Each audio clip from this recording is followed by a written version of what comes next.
Basketball scientist. This video is purely for entertainment and does not infringe on copyrights or laws. The rights to the novel and image belong to the original author. We do not claim ownership. Don't like waiting and want to listen to this fanfic in full now? Subscribe to our Patreon, where you'll find the best fanfics. Chapter 401. The hardest bone to chew. After executing the technical foul free throw, the ball was still in the possession of the Nuggets. Anthony vented his anger on behalf of Kenna and Martin and called out Stevenson. Stevenson stepped forward to fight, and Anthony did not rely on his strong body. He used skillful dribbling to divert the opponent's center of gravity, followed by a large-scale pull and change of direction. Got rid of Stevenson half a body, cut into the inside, and forced a layup. 12-10. Anthony played really well today. He can assist his teammates and score by himself. Zangheli praised. In the games we broadcast, it seems that Anthony usually plays well against the team, coached by Kellyan. Yoga reviewed and said, except for James, Kellyan should prefer light wings. Anthony's body is here, and his scoring ability is very strong, so it is inevitable that he will easily score high points. Zangheli analyzed. Neither side could defend the other side. Halfway through the first quarter, the official timeout was entered. The score was 18-20, and the Knicks led by 2 points. Kellyan made substitutions, replacing Jeremy Lin, Caspi, and Timofey Mozgov, replacing Curry, West, and Horford. As expected, the Nuggets replaced Joe Flynn and Junior Smith to increase their firepower. Kellyan kept Stevenson on the court, hoping that he could limit Junior Smith a little bit and hold the ball properly on the offensive end to relieve James' pressure. Caspi, as a space point, can play a role in opening up space. In terms of Linoop's strength, this may be one of the few times this season when the Knicks are not as good as their opponents, but considering the Linoop adaptation, Kellyan thinks it is not a win. Although the three outside players on the Knicks side are not stable in shooting and need to hold the ball, the Nuggets are more extreme. Without Billups, except for Elson at the power forward position, the other scorers are all strong in offense and weak in defense. He doesn't even think Neen can touch the ball. However, perhaps Kellyan really overestimated the young players in the team. For example, Jeremy Lin, at this moment, really does not have the strength to play in the NBA and is not suitable to cooperate with James. After 2 open shots, he became a machine with the ball across half court. On the defensive end, Jeremy Lin and Stevenson, 2 second-round picks, did not share the pressure of James. At the end of this game, the Nuggets overtook the Knicks by 9 points at home 37-28. This season, it is really rare to see the Knicks in a backward state during the intermission. The gap of 9 points is not big, but the absence of 2 important players, Holiday and Matthews, still has an impact. This requires Coach Kellyan to spend more time on personnel scheduling. Yoga said. In fact, Jeremy Lin and Stevenson are really far behind Holiday and Matthews in terms of strength.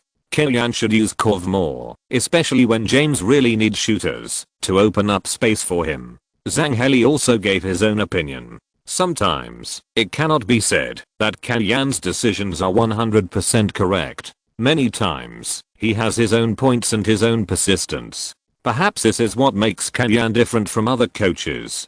On the other hand, Kellyan's achievements so far have also given him the confidence to make a living. At the beginning of the second quarter, Kellyan sent out a lineup of Curry, Korver, Caspi, Landry, and Horford. Landry, who was not valued by Kellyan, unexpectedly got playing time and was arranged to play pick and roll with Curry, and then resolutely went down and attacked the basket. This tactical change is simple and rough, but because Korver, Caspi, and Horford are standing on the outside, it has achieved good offensive results. The bird is not only full of impact, but also has a mid-range shot after going down to the free throw line. In fact, his few moves are not top-notch, but next to Curry, plus the team's offensive space is very open, which can magnify the advantages. The Knicks found their feeling on offense, and the defense also stood up with the efforts of Horford and Landry. Horford's defense is needless to say. Landry's defense is also passionate and energetic. The key is that his footwork can slightly follow the Nuggets' outside line when changing rooms. The 9-point difference was slowly beaten back by the Knicks, and George Karl had no choice but to replace Billups again. As soon as he came on the court, Billups used the space opened by the pick and roll to make a mid-range shot, helping the Nuggets to re-establish their advantage. Billups is a good hand at slaughtering new point guards, and many people have suffered from him, including Curry. But this time, Curry is determined to overcome this mountain by his own strength. After receiving the ball in the backcourt, he immediately advanced to the front court, and Billups was still waiting on the three-point line. Facing Billups, Curry dribbled the ball back and forth under his legs. The ball was dribbled very low, but the speed of the ball was not slow at all. At the same time, other Knicks teammates were also running. Seeing the right time, Curry rushed to the left side of Billups, who quickly moved his feet to defend. It is worth mentioning that Curry broke through to the right, but he dribbled with his left hand. This action was a bit awkward, but it was meaningful. At the moment Curry rushed up, he slapped the ball with his left hand, and the ball passed through Billups' right side. Landry received the ball under the basket, jumped directly, and dunked with his back to Elson's defense. 44:44. Everyone knows how good Curry's shooting is, but they don't know that his dribbling and passing have also been polished to a very advanced level. Yoga couldn't help but sigh. In fact, each commentator has his own favorite player. Dazu always talks about the great Michael Jordan. Yang Yi is the grandson of Chris Paul. Kobe Bryant needs no introduction. His surname says it all. Suchuna Yang's attributes are not very obvious, relatively neutral, and he seems to prefer Paul. And Yoga seems to be a fan of Kellyanne, and regards Kellyanne's words as golden rules. So he is currently in the process of being quickly conquered by Curry. As the game continued, Billups' appearance integrated the Nuggets' firepower points on the field, including Junior Smith and Neen, who could find a suitable space to handle the offense. This was the immediate change he brought to the Nuggets. On Curry's side, he combined personal offense and passing, carrying the team on his shoulders. In the 6th minute of the second quarter, the Knicks had already overtaken by 6 points. George Karl requested a timeout, and Billups kept reminding his teammates on the sidelines to switch defense, fill in positions, and rotate. Although his joining brought some spirit to the Nuggets, compared with the iron-blooded defense of the Pistons' 5 Tigers, this Nuggets team still relied too much on talent. After the timeout, both sides sent out their main players to play. After the close combat, they were evenly matched again. After all, the others were secondary attack points, and Anthony was the most unsolvable existence of the Nuggets offense. On the Knicks side, James took back the offensive dominance and began to dominate the game again. It is worth mentioning that in the first half of the game, James' mid-range shooting felt pretty good, and he made 3 of 5 mid-range shots in the restricted area, which also expanded his threat of holding the ball. At the end of the half, the Knicks led by 5.65:60. No matter what the result of the game is, just talking about the first half of the game, this Nuggets team has already played against the best team in the game against the Knicks this season. Yoga said, Coach Kellyanne and his Knicks team really met a strong enemy. To a certain extent, this also shows how important a deep bench lineup is to a team's performance in the regular season. When you are always stronger than your opponent for 48 minutes, it is easier to gain a relatively large advantage. Overall, both the commentator and the fans who left text messages were more optimistic about the Knicks. But in fact, in the locker room, the Knicks players were seriously exhausted. The altitude sickness brought by high altitude has a great impact on the athlete's condition. Although some fans will say nonsense like the environment is the same for both sides, it is just like a southerner going to the North Pole with a northeasterner. The northeasterner must be a little more resistant to cold, or better at protecting himself. The Nuggets players basically live in Denver or its surroundings. They have adapted to this high altitude for a long time. They even train in this environment. Naturally, they are more adaptable than the visiting team. In the second half of the game, the Nuggets really showed a better physical condition.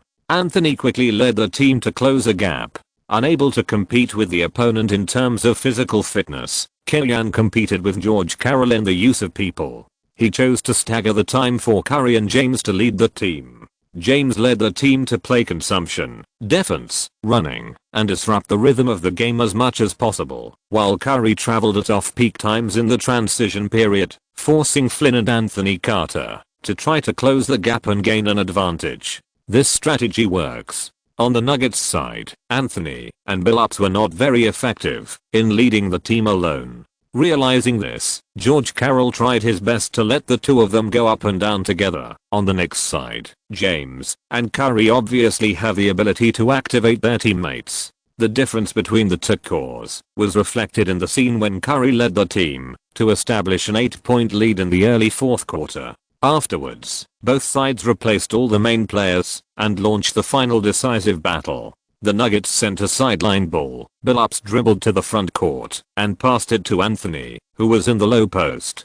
The others pulled away to create space for him to single out James, but Stevenson immediately came up to double team and forced him to pass the ball to Junior Smith. Smith took the ball and shot, and the three-pointer went out of the frame. The rebound was protected by James. After James grabbed the rebound, he pushed the fast break counter-attack immediately, passed the ball to Curry after attracting the defense, and the Knicks quickly launched a counter-attack. After Curry crossed the midline with the ball, facing Billups' defense, he suddenly stopped, turned to the right, and created a little space. Then he took a big step outside the three-point line and threw a long three-pointer. Seeing Curry shoot a three-pointer, Billups did not defend, but just stretched out his hands symbolically and looked back at the basket. He didn't believe that Curry could shoot such a long three-pointer in such a fast-paced offense and defense transition.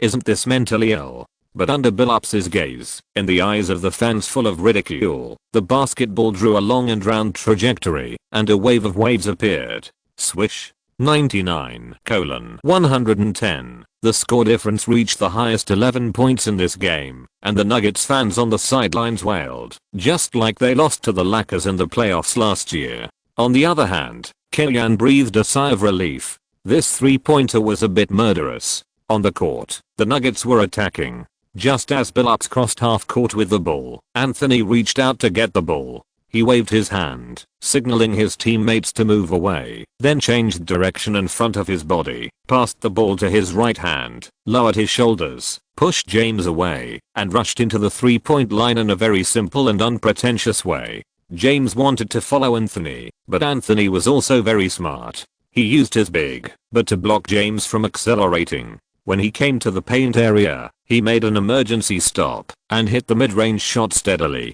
In the round change, James broke through and passed the ball. West did not shoot in an open position, but sought to cooperate with Curry to pass the ball. The combination of the three-pointer missed, and the rebound was protected by Martin. Looking back, Anthony came to the low post. James defended alone and was again scored by Mellon's turnaround jump shot. In a blink of an eye, the score difference returned to 7 points. Chapter 402. Is it still worth watching the Knicks game? Waking up is another victory. In order to end the Knicks winning streak, the Nuggets also played their best. In the round change, Curry and James made a hand-to-hand pass, and the three-pointer missed. Martin tried his best to protect the rebound. Looking back, Anthony came to the low post and trapped Stevenson behind him.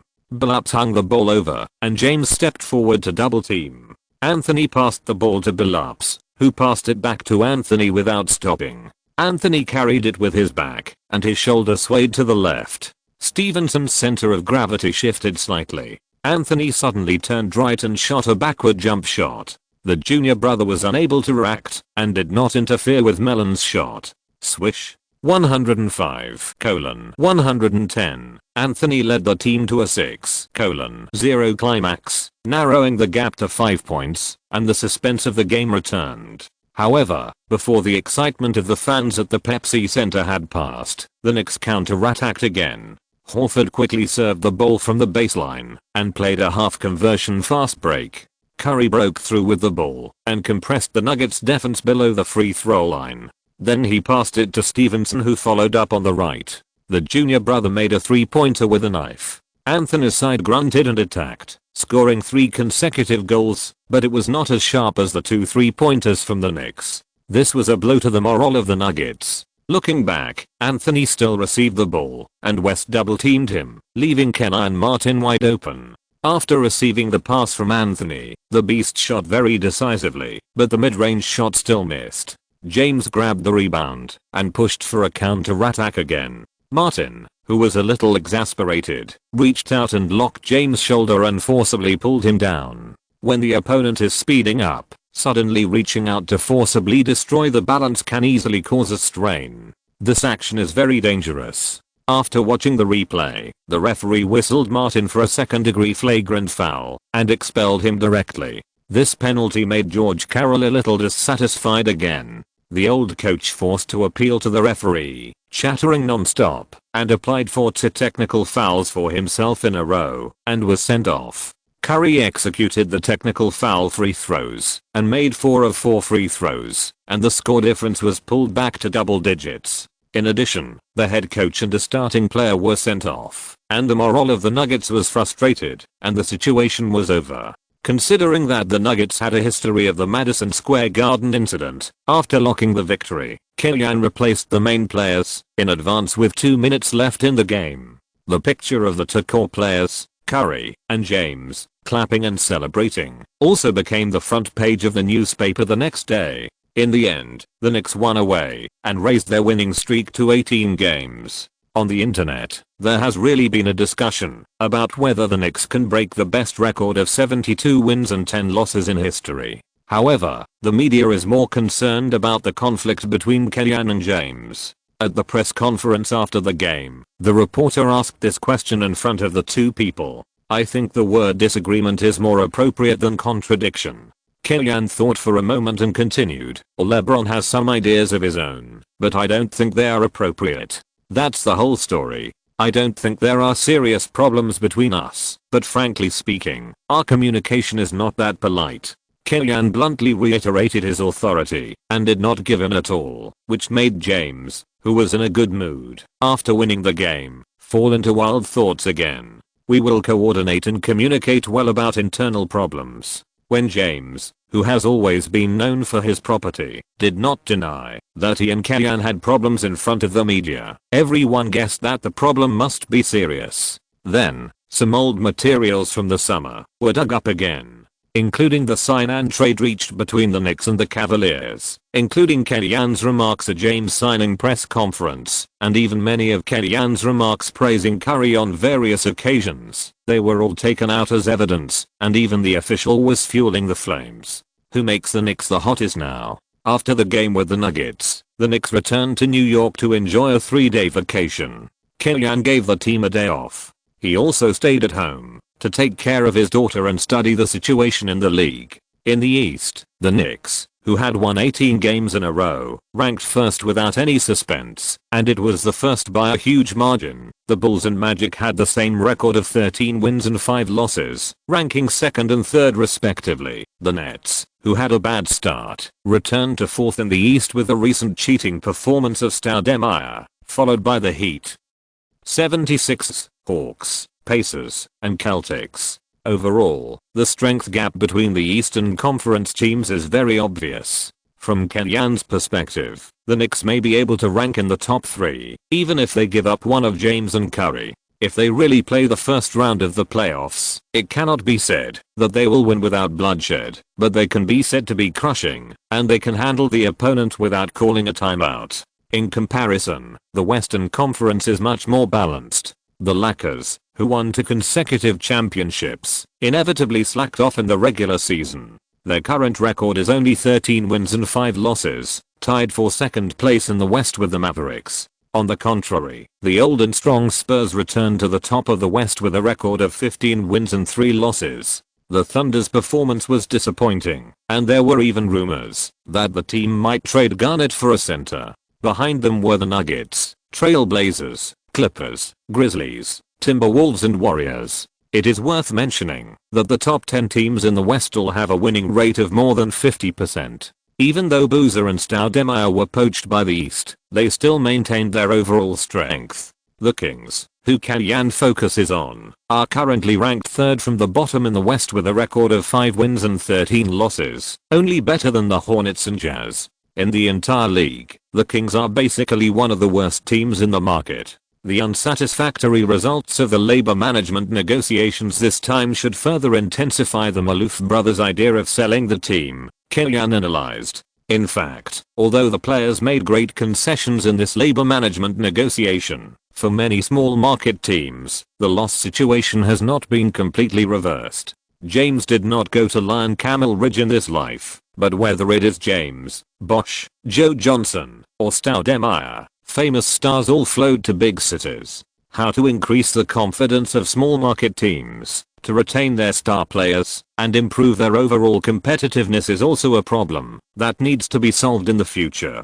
On December 9th, the Knicks, who had rested for 3 days, won the challenge of the Pistons at home. There was not much suspense in this game, and no one believed that the Pistons could end the Knicks' 18-game winning streak. In addition to the Knicks' winning streak, everyone is more concerned about the conflict between Hamilton and the team within the Pistons. It is reported that the masked man is not satisfied with his current position as the 6th man in the team and applied for a trade, but the effect of the Pistons selling was not ideal. After all, the masked man is 32 years old. With the increase of age, his physical fitness, running, and defense have been affected, and his average points per game have dropped to 14 points. Dumas offered 2 big contracts to Ben Gordon and Villanova in the summer of 2009, basically letting the Pistons sink with the city of Detroit. Prince and Hamilton, who still stick to the team, are likely to be traded away to provide chips for the team's reconstruction. After 3 days of rest, the Knicks, who came out of fatigue, showed some excessive relaxation after the opening. The team's first 6 shots did not hit any, and the Pistons beat them 7-0. It was not until James broke into the basket, caused Monroe to foul, and made a free throw, that the Knicks barely broke the egg. However, the poor performance at the beginning was just a microcosm of some Knicks players in this game. For example, Curry could not make any shots from the outside in this game. Even at the end, the commentator was joking, Curry seemed to be cursed today. Holiday was not there, Jeremy Lin was not strong enough, and Curry played a mess. Kellyan simply let James guest point guard and control the overall situation.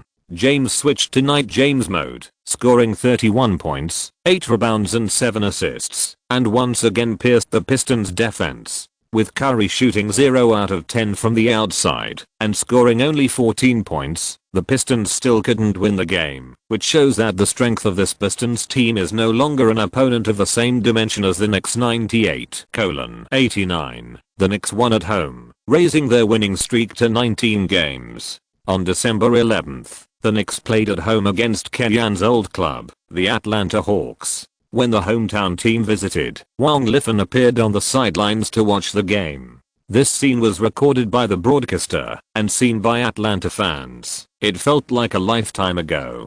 Before the game, James and Curry hugged Paul one after another, and Dia also found Kellyan and chatted with him for a few words. The French magician has completely become the French fat man this season. Almost a quarter of the season has passed, and he still has a wide and fat body. Not only can he not support the fast break of D'Antoni's system, but his shooting percentage has dropped to 35% plus 25%. Both teammates and fans are very disappointed with him. However, the Hawks have let go of core players every year in recent years, with a clear attitude of saving money plus making money. It is not uncommon for players to lie down. Dyer got a 5-year, $45 million contract in 2007. He has 2 championship rings. Coupled with the nature of the French, it would be strange if he didn't lie down. The suspense of the game itself is not very big. In addition to celebrating the team's 20-game winning streak, the fans also want to see the first point guard battle between Curry and Paul. After all, with Curry becoming Kellyan's favorite and his inhuman performance outside the 3-point line, many fans have recognized Curry as the current first point guard. Curry, who had the worst performance of his career in the previous game, knew his shame and then showed his courage in this game, making 6 of 12 shots from beyond the 3-point line, scoring 33 points and 6 assists in the whole game, overpowering Paul's 24 points and 10 assists, and leading the team to victory. Paul, who has been used to winning since entering the league, has gradually discovered that being alone is not for nothing, and it is really difficult to lead a team alone. Chapter 403, Battle of Oraclegrad. As the season enters the middle, the trading market has gradually become active, especially after a somewhat crazy off-season. Many teams need to pay for their mistakes in the summer. However, the first to be exposed was Anthony's contract extension with the Nuggets. The Nuggets officially announced that the team reached a 3-year, $64.7 million maximum salary contract extension with Anthony, whose contract expires in 2011. This contract extension is a bit weird.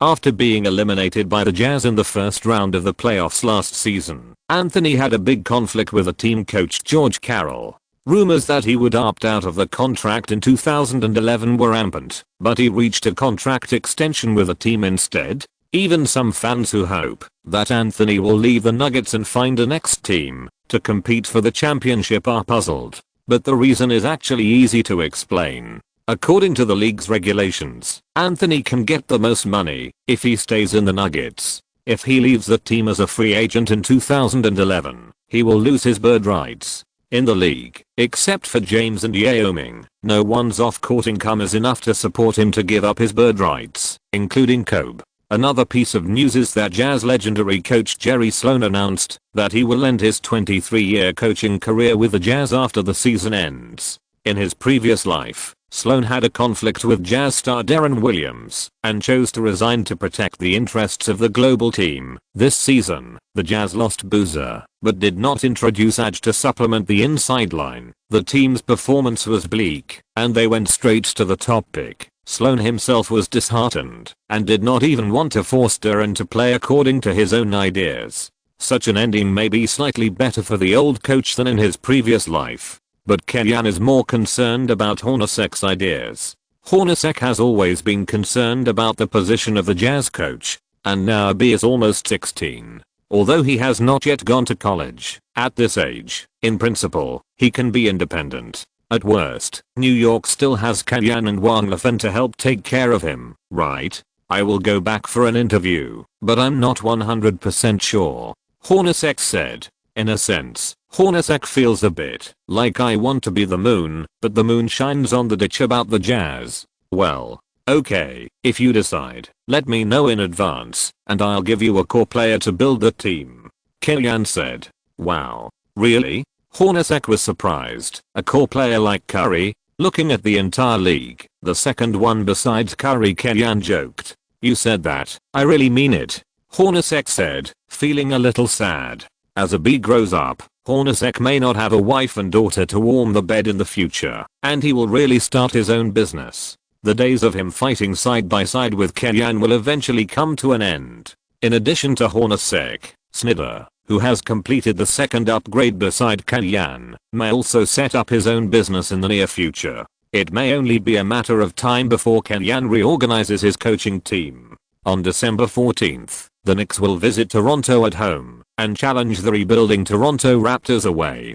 Due to his involvement in the illegal recruitment of Bosch incident last season, Kellyan was boycotted by Toronto fans. Rapper Aubrey Drake Graham even publicly led the audience to book Kellyan in the audience. Kellyan likes Canada very much, but he doesn't like Toronto. Last season, Canadian paparazzi fabricated rumors that he cheated during pregnancy. Although it was later proved to be false news, it still had a very bad impact on his image. Fans jumped up and down and verbally attacked Kellyan. Kellyan hit hard on the court and arranged for James and Curry to brush up their data. The James-Curry combination both scored 30 plus and scored 71 points together, helping the Knicks to complete another 46-point victory. When leaving the court after the game, Kellyan made the 4 and 6 gestures with both hands, provoking the home fans, which once again caused controversy. Under the media's hype, Kellyan was labeled as disrespectful to fans, which is obviously a taboo for David Stern. In the eyes of the president who has been in charge of the league for many years, fighting between teams is one thing, but the fan group is the parents of food and clothing, and respecting fans is the premise, even if the fans have some extreme behaviors. After a series of investigations and evidence collection, the league fined Kellyan $20,000 and suspended him for 1 game, which is also a rare suspension order against a coach in the league. From publicly admitting that there are differences with James to hitting back at fans in away games, Kellyan has recently appeared to be aggressive, and many fans have described Kellyan as gradually Mourinho-like. Wang Lifan, who is well versed in psychology, also thought that Kellyanne was under too much pressure, which led to this abnormal behavior. Then in the next few days, he changed his life rhythm, asked Kellyanne to go to a bar in Chinatown to drink and dance, and go to a love hotel to spend time together, trying to help Kellyanne relieve stress in this way. Actually, you don't have to carry everything on your shoulders. Since the beginning of this season, although you have been winning and setting records, I really feel that your mood is much worse than before. Wang Lifan said. Yeah, Kellyanne nodded. He also discovered in his subconscious that on the psychological level, some things in his mind were coerced by the outside world, and there were more and more things to worry about. He wanted to maintain the basic harmony of the locker room and ensure that the team's combat effectiveness was not affected. He also wanted to maintain his absolute authority and not give James any chance to usurp the right to rule. He wanted to reserve some for the playoffs or practice some things in the usual training games, but he couldn't ignore the fact that if he worked hard this season, he would have the hope of breaking various regular season records and leaving his name in history. In addition, the Knicks are now showing their edge and being put under the microscope by opponents and referees, which has increased the pressure on Kellyanne. On December 16th, the Knicks played against the Pistons at home again. Kellyanne was banned from entering the court and the command was given to Hornacek. Hornacek himself knew that this was an opportunity for Kellyanne to try out his own set of skills, and he was not polite. Whether it was the 1-star and 4 shooters led by James, or the Jazz's iconic pick and roll cooperation between the point guard and the power forward, Hornacek was very good at it, and the team's game content was not even worse than when Kellyanne was there. Then, the assistant coach group was once again introduced by the media. Hamblin was an assistant coach who followed Kellyanne during the Lakers period, and he also followed him from beginning to end. Snyder was the coach who was responsible for helping Kellyanne grasp the team's defense in the early days of the Hawks. He coached the Bobcats for 2 seasons and had a good record, but failed to make the playoffs. Hornacek was mainly responsible for the arrangement of the offensive pick and roll tactics and daily shooting training. He also received many invitations in the past few seasons, but declined them one by one due to family reasons. The media gave part of Kellyanne's achievements to the assistant coach group, but Kellyanne didn't care. This time Node allows Snyder and Hornacek to make their presence known, which will help them find new jobs after the season ends. At the same time, it is also a marketing for Kellyanne himself. After all, there are so many talents around him who can become head coaches in the future, and it will be much easier to recruit assistant coaches in the future. The Knicks have extended their winning streak to 21 games. Not to mention the best record in history of 72 wins and 10 losses. It is still unknown who can beat them. After crossing the stumbling block of the Nuggets, everyone is looking forward to the Spurs on December 19th and the Heat on Christmas. The former is a home game, and it is the second game of the Knicks back-to-back games. The latter is quite strong, and the lineup of Gibson plus Wade plus Mike Miller plus Helm plus Bosch can compete with the Knicks. If they pass these 2 levels, the Knicks' obstacle will be the home and away double games with the Magic on December 31st and January 2nd. The Magic,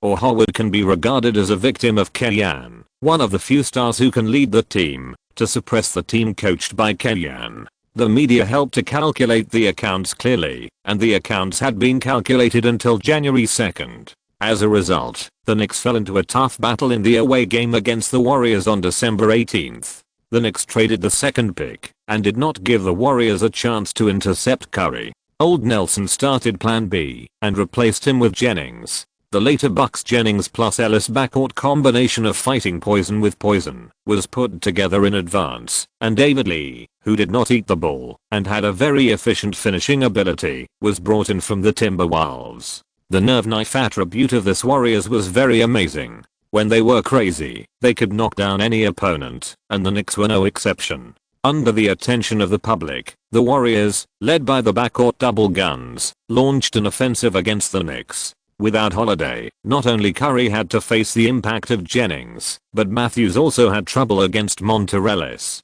Although Kellyanne had been reminding himself to be prepared for difficulties, the continuous victories eventually numbed his vigilance. Jennings made 6 of 10 3-point shots in the first half, and Monterellis also broke through the Knicks' inside line and scored 17 points in the first half. At the end of the first half, the Warriors led the Knicks by 14 points 64-50. During the halftime break, Kellyan adjusted the defensive strategy and used James to defend Monterellis. In principle, defense against breakthroughs, but not against shots, allowing Monterellis to shoot from mid-range and long distances, while Curry was asked to expand the defense and block Jennings' shooting. If Jennings chose to break through, Horford and West in the inside line would help defend. This is a kind of exchange, using the team's richer resources to fight a war of attrition with the Warriors' flashpoint. At the same time, the Warriors took advantage of the defensive loophole that they could not solve James's problem to slowly narrow the gap. When James came to the Knicks, his defense task was not as heavy as when he joined the Heat in his previous life. His playing style also continued the 1.0 version of James in the Cavaliers. This was a shackle that made it difficult for him to confront Fisher, but it also kept his movement at a relatively high level both horizontally and vertically. Facing the small and fast Monterellis, James did a pretty good job in blocking the opponent's breakthrough path, basically limiting the Warriors' bullet. The Warriors' inside players, Bedrins and David Lee, were not good at protecting the frame, and they were a little overwhelmed by the full-strength James. The Knicks exerted their strength in the third quarter with a 36-25 advantage in a single quarter, narrowing the gap to 3 points. In the fourth quarter, the Warriors' backcourt double guns exerted their strength again, or in other words, Jennings regained his touch and echoed Monterellis' offense. The Warriors opened the game with a 10-to attack wave, again widening the gap to double digits. Knicks fans are very familiar with this game rhythm. Usually, it is Kellyan who teases the opponent. As a result, in this game, facing his spiritual mentor Old Nelson, Kellyan became the one who was restrained. MD, I can't pass. Being at a disadvantage in scheduling, Kellyan simply flipped the table and played the routine of one force defeats 10 skills. James, Curry, and Horford returned to the court. Kellyan increased the playing time of the main players, completely ignoring the game with the Spurs the next day. Maybe we will really lose to the Spurs, Hornacek muttered in a low voice. Today's game is destined to be a bit overloaded, not to mention that tomorrow is a back-to-back game. Please, let's get through today's level first. Kellyan smiled bitterly. Who would have thought that these two Warriors would go crazy together today? The level of play is not necessarily suppressed by Holiday. Kellyan's prediction was correct. Although the Knicks played steadily and gradually narrowed the gap, and even surpassed the score in the end, with 4.7 seconds left in the game Monterellis challenged James, and made a quick stop jump shot, which hit the target accurately, and dragged the game into overtime. In overtime, Monterellis showed his ability to solve the problem. He used his flexible footwork to shake off the exhausted James, broke into the basket, and scored a layup, helping the team lead by 3 points with 4.2 seconds left in the game. Kellyan called a timeout to arrange the last attack, using Curry, James and Korver to contain the Warriors' defense, but gave the task of the last shot to Israeli Caspi, who went from the top of the arc to the bottom line to receive the ball, and hit the three-pointer to tie the game, when Daryl Wright was one step slower in defense, dragging the game into the second overtime. Playing 2 overtimes in one game was the most difficult game the Knicks had played since the start of the game, and it was also the most exciting game since the start of the game. For many Chinese student fans, it was even more tragic, because it was already 13:40 Beijing time, and they had to go to school, so there was no way to play a second overtime. After 2 overtimes, both sides were exhausted, but the more this time, the more obvious the advantage of the Knicks' lineup depth became. Compared with the Warriors' starting 5, whose playing time exceeded 40 minutes, and had to bite the bullet and continue to play, the Knicks could rotate Matthews with Korver, replace West with Landry, and use Mozgov to top the center position. When two brave men meet on a narrow road, the brave will win. When two brave men meet, the one who endures well will win. When the game reached the second overtime, the Warriors basically fired the last bullet, and the Knicks' Mozgov became the winner of the game. The Russian, whose stamina bar was close to full, turned the tide in the Warriors' interior, scoring 6 points, helping the team win 155-148 away. This is a war without gunpowder smoke, which reminds me of the Battle of Stalingrad. In the post-match interview, Kellyanne also praised the players of both teams. In this game, Kellyanne, who was suppressed by Nelson in on-the-spot command, relied on the advantage of reserve resources to continuously fill the gaps in the front and drag down the Warriors. Chapter 404, The Scum with Less Than 5 Combat Strengths. The 22-game winning streak was a wonderful journey. Unfortunately, it came to an end today. But frankly speaking, such a loss is not entirely a bad thing for the Knicks. All of us can put down the burden in our hearts and start again, which is more important to us. A lot of people told me, Anthony can score high every time he meets your team. Howard's defense can effectively curb your offensive tactics. These are all facts. But if you ask me who is the most desperate player in the league, I will only say Duncan. Just like if you ask me who is the opponent I least want to face, I will choose the Pistons from 2004 to 2006. I will always remember how I tried my best in the 2005 playoffs, but was still knocked down by Duncan 1-1. This is the only opponent in the league today that convinces me. I don't think there is anything unfair about playing back-to-back games. The Spurs face a period of consecutive away games in January every season, and the players will not be able to go home for 1 to 2 weeks. They have never complained, so what right do we have to complain? All we have to do is to pack up our mood and start again. Don't forget, no matter whether this regular season can break the record, we have at least created the best start. I think the players deserve to be proud of themselves. After losing to the Spurs 98-109, ending the 22-game winning streak that set the best start in NBA history, Kellyanne expressed his respect to the Spurs and Duncan at the post-match press conference. In fact, as early as the second overtime against the Warriors, Kellyanne calculated that the game against the Spurs the next day would be difficult. Back-to-back away games, 2 consecutive overtimes. James played 49 minutes, Curry played 43 minutes, and Horford played 41 minutes. These are all key players against the Spurs. Everyone used up their bullets in the game against the Warriors and had no energy to deal with the Spurs. In fact, even when they were exhausted, the Knicks showed the sword spirit. With Jefferson entangled outside and Duncan protecting the frame inside, James' breakthrough was obviously blocked. He made 6 of 16 shots in the whole game, but he still got 11 free throw opportunities by repeatedly attacking the basket and making fouls, and scored 22 points. But Curry faced Parker, who was not the first point guard, but was sent home by the first point guard, and suppressed the Frenchman point by point. He made 5 of 11 3-pointers, and scored 27 points, 6 rebounds and 6 assists in the whole game. The performance of the 2 core players of the Knicks was good enough, and Kellyanne was not dissatisfied with anything. He comforted the players one by one, including on the special plane leaving for New York. After a round of back-to-back Western expeditions, the Knicks got a day of rest. Kellyanne gave the players a day off on this day. After all, the Christmas game was just around the corner. This was a highly watched game, and the Knicks needed to make enough physical reserves. On that day, the league broke out a big deal. The Thunder sent Garnett and Morris Peterson to the Nets in exchange for Brook Lopez and Josh Howard. Garnett and the Thunder were a wrong combination. In the summer of 2009, Garnett, who suffered a knee injury in the previous season, had few choices. Teams with stable lineups had no room to pursue Garnett. Teams in the rebuilding period dreamed of catching big fish in the 2010 free agent market. The Thunder was a risky and profitable choice for Garnett. The young masters of the Thunder were extremely talented.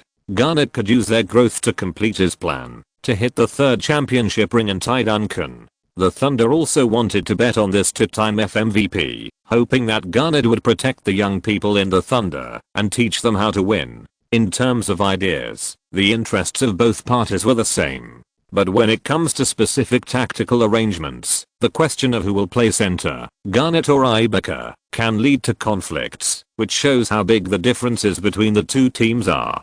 To put it simply, Garnett thought he was here to be the boss, and the young masters respected Garnett off the court, but on the court, they had to play their own games, basically treating Garnett as a blue-collar worker. The two sides have been able to persist until now, suppressing the conflict off the court, and not fighting on the court, which is considered to be very restrained by both sides. Coming to the Nets, who are determined to compete for the championship, they can cooperate with Joe Johnson, their old comrade, and there is no problem in cooperation. Stoudemire can play the center position. Anyway, he has played this position in the Suns. There is also Favors, a young inside player with extraordinary potential in the team, and the Nets hope that the third pick can learn from Garnett. In short, the Nets idea is very beautiful. Even if we take a step back, at least the reputation of the Big Three has been spread. And the Thunder team has also gained something. Lopez is an inside player with low post ability on offense, which can enrich the team's offensive routines. Coach Brooks still prefers such players with independent offensive ability. Lopez is a genuine center, and there is no unpleasantness with Ibaka over who plays power forward and who plays center. But there are gains and losses, and the potential crisis of the Thunder has been buried. First of all, there is the issue of contract renewal for this group of players. Durant, Westbrook, Ibaka, Harden, and Lopez all entered the league in the 3 drafts from 2007 to 2009. Calculating the dates, they will complete the contract renewal in 2011, 2012, and 2013, and the time for getting big contracts basically overlaps. Among the 5 people, Durant and Westbrook are both top paid players. Thanks to the scarcity of the center position, Lopez is likely to seek a top salary. Ibaka and Harden are behind him. It's tough. Secondly, although Lopez later grew into the Milwaukee Giant, the only one in the league who completed the transformation from traditional center to modern 3D center, he is still a standard low post killer at the moment, which may not be consistent with the Thunder's emphasis on pressure defense and transition offense. The Nets are only treating the symptoms, and this combination is just a gimmick. I'm not very optimistic about the game. But the Thunder is really limitless. Kellyanne said. Lopez has thousands of shortcomings, and he is not comparable to Perkins. At least before 2012, the Thunder's short-term combat power improvement was very obvious. Let me say this seriously. In the 2012 finals, if Lopez was the starting player of the Thunder, the Heat dared to use Battier as the power forward. Lopez would have been a good player if he didn't beat the Heat's inside line. But they are still too young. If we play against the Thunder in the finals, I think our winning rate is at least 70%. Snyder said. The problem of the Thunder is not that they are young, but that they are too tolerant of Westbrook. Including Durant, they are all accommodating Westbrook and sacrificing for him. Kellyanne said, if you let me coach this team, the first thing I will do is to make Harden the starting point guard. Snyder shrugged and did not comment on Kellyanne's quirks. However, everyone in the coaching staff knew that Kellyanne was more in favor of Harden. When the Knicks and the Thunder were negotiating a trade in 2009, Kellyanne's offer to the Thunder was that if Harden was included in the trade, the Knicks could pick anyone except Curry. On December 22nd, the Knicks played against the Cavaliers at home. James played against his old club again at home. The gunpowder smell between the two sides was slightly lighter than the opening game, but the players were still not friendly. The Cavaliers are aiming to play badly this season, but facing the Knicks, owner Gilbert hoped that everyone would work hard in his pre-match speech. After the opening, Mo Butcher and Gallinari hit 3-pointers in succession, and Jordan also found an opportunity to complete an alley-oop with his teammates and scored a dunk. As the object of the trade, Jordan is the most depressed. He welcomed James on social media, and then he knew that he was used as a bargaining chip for a sign and trade. Although Kellyanne later found an opportunity to prove his innocence, which can be regarded as restoring the relationship between himself and Jordan to a certain extent. After all, Jordan was exiled from New York to Cleveland, and only he himself knew the gap between them. In a defense under the basket, Jordan overturned James with a big move, which also triggered a conflict between the two sides. The key is that the reason for the conflict between the two sides is very interesting. After Jordan knocked James over, David West came up to ask for an explanation. Jordan and West clashed. Curry hugged Jordan and tried to separate them. As a result, Jordan pushed Curry to the ground. Curry, who misunderstood, was about to get angry, but he was hugged and dragged aside by Gallinari, away from the center of the accident. After this battle, Curry was complained by fans as a scum with a combat effectiveness of less than 5 and insisted on fighting 5 scum. And Gallinari's move to protect Curry was also remembered by Curry fans. Since the next Christmas game is the Christmas game, the league is unlikely to have any serious penalties on the Knicks, so the referee also turned a blind eye to this conflict. Except for Jordan, who received a technical foul, everyone else just warned him. But this conflict also ignited the state of fighting 5 Curry. In the subsequent games, Curry began to exert his strength. The Cavaliers strictly guarded his outside shooting, and Curry frequently broke into the basket, showing his underestimated scoring ability in the basket. In the whole game, Curry made 9 of 11 shots in the basket and 4 of 9 shots from beyond the 3-point line, scoring 37 points, 3 rebounds and 5 assists, helping the team beat the Cavaliers 120-105 and set sail again after the record was stopped. 23-1. After the game, the video of the conflict between the Knicks and the Cavaliers was circulated wildly on the internet, and the deeds of other stars who participated in the conflict and suffered setbacks in the past were also dug up, including but not limited to O'Neal beaten by Barkley, Larry Bird beaten by Dr. J, Kobe who never lost in playing, never won in fighting, and of course, the most classic one is Garnett who fought and retreated. On December 23rd, the Knicks arranged the most basic shooting training, plus a detailed explanation of tactics in the last half hour. After the meeting, Killian gave all the players and staff members the new Apple 3-piece set as Christmas gifts. The gifts were not expensive, but they were a token of his thoughtfulness. If you're listening to this novel on a channel other than Fanfic World, it means they downloaded and uploaded it without effort. We cordially invite you to visit our channel, Mundo Fanfic Novelos. There you'll find the original version of this story and you can explore many other novels of various genres. We're waiting for you to immerse yourself in a world of incredible novels. Chapter 405, Heat Beyond Expectations. December 24th, Madison Square Garden in New York was bustling with people. The Knicks' home game against the Heat attracted the attention of fans all over the world. This was a direct dialogue between the best players of the 2003 Platinum generation. Before the start of the season, the two teams were also considered the top 2 teams in the East. Although the Knicks had a record of 23 wins and 1 loss after the start of the game, proving that they were the super in the one super and many strong pattern, the Heat's record of 16 wins and 7 losses was not bad. In addition, the team has recently achieved a record of 4 wins and 1 loss, and has risen to 3rd in the East. In addition, Wade's recent state has been explosive. Anyway, the media can always market the Heat to be able to compare with the Knicks. Both sides continued their regular starting lineups. The Knicks had Curry, Matthews, James, West, and Horford, while the Heat had Gibson, Wade, Mike Miller, Hallman Bosch. Horford and Bosch came to the midline. The referee came to the two of them, his face serious and dignified. He motioned for them to stand still, then threw the ball into the air and blew the whistle. Snap. Bosch took the lead and passed the ball to Wade. Curry stood beside Wade and watched the ball go straight to Wade. Curry started quickly, but still failed because Wade's reaction speed was not slower than him. The Heat got the ball for the first attack. Curry failed to steal the ball and immediately returned to defense. Wade came to the left with the ball. Matthews took a step to get closer to Wade and opened his arms to prevent Wade from breaking through. However, Wade did not entangle with Matthews. Seeing Bosch leaning against Horford in the interior and reaching for the ball, he immediately sent the ball in with a high lob. Horford was facing Bosch. Although he was not as tall as Bosch and his movements were not as fast as Bosch, his lower body strength and core strength were not at a disadvantage. After Bosch bumped into him twice, he failed to open up space and turned over and jumped to shoot.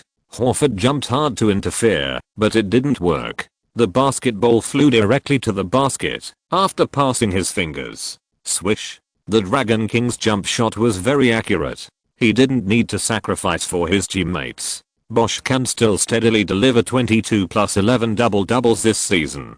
James dribbled to the front court.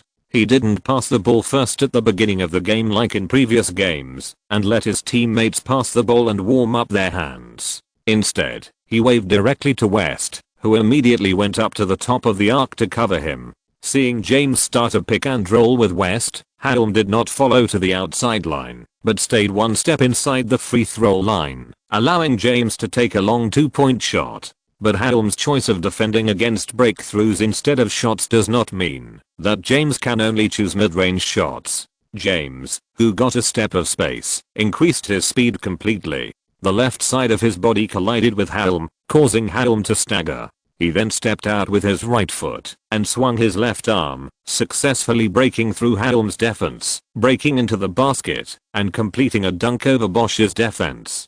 James completed a domineering dunk at the beginning of the game. He used the eye of death and looked at Bosch quietly for 3 seconds before turning back to defense. Back to the offensive end, the Heat remained calm. Wade did not rush to respond to James. Although his breakthrough against Matthews could be described as having everything he wanted when he was double teamed, Wade still calmly chose to pass the ball to Mike Miller in the bottom corner, who passed it to Gibson on the wing, who raised his hand and hit an open 3-pointer. Apart from Curry's bug, Gibson is the point guard with the highest 3-point shooting percentage in the league, shooting 39.7% last season, and this season he has increased this shooting percentage to 40.5%. With him on the perimeter to contain the defense, Wade's pressure to break through was much less. However, apart from the 3-pointer, his abilities in other aspects are not outstanding. Facing Curry's singles, he tried very hard to defend, but was still helpless.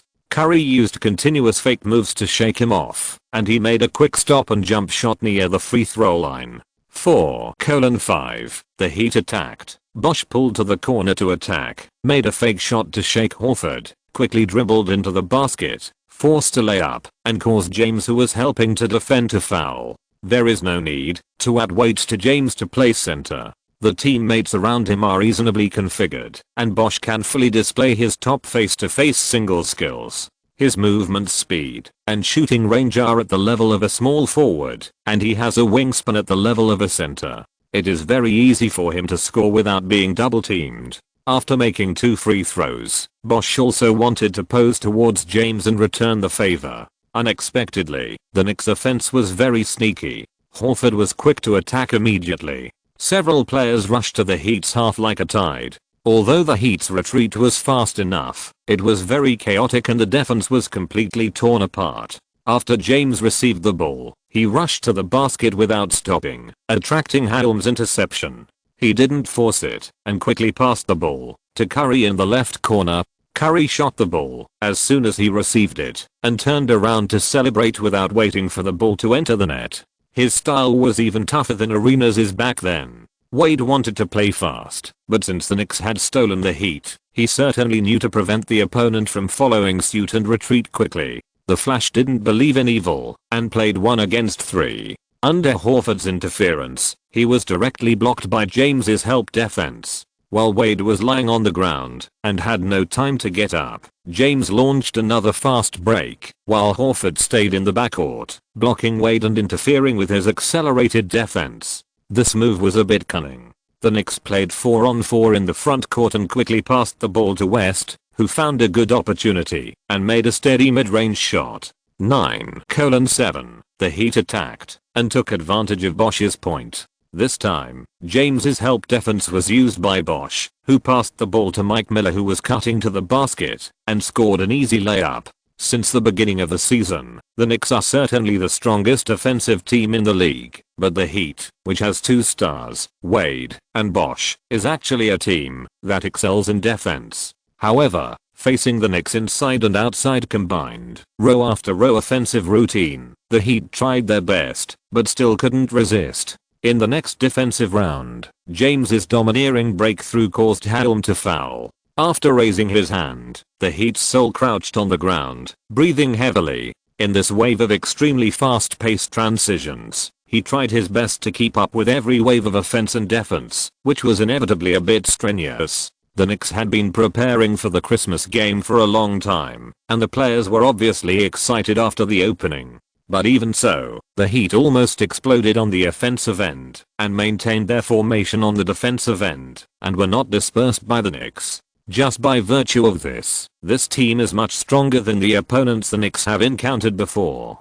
As the physical strength and touch of the players on both sides declined, Wade began to stand up and lead the Heat's offense. This is the strategy of the Heat in this game. After the opening, Bosh led his teammates to compete with the Knicks, and Wade started to exert his strength in the middle of the first quarter. Unexpectedly, Wade's state was adjusted very well. Facing the dragnet laid by the Knicks in the interior, he was still able to find a gap and make a thunderbolt. He played the entire first quarter, shooting 7 of 9, 1 of 2 3-pointers, and 2 of 2 free throws, almost hitting all his shots, scoring 17 points, leading the Heat to an 8-point lead over the Knicks 37-29, and entering the intermission.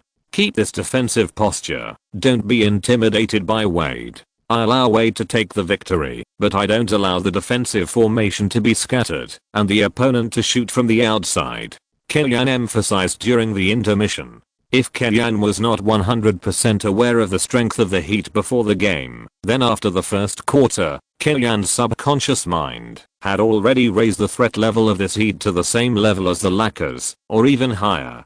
James's failure to join this Heat does not mean that this team has lost a league leader out of thin air. Wade and Bosh's performances are far better than in their previous lives, and this team is indeed playing more reasonably. At the beginning of the second quarter, Kellyan arranged for Curry to play at the beginning of the second quarter, leading Korver, Caspi, Landry, and Mozgov to play, while on the Heat side, Wade and Bosh both rested. Duhan, Weaver, James Jones, Quinn Cook, and Joel Anthony came on to help the team through this difficult period. With an 8-point lead, the Heat had the confidence to let the main players rest. However, at the beginning of the second quarter, Curry used Landry's pick and roll to break into the free throw line, used smart dribbling to play with Joel Anthony's defense, and scored from close range to help the team narrow the gap. Looking back, the Heat bet on Weaver's singles, who made every effort to break through Korver, forced a layup against Landry's defense, and caused the opponent to foul. Weaver, nicknamed Welly Bat King by Chinese fans, once played brilliantly in the Rockets. He also played a typical sixth man style, and he just did it when he got the ball. Don't count on him to pass the ball. Weaver made 2 free throws to help the team respond. The Knicks' offense was still initiated by Curry. Facing Duhan, Curry used continuous rhythm changes to complete the breakthrough, attracted the defense, and passed the ball to Korver on the wing.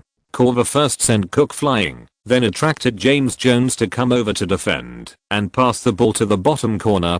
Caspi hit a 3-pointer with no one defending. 34-39. The Heat attacked. The Knicks left Joel Anthony open, used more heads to create high-intensity pressure, causing Duhan to make a mistake in passing. Caspi stole the ball and passed it to Curry, who was cutting in, and at the same time, stopped to block Weaver, who was chasing back. Then, the whole Madison cheered for Curry's dunk. Spoelstra on the sideline scratched his ear, as if he had noticed something. As expected, the next round of offense and defense was almost a copy of the previous round. The Knicks pressed the ball online, completely ignoring Joel Anthony outside the 3-second zone. Weaver barely shot under the high defensive intensity, but was blocked by Landry. The Knicks once again launched a quick counter-attack, and Curry assisted Landry to complete a follow-up dunk. 38-39. In 2.5 minutes, the Knicks narrowed the gap to 1 point in one go, and had already caught Joel Anthony's vital point. The Heat, it's not going to work. Chapter 406. The most terrifying thing. In the next round, the Heat successfully sent the ball to Joel Anthony, but Korver's clean foul made the Heat players feel disappointed. Although Joel Anthony made 1 of 2 free throws, the feeling of being strangled still made the Heat's morale plummet. Looking back, Korver received the ball through running and made a shot from the outside, but unfortunately he was penalized by the referee for stepping on the line. The two sides were tied at 39. Spoelstra called a timeout and replaced Joel Anthony with Mickey Moore. Flyweight inside player Mickey Moore is a very extreme inside player. In his early years, he was always at the minimum salary level. After joining the Hawks in 2005, Kellyan played to his strengths and avoided his weaknesses. Later, he cheated the Mavericks into a good contract, which added a guarantee for his future life. replacing Joel Anthony. Mickey Moore was not left alone on the offensive end, but he only had one mid-range shot, and his weak confrontation almost did not allow him to move inside. On the defensive end, he was completely unable to stop Mozgov, and was chased and beaten by the Russian. Is the Heat's bench too bad? Of course not. Joel Anthony has defense, Mickey Moore has characteristics, and the Heat's inside line is really not bad. The fundamental reason is that the Knicks bench is too strong. If Mozgov's level is placed in some teams with relatively poor inside lines, such as the Jazz, Suns, and Rockets, he is even capable of starting. Not to mention him, Kellyan would rather use Caspi as the power forward and not use Landry much. If he is placed in the Heat, he will definitely be reused. As a time traveler, Kellyan's biggest advantage over other coaches is not his tactical concept or dispatching ability, but his terrifying team building ability. He completed the transformation of Decay into Magic twice in the Hawks and the Knicks, relying on this. 5 minutes into the second quarter, the Heat fell behind by 6 points, and Pat Riley in the VIP seat looked grim. As the godfather who created the Lakers Showtime dynasty, and has also made achievements in the Knicks and the Heat, Pat Riley can see the deep inner strength of the Knicks. Let's be honest, if this lineup is given to Pat Riley, he is confident that he can fight for a record of 72 wins and 10 losses. If he can do it, how can Kellyan do it? It's only been 2 off seasons. How did he do it? Pat Riley's heart was roaring. The fortune teller was very crazy on the sidelines, and no one knew the pain of Spoelstra, who faced fear. Kellyan's sigh of underestimating the fighting power of the Heat was because Spoelstra had been preparing for this Christmas game for a long time. In the past few days, he almost lived in the office, repeatedly watching the Knicks games and studying the Knicks from all aspects, including offensive routines, rhythm control, and deployment of troops. As a result, Kellyan was still able to adapt to the situation, take advantage of the situation, and rely on the more powerful lineup potential to surpass the score. This is like Zhang Wuji, who mastered the 9 Yang magic skills, 9 Yin manual, great shift of the universe, and Teikai magic skills, and was selected by the author as the best martial arts, but was knocked down by Weizai Obeo with a bang shot. What is this called? Dimensional strike. After the timeout, the Heat returned to the main lineup. Only if Wade and Bosch continue to play well can Spoelstra have some confidence to fight against the Knicks. Kellyan replaced Curry and Landry with Jeremy Lin and James on the side, pushing James to the power forward position. As soon as he came on the court, James blocked Wade in the assist defense. In terms of absolute physical talent, James is still better. The Heat served the baseline ball. Wade threw the ball to Jeremy Lin, bounced it into his own hands, and quickly shot from mid-range, giving James a response. James spread his hands helplessly, expressing his helplessness. The Knicks were on offense. James held the ball and singled out Mike Miller, using his physical advantage to attack the inside. Halm double-teamed and left Caspi open. The Israeli received the ball and passed it to Jeremy Lin, who quickly broke into the basket and scored with a layup. Jeremy Lin is not in the team's rotation on a daily basis. His playing time ranks 12th among 13 players, which is basically the same as Sun Yu last season. He is described by fans as Kellyan's pendant. It was because Holiday was injured that he had the opportunity to take the position of backup point guard. It was a great honor to have the opportunity to score in the Christmas game. On the Heat side, the starting point guard Gibson's independent offensive ability is not strong, and Jeremy Lin is enough to cope with it, and he will not be a drag on the defensive end. On the offensive end, Jeremy Lin's three-pointer is not accurate, but at least it is not easy for the opponent to leave him open, and the overall performance on both offense and defense is acceptable. After all, a third point guard, what do you want? The starting lineup returned, and the Heat maintained a considerable offensive and defensive intensity. This is also the best thing that Spoelstra's team did. From beginning to end, they were not defeated by the personal abilities of their stars, and insisted on their own defensive system. At the end of the second quarter, Curry also returned to the field, and the Knicks tried to widen the gap to double digits before the end of the half. At the critical moment, Wade broke out again. In the last 2 minutes of the first half, the Flash made 3 shots and hit all of them, scoring 7 points in a row, helping the team narrow the gap to 5.61:56. The Knicks entered the locker room with a slight lead. Throughout the first half, the Knicks could not solve Wade's problem on the defensive end. The Flash made 14 shots in the first half, hit 9 balls, scored 22 points and 4 rebounds, and Bosh also scored 14 points and 5 rebounds. The Heat's 2 stars exerted their strength, and the main lineup was not even inferior to the Knicks, which also made Barkley and Kenny Smith on the commentary booth very excited. They repeatedly emphasized the suppression of the 2 stars on the Knicks, which also showed that the entire NBA was in the current situation of the world has suffered from the Knicks for a long time. After the start of the second half, the Heat took the lead, or more accurately, Wade took the lead. The weakness of the Heat's insufficient bench strength was clearly in front of him. Wade knew that he could not drag it on any longer. If the Knicks continued to play an advantage in the third quarter, it would be more troublesome in the fourth quarter. Therefore, Wade chose to exert his strength in advance and launched singles on the offensive end continuously, using his own strength to help the team close and overtake the score. Strong face-to-face breakthroughs, quickly breaking into the basket after pick and roll, mid-range pull-ups, and using off-ball running to play high-position passes with Bosh. Wade used various means to complete the score, and quickly raised his personal score to 30+, and successfully helped the Heat overtake the score. In comparison, the Knicks failed to hold on to the score at this stage, and both James and Curry were responsible. Without Holiday's first layer of defense on the outside, James's defense in this game was not good, and on the offensive end, Bosh and Helm's defense inside also began to limit James. Curry's problem was that after his shooting touch turned cold, he was a little worried about his shooting choices.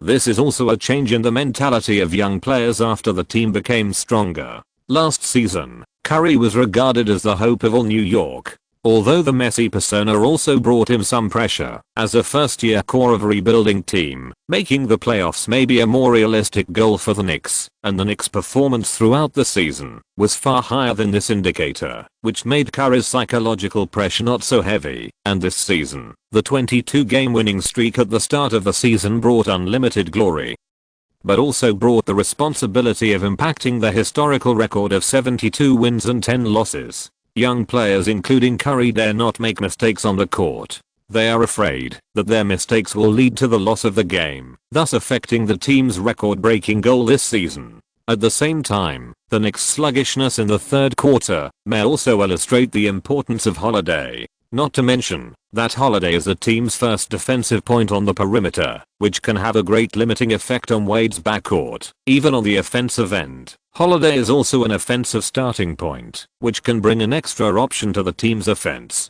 Conventional tactics can't open the situation, so Kenyon changed his mind and replaced West with Korver, playing his favorite 1-4 shooters around James. James fully controls the ball, and Curry retreats to the position of a fixed point shooter.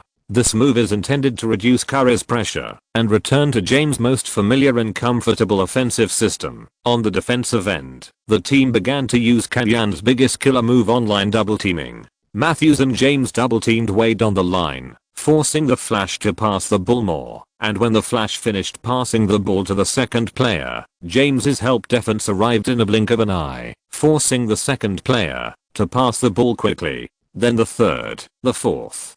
Kenyon often used this tactic in the Hawks, but not much in the Knicks. First, it is a personnel allocation problem. If you don't have top defenders like Garnett and James who have athletic ability, coverage, and defense awareness, it is easy for the opponent to crack it, and the opponent will randomly attack more people in a local area. Second, this set of tactics requires players to develop a certain tacit understanding in order to achieve a better double teaming effect. Second, the Knicks have won most of their past games easily and have not forced this trick out. In the Heat team, only Wade has enough ability to stably pass the ball and transfer under high intensity pressure. Mike Miller can transfer the ball, but his ball holding ability is declining with his age, and Gibson is a typical shooter point guard with accurate 3-pointers, and other aspects can only be said to be passing. Although Wade can occasionally break through the Knicks double teaming with his excellent physical fitness and control skills, and complete points and assists, but most of the time, the Heat are still forced to make mistakes. Even the Knicks are more powerful than the Hawks in executing this set of tactics. The reason is simple. While James plays a role of Garnett and uses his amazing athletic ability and coverage to constantly double team the ball handler, Horford behind him can provide a considerable degree of compensation. This is something that Dio beside Garnett obviously cannot do. This is also the reason why Kenyan likes Horford very much. Although his data and his offensive threat are not as good as Kevin Love, the contributions beyond the data are simply incomparable. Spoelstra was unable to cope with Kenyan's adjustment for a while. The Heat were hit by a 15:4 climax by the Knicks in a short period of time and fell into a backward situation again. Kimmy used the trick of double teaming on the line, and the Heat seemed difficult to compete. A somewhat desperate guess is that it is very likely that the Knicks, who have won 23 games and lost 1, have not yet fully demonstrated their strength.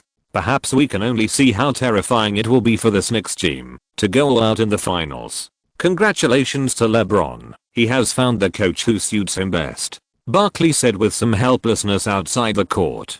Fees, who used to be a fan of Kenyan, he once said, "If I played under Kimmy, I would have won the championship long ago." Now, this is not a boast, but a prophecy. The premise is that he can listen to Kenyan. Wade and Bosh both played the entire third quarter. The two tried their best, but they just kept the score difference from being pulled to double digits. But the total score of 88:79 is still very dangerous for the Heat. Spoelstra must make a decision on how to play at the beginning of the fourth quarter. If the main players are in, Wade and Bosh will have to play the entire second half. Even if they can tie or even surpass the score, the physical strength of Wade and Bosh will definitely be greatly affected. If the Knicks' main lineup returns and uses the upper line double attack to target Wade again, the physical strength of the Flash will be difficult to support. What if the substitute lineup is used to pass these 3 to 4 minutes? Spoelstra also thinks it is difficult. The Heat are lucky to barely fight a 50-50 game.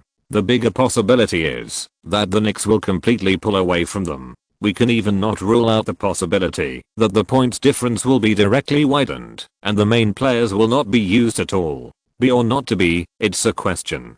Chapter 407 Kijiaji Kainshu. At the start of the fourth quarter, when the players from both sides returned to the court, Spoelstra chose a compromise attempt. He put Bosh, Gibson, and Mike Miller on the court to cooperate with Joel Anthony and Weaver. In this way, first of all, the strength of the lineup on the court was ensured, and the Knicks' substitute lineup would not even suffer a loss, and there was even hope to complete the task of chasing points. Secondly, it could also buy more rest time for Wade.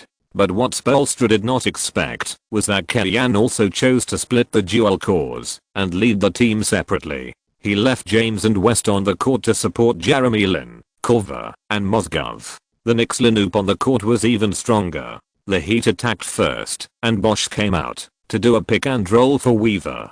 Weaver played against West, but even after 2 fake moves, he failed to shake off his opponent. He could only shoot hard against West and hit the back of the basket. Mozgov blocked Joel Anthony and helped James grab the backcourt rebound to push the fast break counter-attack in the first time, and cooperated with Jeremy Lin to play a signature counter-attack dunk. In positional warfare, Jeremy Lin is below the level, but when handling the ball during counterattacks, Jeremy Lin is definitely at the quasi first tier level. The score difference widened to 10 points, and Spoelstra shouted a few words to the players on the sidelines, indicating that everyone should not worry about the score difference and play one ball at a time. Mike Miller cooperated with Bosh to pass the ball, and after receiving the ball, he took a step inside, made a quick stop jump shot, and hit it accurately. As a player that Wade and Bosh specifically wanted to join the team, Mike Miller's performance after joining the Heat was not good. Not to mention that he was injured for many games. As a shooter, his outside shooting percentage so far this season is only 31%, which is really not impressive. In this game, he made 3 of 8 shots and scored 8 points, which is already a relatively good game this season. The Knicks attacked. James flanked the Heat's defensive focus. Jeremy Lin held the ball and played pick and roll with West and started in one step to force Bosch to pass. Facing Joe Lanthony's nanny pass, Mozgov only needed to jump lightly to dunk the ball into the basket. After completing the dunk, the Russian roared, and on the way back to defense, he also high-fived Jeremy Lin. Spoelstra on the sidelines was still shouting with all his might, reminding Bosch to work harder on the defensive end. The Heat's Filipino head coach was indeed very hard-working, in commanding on the sidelines, and he also left a deep impression on the fans. But compared with Kellyan, maybe it was really a difference in realm. In the eyes of fans, Spoelstra was a good coach under Pat Riley, but he was just good. And what about Kellyan? Not to mention being young, a master, or an offensive master. Just talking about the record and winning rate, the only ones who can compare with him in the league today are Phil Jackson and Popovich. Although Spoelstra was quite stamina on the sidelines, the gap between Bosch and James' ability to lead the team has been vividly reflected in the past few seasons, or the two have never been on the same level. Compared with the Cavaliers last season, the Knicks Linu lacked Mo Butchen, the second scorer, but the inside line was obviously stronger, and the overall score was close to 50-50. The strength of the Heat's transitional lineup, except for the defensive system carefully controlled by Spoelstra, was definitely not as good as that of the Raptors last season. Facing the inside combination of West and Mozgov, Bosch struggled on the court. The Dragon King needs teammates to be able to contain the opponent's defense and give him a comfortable offensive environment. If you ask him to play 1 against 2 in the inside, he basically has no such ability. The score difference was pulled to more than 15 points, and Spoelstra was a little discouraged on the sidelines. How to say it, he has made sufficient preparations for this Christmas game and tried his best, but he still couldn't make up for the gap in strength between the two teams, which made him a little self-doubting. As James stood on the free throw line again, Madison called him MVP for the second time. In the past few games, James' performance was not as good as Curry's, but in this crucial game, James proved himself to be the boss of the Knicks. Immediately, the Heat called a timeout and replaced Wade and Haddon to fight the Knicks. On the stage of the Christmas battle, Kellyan did not have any arrogance. He immediately took back the main lineup with the intention of killing the Heat directly. The two sides played back and forth for 3 minutes, and the score difference has been fluctuating around 16 points. With the blessing of the referee's whistle, the Heat barely maintained their dignity and was not taken away directly by the Knicks in one go, but there was really no way to narrow the score difference. Halfway through the fourth quarter, the physical fitness of the Heat players began to decline, which was clearly reflected on the defensive end. Curry made 3 consecutive breakthroughs, as if he was in a no man's land, scoring 6 points in 2 minutes, widening the score difference to more than 20 points in one fell swoop, completely killing the game. With 4 minutes left in the game, the score difference remained at 19 points. Seeing that there was no hope of catching up, Spoelstra had no choice but to replace the main players and declared defeat, and the game entered garbage time. In the end, the Heat's rotation lineup recovered a little point, and the Knicks defeated the Heat 124-111, winning this highly anticipated Christmas battle. When the red light of the end of the game came on, colorful ribbons and fireworks fell from the sky above the dome of Madison Square Garden, pushing the atmosphere in the arena to its peak. All the fans stood up and applauded vigorously, their faces flushed, and they were extremely excited. The Knicks have won a championship in history, but they have never played such a dominant power in any season. With 24 wins and 1 loss, the Knicks are now telling the world that we are the king of the league, and anyone who comes is just to challenge us. By analogy, it is equivalent to Barcelona in the middle of the 2008-2009 season. Although it has not been officially crowned, anyone with a discerning eye can see their unique dominance. James walked towards Wade, and the Banana Boat brothers hugged each other tightly. Kellyan was chatting with Spoelstra. Both of them are Asian, and they have made a name for themselves in the league with their own abilities. Although the Heat lost this game, Spoelstra's coaching skills can still be seen. It can only be said that this Knicks team is too terrifying. In the whole game, Wade made 16 of 30 shots, 10 of 12 free throws, and scored 44 points, 5 rebounds and 7 assists. His performance was outstanding. Bosch also scored a double-double of 22 points and 13 rebounds, but still couldn't lead the team to victory because the players on the Knicks played better. James sent out 36 points, 7 rebounds and 7 assists, but his greater contribution was on the defensive end. Especially when the Knicks used the online double teaming tactics, James could not only put considerable pressure on the ball holder, but also rebound in time and provide exaggerated coverage. It is no exaggeration to say that the players who can perfectly support Kenyan's tactics may be the peak Garnett and the current James. Although Curry's performance was average in the first half of the third quarter, he contributed considerable output in the second and fourth quarters, scoring 29 points in the whole game, which was a performance that offset his own merits and demerits. After all, he is only a sophomore, and he has also experienced a change in his role this season. It is impossible for him to switch directly to the Curry Day state without any adjustments, right?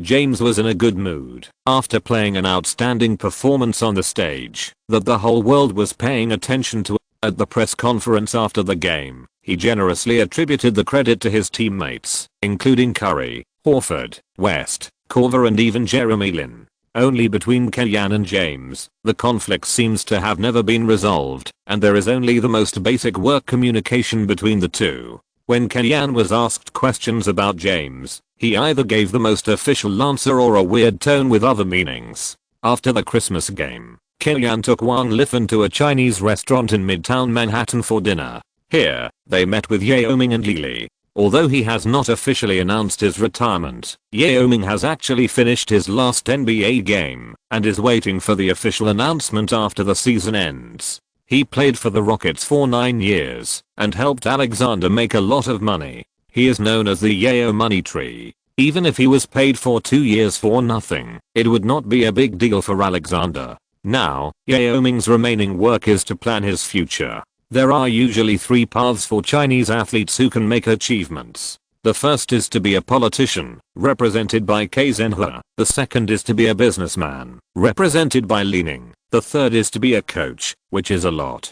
Xian Liang, Bao Chunlei, Beta, who are in the entertainment industry, Jiuo Jingjing, who directly married into a wealthy family, and Zhang Chaik, who are engaged in film and television communication, are special cases. Yao Ming's highest subconscious expectation is of course, to take the official path. How to say it, the idea of officialism of the Chinese people has been implanted in the minds of the masses for thousands of years. Yao Ming has been willing to sacrifice his health for a long time in his career, to play for the country. Especially in 2008, he gave up everything to protect the Olympics. In addition to patriotic feelings, it is also a political investment. This path can help Yao Ming, and even his family complete the class leap. As for business, Yao Ming has already started operations, and Team Yao is responsible for this. So far, Yao Ming has opened an investment company, bought the Sharks, got involved in the catering industry, and purchased a considerable number of properties. Yao Ming's property ranks second on the Forbes China celebrity list, second only to the cheating Kenyan. In addition to team contracts and endorsement contracts, personal investment is also very important. However, buying an NBA team is a big deal. Even if his partner is Kenyan, Yao Ming feels a little unreliable. So while slowly releasing assets and increasing cash flow, Yao Ming also wants to listen to Kenyan's detailed plan. Although it has little to do with you, you will pay more or less attention to the labor management negotiations in the NBA this season, right? Kenyan said after the dishes were served. The differences seem to be huge, but I don't think it will lead to a lockout, right? Yao Ming's thinking is just like what Master Lu described in Silent China. The Chinese people always like to reconcile and compromise. Just like you say this room is too dark and you need to open a window here, everyone will definitely not allow it. But if you advocate tearing down the roof, they will come to reconcile and be willing to open the window. But it's not like this in the United States. It concerns the sovereignty issue of labor and capital in the next few years. Both sides must put all their efforts to suffocate each other. Milk is poured into the river without lowering the price. To sell it to the poor is the reason.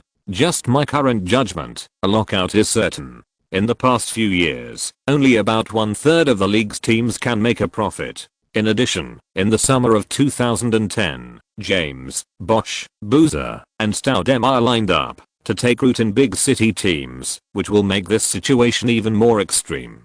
Kylian said, "For capitalists, what is the meaning of unprofitable projects?" Yao Ming nodded slightly. He is a player and the owner of the Magic City Sharks. He understands the origin of these operations. However, in his eyes, business is more about human relations and worldly wisdom, and there will be no such fighting to the death signs. If the season is suspended directly in 11 to 12, neither the boss nor the players can bear it, and it will not be good for anyone. But even if it is suspended for 5 or 10 games, the direct financial loss will be calculated in 9 figures. This is only the economic loss, not including the loss of influence and image.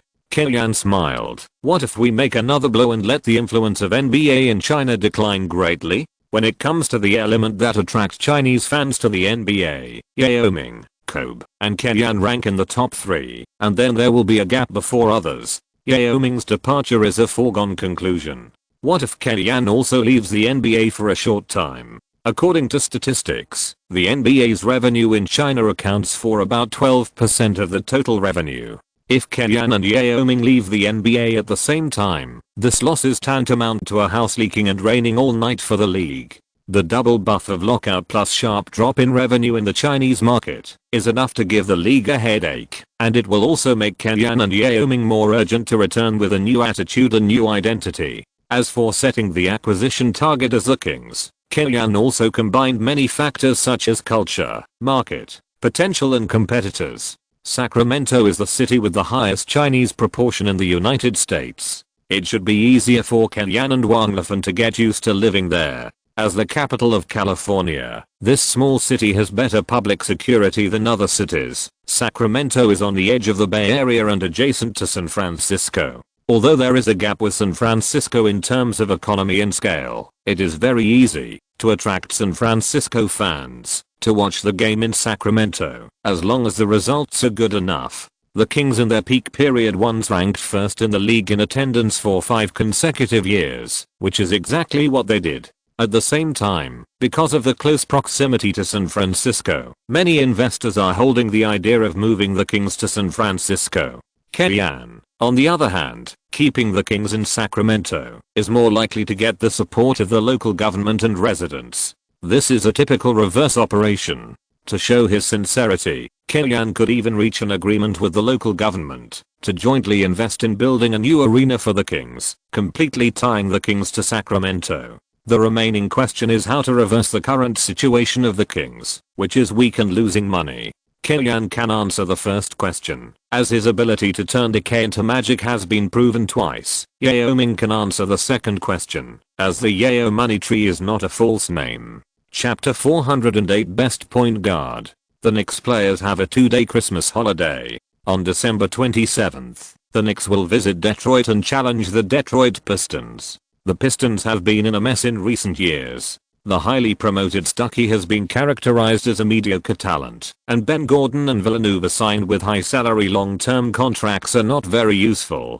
In the draft, except for Monroe, who was just selected in 2010 and has certain potential, there are no other outstanding candidates. Let's be honest, Kylian can revive the Hawks in 1 year, rebuild the Knicks in 1 year, and even have the confidence to deal with the situation of the Kings in the future. But if you let him go to the current Pistons, he may not be able to make any achievements for a while. There are too many problems. At the same time, under the background of the financial crisis, the dilapidated state of the Motor City is also reflected in every corner of the city. Batman: The Dark Knight Rises can be filmed directly in Detroit, and it is not unnatural to regard it as Gotham. Although the strength is not good, the Pistons still caused a lot of trouble to the Knicks in this game.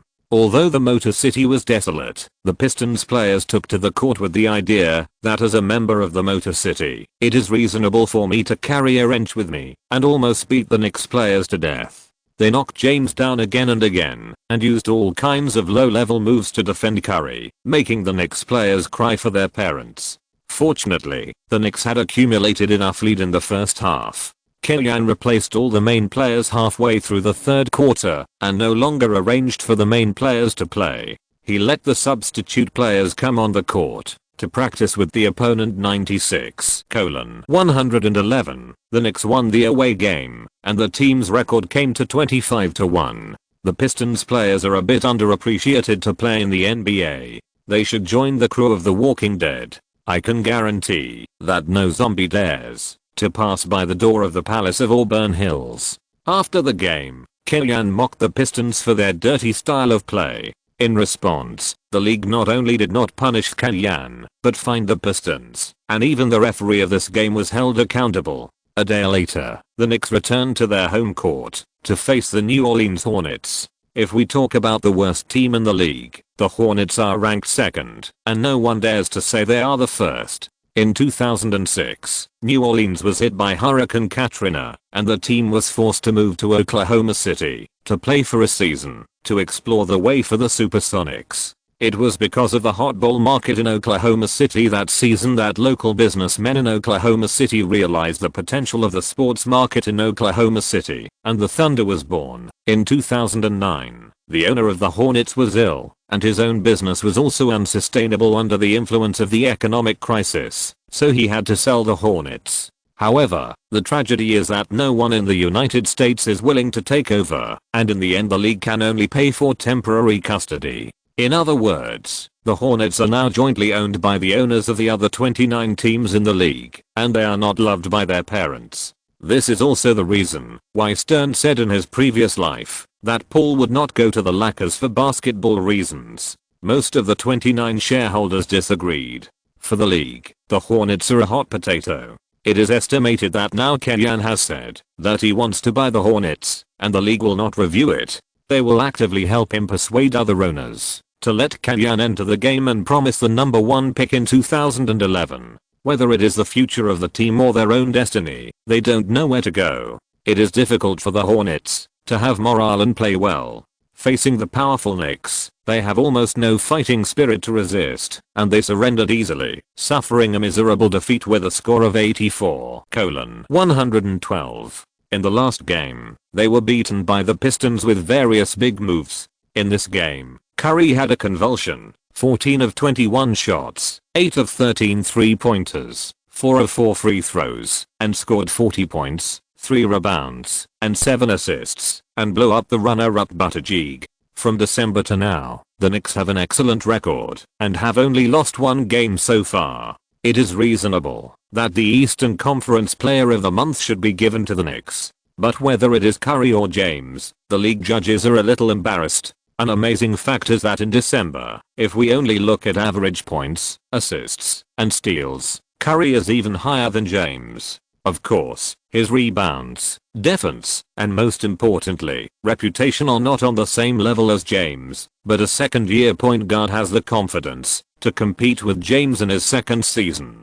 Is he really the Messi of basketball, as Kellyanne said? Another point that makes the league management more entangled is the issue of MVP. First of all, it is clear that if the Knicks break the best record of 72-10, then the MVP will come from the Knicks no matter what. Secondly, even if James is strongly supported by the league does not want him to win 3 consecutive MVPs before winning the championship, which is not good for him. If James accumulates enough honors in the regular season, but the league does not give him the honor in the end, it will also cause a lot of controversy. Finally, supporting Curry to split the votes for James? It is not easy. After all, James is one of the faces of the league. It is impossible to make things worse. Curry is the big brother and James is the little brother, right? After harvesting 2 heads from the Pistons and Hornets in a row, the Knicks took a day off and faced the challenge of the Atlanta Hawks at home. Whether it was the relationship between Kellyanne and the old Hawks team or the battle between Curry and Paul for the first point guard, they were all very topical. However, the overall strength of the Hawks this season was average, and it was difficult for them to pose a threat to the Knicks. They started the season with 15 wins and 13 losses, and their record was neither good nor bad.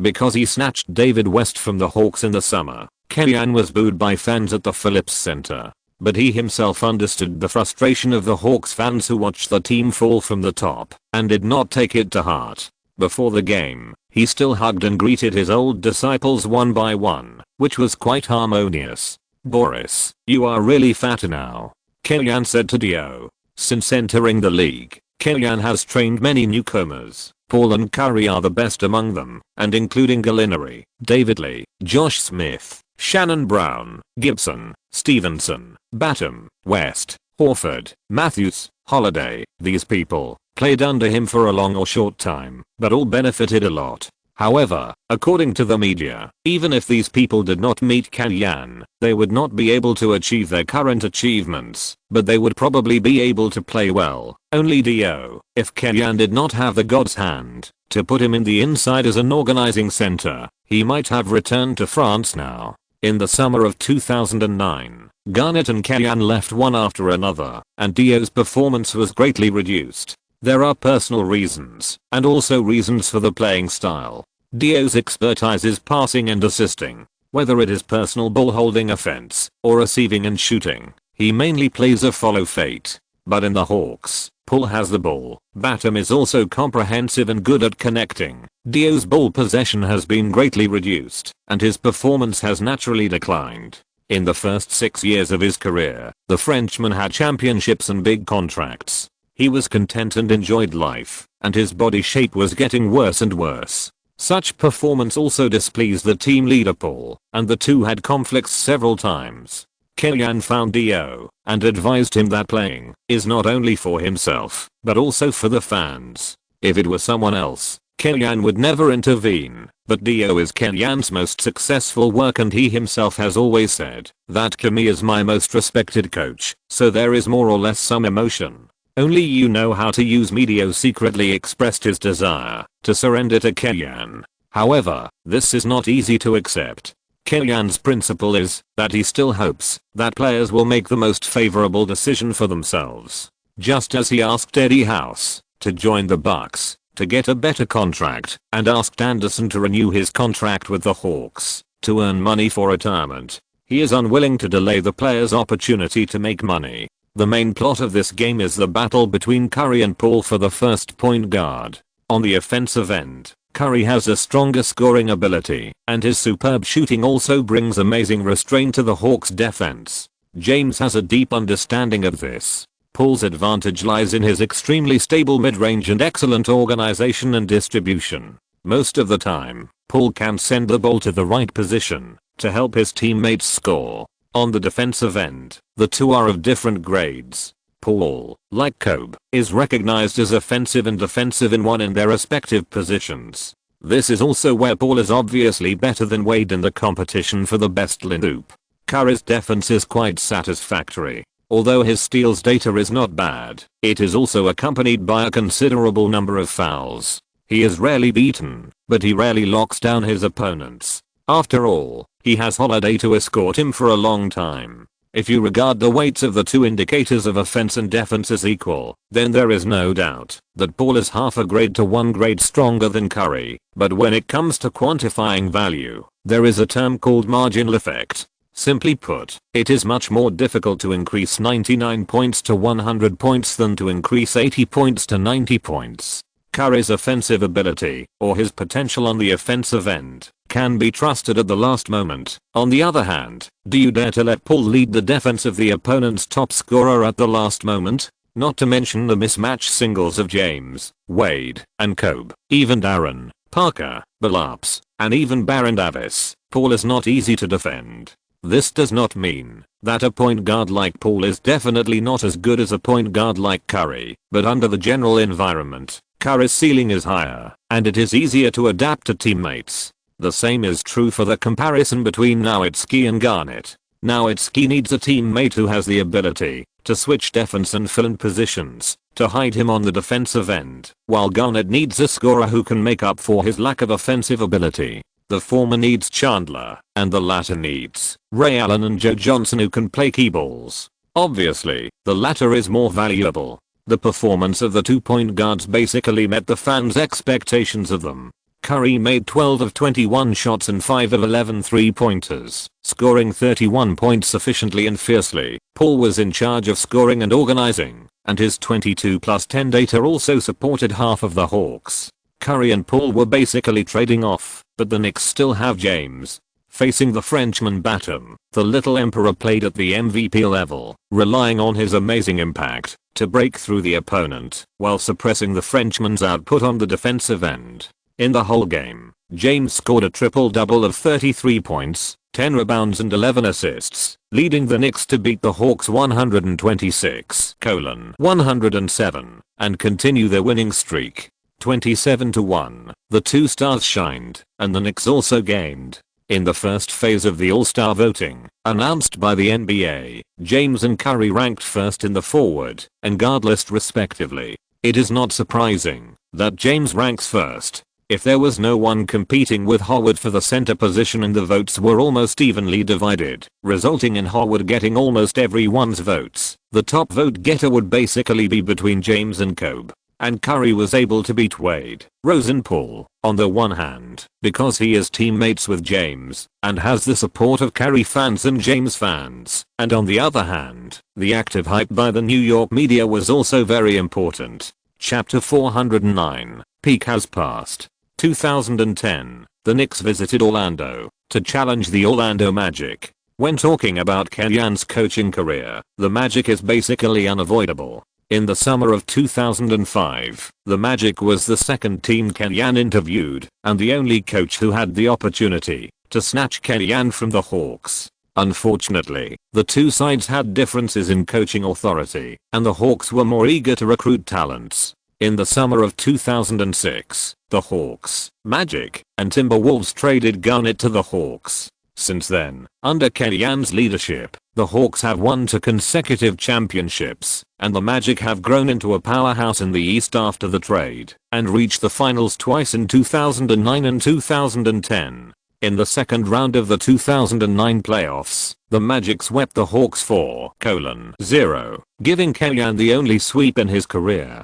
Throughout Kenyan's career, among the coaches who have played against him more than 5 times, Magic head coach Stan Van Gundy is the only coach who has more wins than losses against him. However, this season, the Magic's strength has declined significantly. After reaching the finals for 2 consecutive seasons, the Magic lost to the Lakers, and the morale of the Magic was severely frustrated. Howard and Josh Smith, 2 athletic insiders, could not take advantage of the Lakers, and the argument that the two relied too much on their bodies was rampant. Josh Smith took the initiative to give in for his friend and transformed into a mid-range shooter. As he grew older, PJ became older and his power decreased greatly, and the performance of Redick, who was promoted, could only be said to be mediocre. If it weren't for Howard holding the Magic's bottom line, it would be difficult for the Magic to guarantee a top 3 position in the East, but even if they barely suppressed the Heat, no one thought they could dominate the East for 3 consecutive years. Because Kenyan has completed the reconstruction of the Knicks, and they are even stronger and more arrogant than the Hawks of that year. At the same time, in this game, the Knicks also welcomed Holiday, who returned from injury. However, Holiday was arranged on the bench in this game.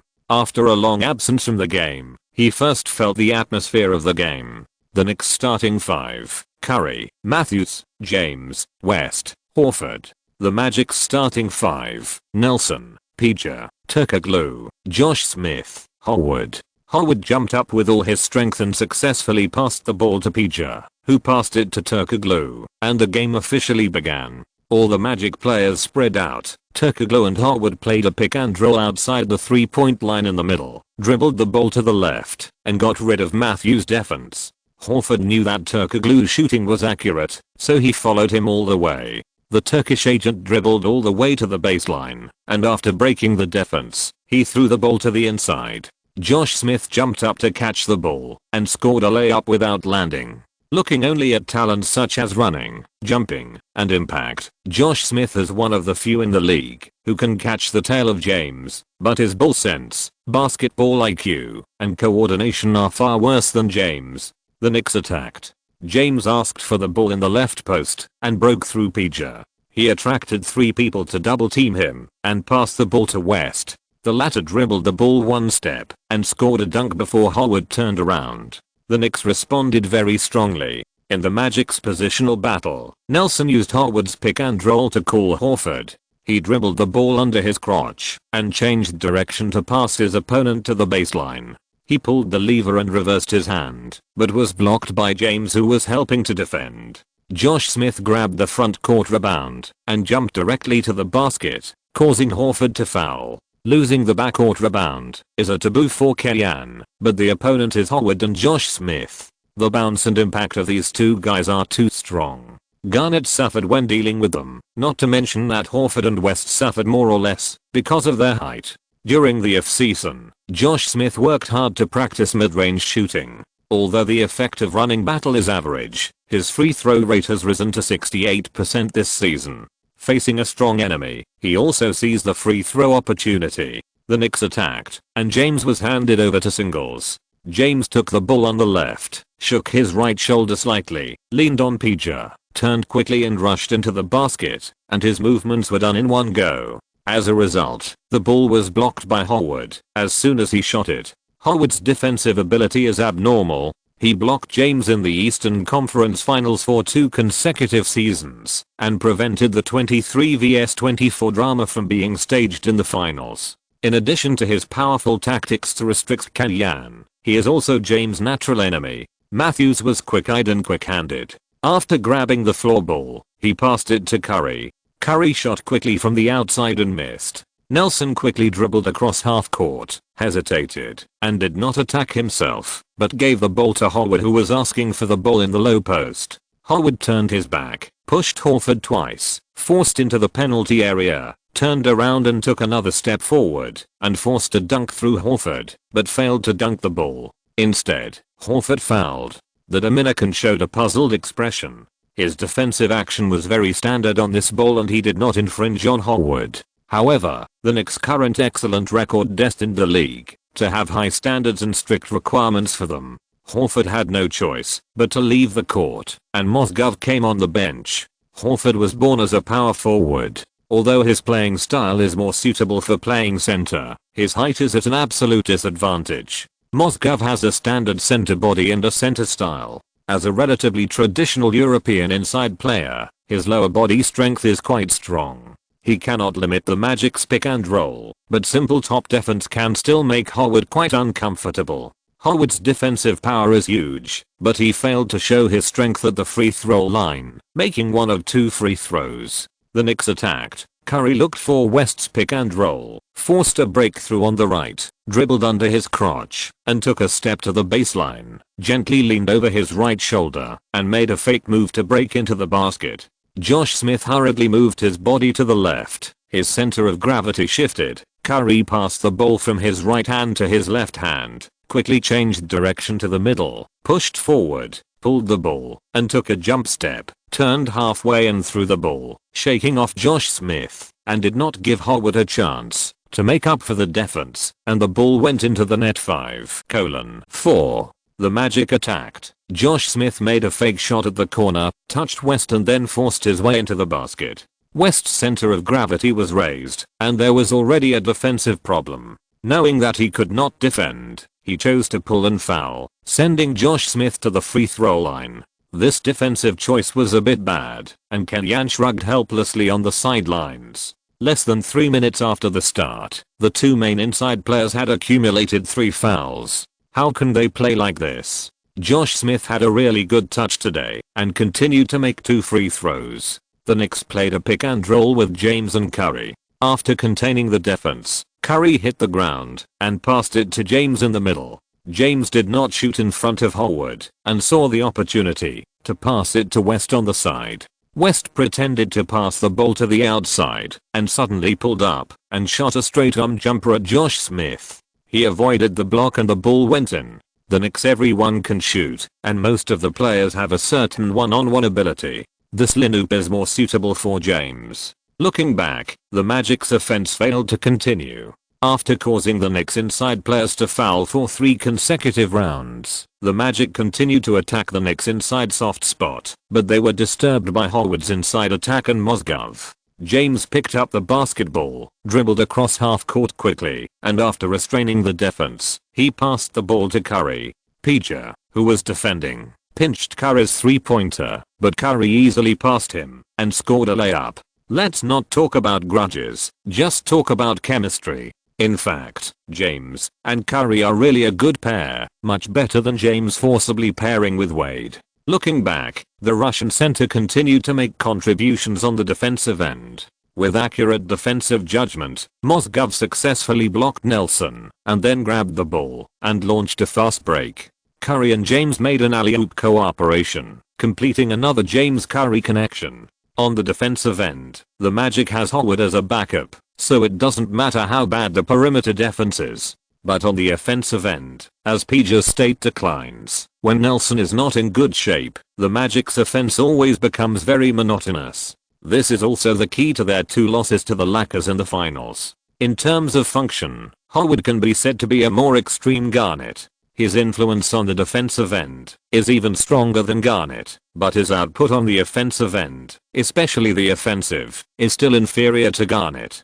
Kellyan specially equipped Garnett and Paul with Joe Johnson, a striker, while the Magic only knew to rely on the king of law Turkoglu.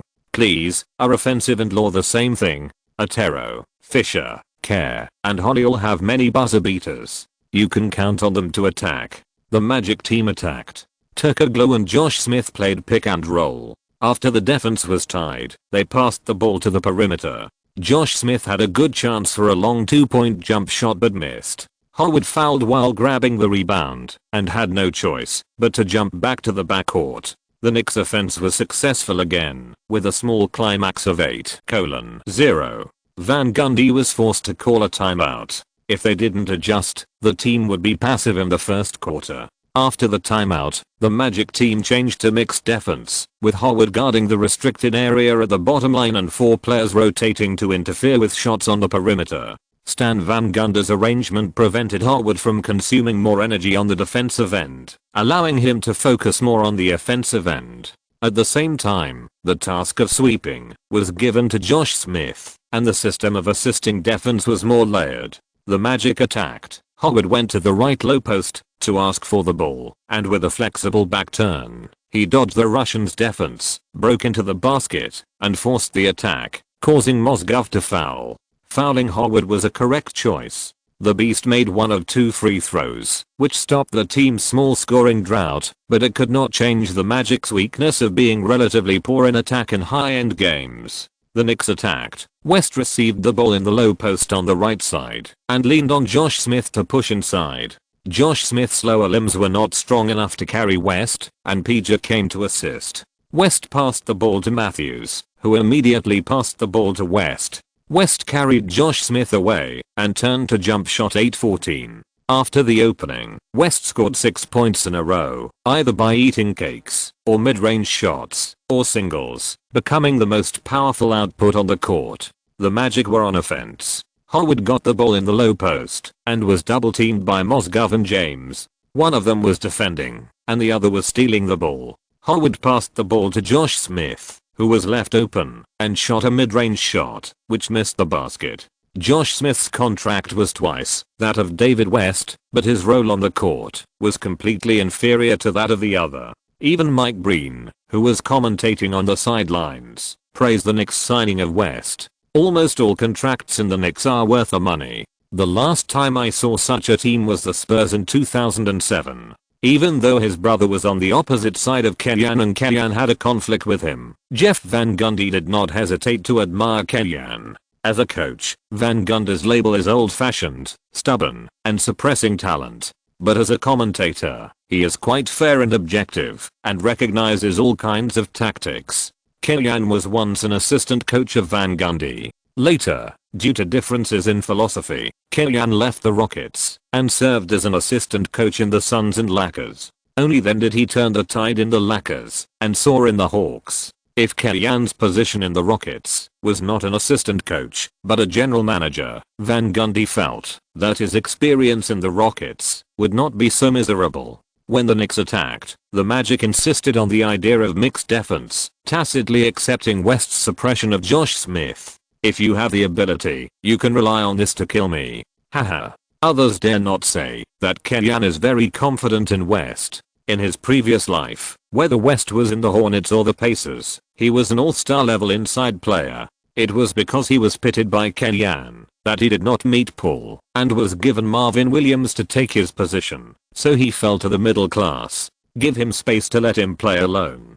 It is what I want, but I dare not ask you. After Christmas, the Knicks played 4 games in 6 days. They have a physical crisis, and it is impossible to maintain this offense and defense intensity normally. The Magic ignored this and gave the Knicks players a chance to breathe.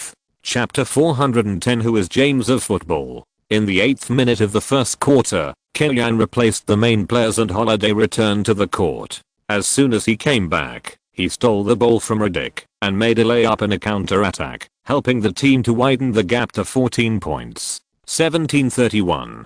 The Magic, who were expected to snipe for the Knicks, were left behind in the first quarter. Mike Breen and Jeff Van Gundy, who were in charge of commentating on the sidelines, followed public opinion and began to discuss the difficulty of 72-10. In fact, from my point of view, the team that really played like the Bulls' 72-10 record in recent years was the Dallas Mavericks in the 2006-07 season. After losing 4 games in a row at the beginning of the season, the Dallas Mavericks had a record of 67 wins and 11 losses in the next 78 games, including a loss to the Warriors at the end of the season when all the main players were rested. They completed 3 12-plus winning streaks during the season, including the longest 17-game winning streak of the season. They have MVP Nowitzki, Josh Howard who can enter the All-Star in the West, a complete offensive and defensive system and a very solid bench lineup. If the 4 consecutive losses at the beginning of the season were not too eye-catching, I think they can look forward to the record in the middle of the season and handle some details better. If we compare the Mavericks to the current Knicks, we will see a lot of similarities. An MVP player who is highly recognized, but has never won a championship, a young star who was entrusted with important tasks by the coach when he first entered the league, a complete set of offensive and defensive systems, and a corresponding bench lineup.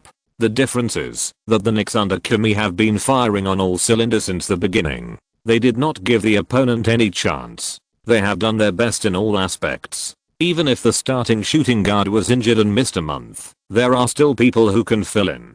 The only game they lost was a back-to-back game. Forgive me, the Spurs were able to end the Knicks' winning streak, thanks in large part to the Warriors and the outbreak of Jennings and Ellis. From the performance so far this season, I think this Knicks team is more terrifying than that Mavericks team. Their suppression is more unstoppable. Even if they encounter some teams that slightly restrain them in their playing style, they can rely on the personal abilities of the players to solve them. If there are no unexpected situations, this is a team that people can look forward to. Having said this, Mike Breen chose to stop talking and leave room for maneuver. If the same situation happened to the Lakers, Spurs, Mavericks or even the Hawks, Mike Breen would have the confidence to say the record will definitely be broken, but it happened to the Knicks. New York and Knicks, these 2 words together highlight the word bad. You never know how shameless they will do. Holiday completed steal, counter-attack, one-stop dunk as soon as he came on the court, but he has been away from the battlefield for a long time and has not yet found his offensive feeling. In addition, he himself is not good at organizing offense. At the end of the first quarter, the Knicks were chased back by the Magic. After the first quarter, the 2 sides were tied at 29-37, and the Knicks led by 8 points. Although Holiday did not play well at the beginning of the second quarter, Kellyanne still put him on the court to find the feeling of the game. Players are not robots, nor are they codes with stamina bars and status arrows in the game, but living people. After returning from injury, it takes time to find the feeling of the game and some opportunities to make mistakes. With a certain tolerance rate, Kellyanne is willing to give more time to the players he trusts. Moreover, although Holiday's performance on the offensive end was slightly lame, he quickly regained his form on the defensive end and faced the full suppression of the street ball king. The Magic have made it to the finals for 2 consecutive seasons, and the past 2 seasons have been very successful. In addition to the strong starting lineup, their bench lineup is also capable. Alston, Redick, Petrus, Bates, and Gortat's bench lineup is considered first class in the entire league. Except for Petrus, who is slightly weak at the small forward position, the mention of other people in the starting lineup will not affect the strength of the starting lineup. In the first 4 minutes of the second quarter, the Magic's bench lineup played an 11:8 advantage, and the score difference was narrowed to only 5 points. At this time, Killian brought James, Curry and others back to the court to stabilize the situation. With James and Curry as the two ball holders on the court, Holiday was freed from the heavy responsibility of organization and focused on defense. Then he and James reproduced the power of the strongest defensive duo in the league, helping the team to play the highest quality outside pressure. The Knicks completed a series of quick counterattacks, played a wave of 14-3 attacks, and pulled the score difference to 16 points in one go.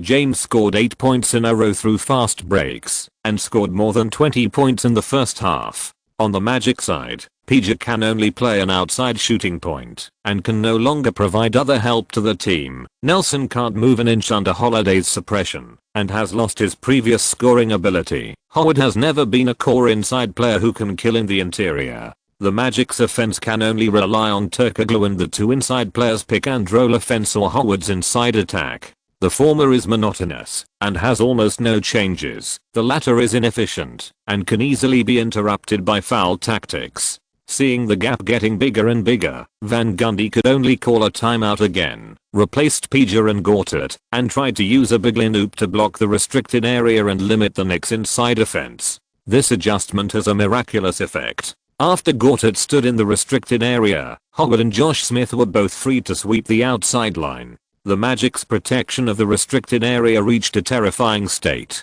Their outside defense was slightly insufficient and could not keep up with the Knicks' rotation, but Van Gundy's idea was also simple and crude.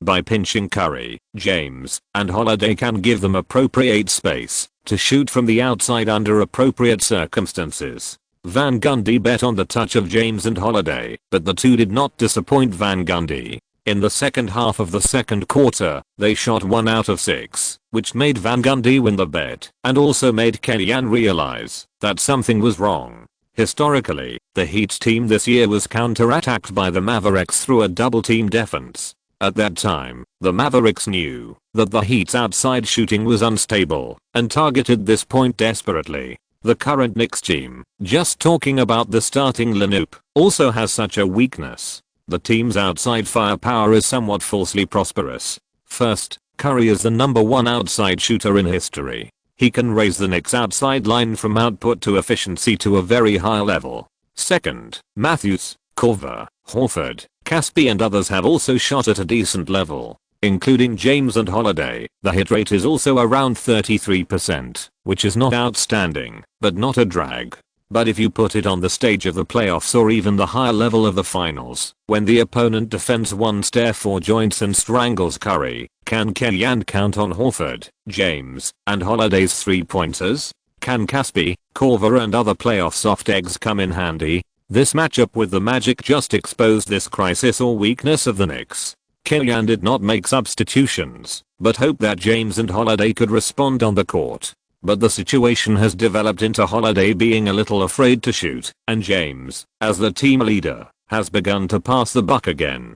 Curry and West, who were heavily guarded by the Magic, were forced to take on a lot of offensive roles, and the Knicks' offense began to decline. At the end of the first half, the score was 59-65, and the Knicks' lead was reduced to 6 points. When the wind is favorable, the dog is in the wind, and when the wind is unfavorable, the dog is in the wind.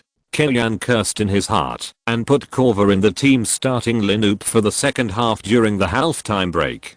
Korver replaced Holiday, and the team's outside firepower was significantly strengthened, but in the middle of the second quarter, the team's terrifying defensive deterrence no longer existed. Nelson was liberated, and the Magic's offense improved. On the Knicks' side, the lineup was more reasonable, the offensive environment was greatly broadened, and James also had more room to play. This is a common problem in James' team. You really need to tailor the lineup for him, equip him with a second offensive point, a high quality inside line, and the best shooter, so that he can concentrate on playing his comfortable role. You can't say that such a configuration is not good, because Killian has laid a good foundation for the team, and it is possible to win the championship. But what if James' team doesn't have the assets Killian has worked so hard to accumulate? then they can only sacrifice the future of the team, squeeze out all the potential of the lineup, and configure the corresponding players to fight in the short term. Kylian suddenly thought of Curry's messy personality and thought of the forums where Messi fans and Ronaldo fans sprayed each other as James in football. Rather than saying that James is Ronaldo in football, it is better to say that he and Ibrahimovic are more compatible. He who gets Ibrahimovic wins the league. James has dominated the Eastern Conference for 8 consecutive seasons since 2011, which is indeed a strong achievement. Similarly, Ibrahimovic and James also have the so-called self-contained system play style, and the teams they are in need to build lineups around them and develop tactics. Both of them are also called 3 surnamed slaves by black fans. In terms of offense, the Magic team that reached the finals in the past 2 years could not beat the Knicks, not to mention that the Magic team has shown a clear downward trend this season. Although the backcourt combination of Korver and Curry is not outstanding in defense, they have James behind them, and the Magic themselves lack a player who can solve the problem from the outside, so they can't take advantage of the Knicks loophole. On the offensive end, Curry and Korver made consecutive 3-pointers, which gave James a large open opportunity with no one in front of him. James quickly shot and pulled back his outside shooting rate. At this time, Stan Van Gundy's past experience of H2H being stronger than Kylian is not convincing at all. In a sense, he just seized Kylian's low period and brushed up his winning rate. If you let him fight Kylian head on, he won't get any advantage. Horford, 3-pointer. The score difference is 20 points. There is not much suspense in the game. The Knicks have finished all the games in 2010 with a record of 28 wins and 1 loss. This is the most brilliant start in history. No one else. Maybe we can expect Kami to bring us another surprise this season. Mike Bryn shouted excitedly on the sidelines, but Kylian on the sidelines did not have the joy he imagined when he saw the victory in front of him. Instead, his face was a little serious. The tactics formulated by Stan Van Gundy in the second half of the second quarter restrained the Knicks' regular starting lineup. Although this was achieved by relying on the amazing athletic ability of Josh Smith and Howard, it does not mean that other coaches in the league will not be inspired by it. In some more critical games, no one can guarantee that the Knicks will not encounter corresponding difficulties. Only by solving this problem can the Knicks continue to overcome difficulties in the future season. The final score was fixed at 103-118. The Knicks dismantled the Magic away from home. After the 22-game winning streak was ended, they started a wave of 6 consecutive wins. I don't know how many games we can win in the end. I just hope it will be as perfect as possible, whether it's the regular season or the playoffs. Frankly speaking, Knicks fans may never have the chance to experience such a great season again. Kylian said in the post-match interview. Kylian and Wang Lifan confirmed their relationship on New Year's Eve of 2005 to 2006. If circumstances allow, the two of them usually go out together on this day to celebrate the new year, but this year they have a baby and Wang Lifan can't fly away. The two can only postpone the celebration for one day and celebrate in a restaurant on New Year's Day. After June this year, I can have a good rest for a while. By then, you can also put down your work and we can go to Ottawa, Prague, Rome, Valencia, Kenya, wherever you want to go. Kylian said. With Irene here, do we have so much time to go to so many places? Wang Lifan smiled, wondering if there is enough time. I haven't finished yet. Steven plans to propose to Ayesha with the championship ring. They may hold their wedding in the summer. We still have to find time to attend their wedding. Kylian thought for a moment and added, don't worry, there will definitely be enough time. I will at least rest until the end of the year. According to Kylian and Yao Ming's plan, after the 2011 finals, the two will completely leave the NBA in a short period of time. They will not accept any official positions, will not talk about any NBA related topics in any interviews or activities, and even Yao Ming will not hold his jersey retirement ceremony that season. Kylian will not accept any relevant invitations from the Basketball Association and CCTV, and will return to being an ordinary person as much as possible. In principle, there is only one thing, starting from the level of the two of them, not giving the NBA any opportunity to create topics and arouse heat. The colder the NBA is in China, the greater the significance of their return by acquiring the team. Don't feel that it is in vain. Data shows that after Yao Ming retired and Kobe declined, the influence of the NBA in China declined for a period of time, and many fans gave up the NBA intentionally or unintentionally. But later, the appearance of Kurishin drove some of them back to the TV. In the first game of 2011, the Knicks welcomed the Magic at home. During the pre-match training, Curry felt some discomfort in his right ankle. After communicating with Kalyan, he temporarily withdrew from the game. Curry's ankle is the key point of the key points that Kalyan protects, and absolutely no problems are allowed to exist. He doesn't play, and Korver is temporarily transferred to the starting lineup to partner with Holiday in the backcourt. The starting lineup of Holiday plus Korver plus James plus West plus Horford has a feeling of enhanced version of the Cavaliers versus Magic. James feels that his teammates are stronger than his Cavaliers teammates last season. But in terms of the game effect on the court, this improvement does not seem to be enough to help James beat the Magic.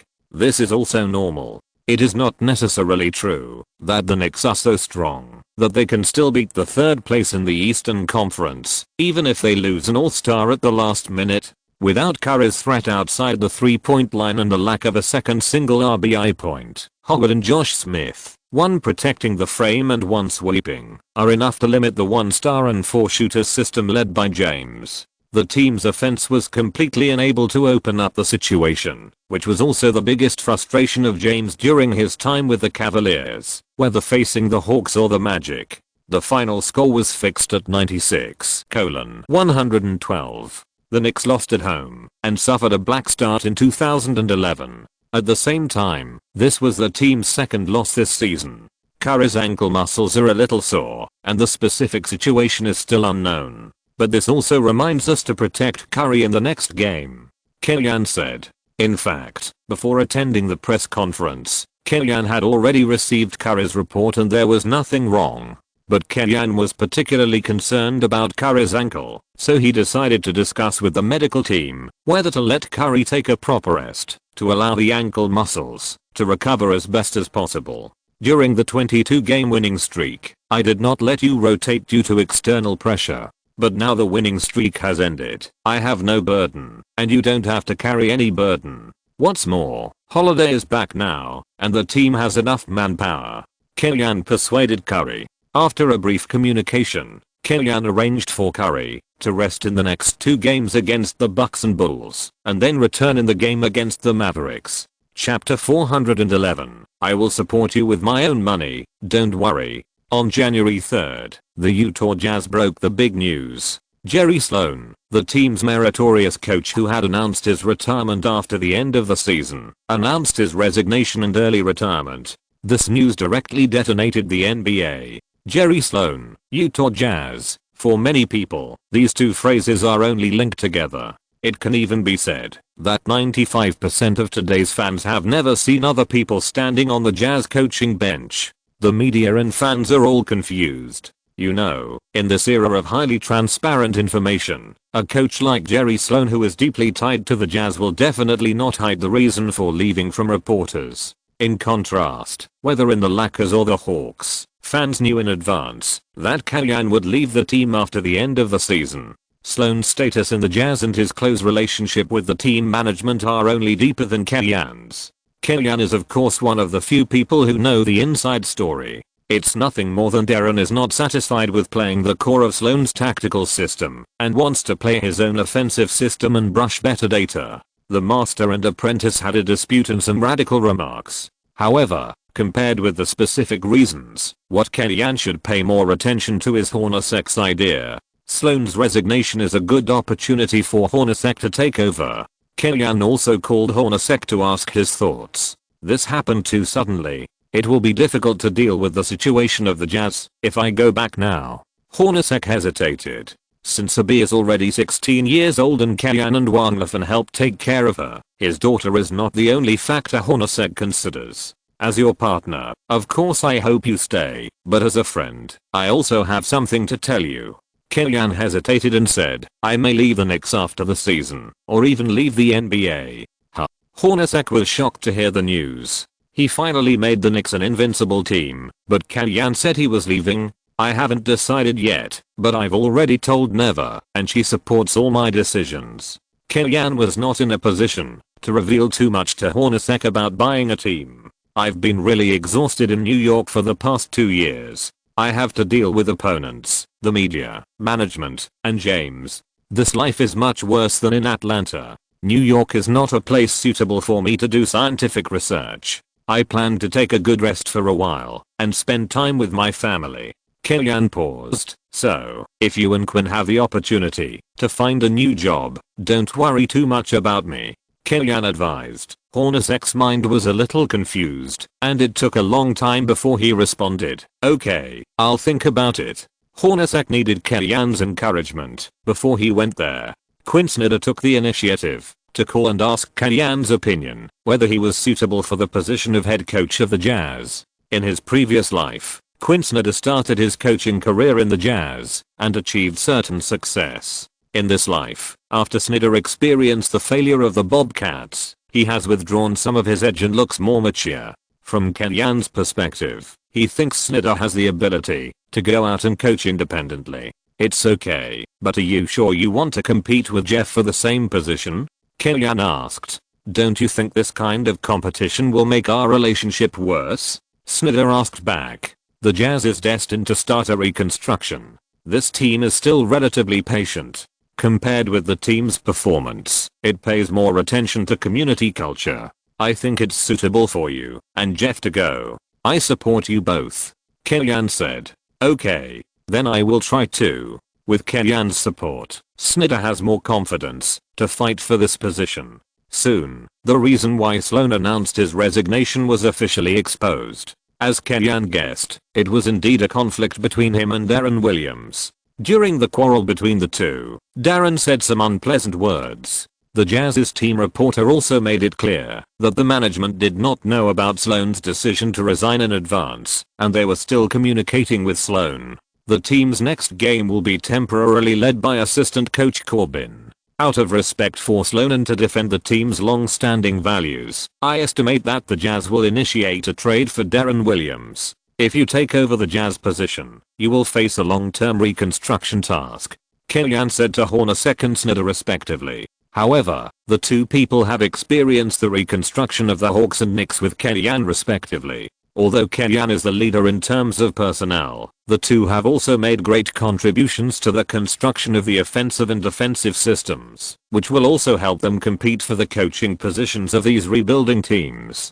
On January 4th, the Knicks will visit Milwaukee to challenge the Bucks away. The situation faced by the Bucks this season is somewhat tragic. The former boss Michael Red State has declined seriously, and he has become an inefficient shooter. The main center Bodig suffered an arm fracture during the game and was reimbursed for the season. In addition, Yi Jianlian and Alexander, who were selected in the draft in the past few seasons, were proven to be fakes. Only Jeff Teague, the Mamba, was left to support the team.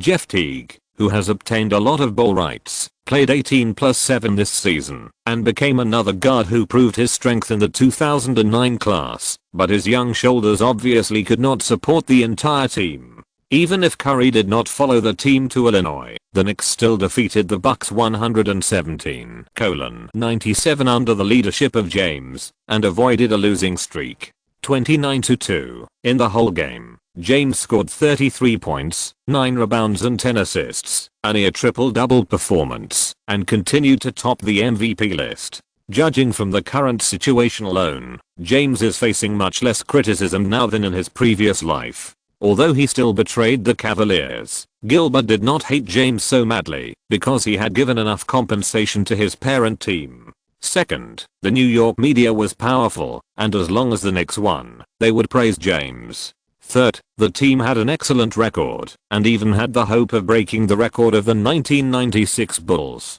Finally, since he did not do such a shocking thing as the peak team, the league was still willing to continue to support him. On January 5th, the Knicks visited the United Center to challenge the Chicago Bulls. Not only was Curry absent from the Knicks, but Kellyanne and Hamblin were the only two people left on the coaching bench. The Bulls have achieved a record of 25 wins and 6 losses so far this season, second in the league, second only to the Knicks. In fact, if the Knicks' performance was not so explosive, the most surprising team this season would definitely be the Bulls. Although Boozer, the biggest signing in the summer, performed mediocrely, averaging 15 points and 9 rebounds per game, which was not worth his $18 million salary, the young players in the team, including Rose, Noah, Luol Deng, and Gibson, all played excellent offensive and defensive performances. Under the leadership of the iron-blooded head coach Thibodeau, the Bulls' defensive efficiency ranked second in the league, and Rose himself was the best clutch player in the league.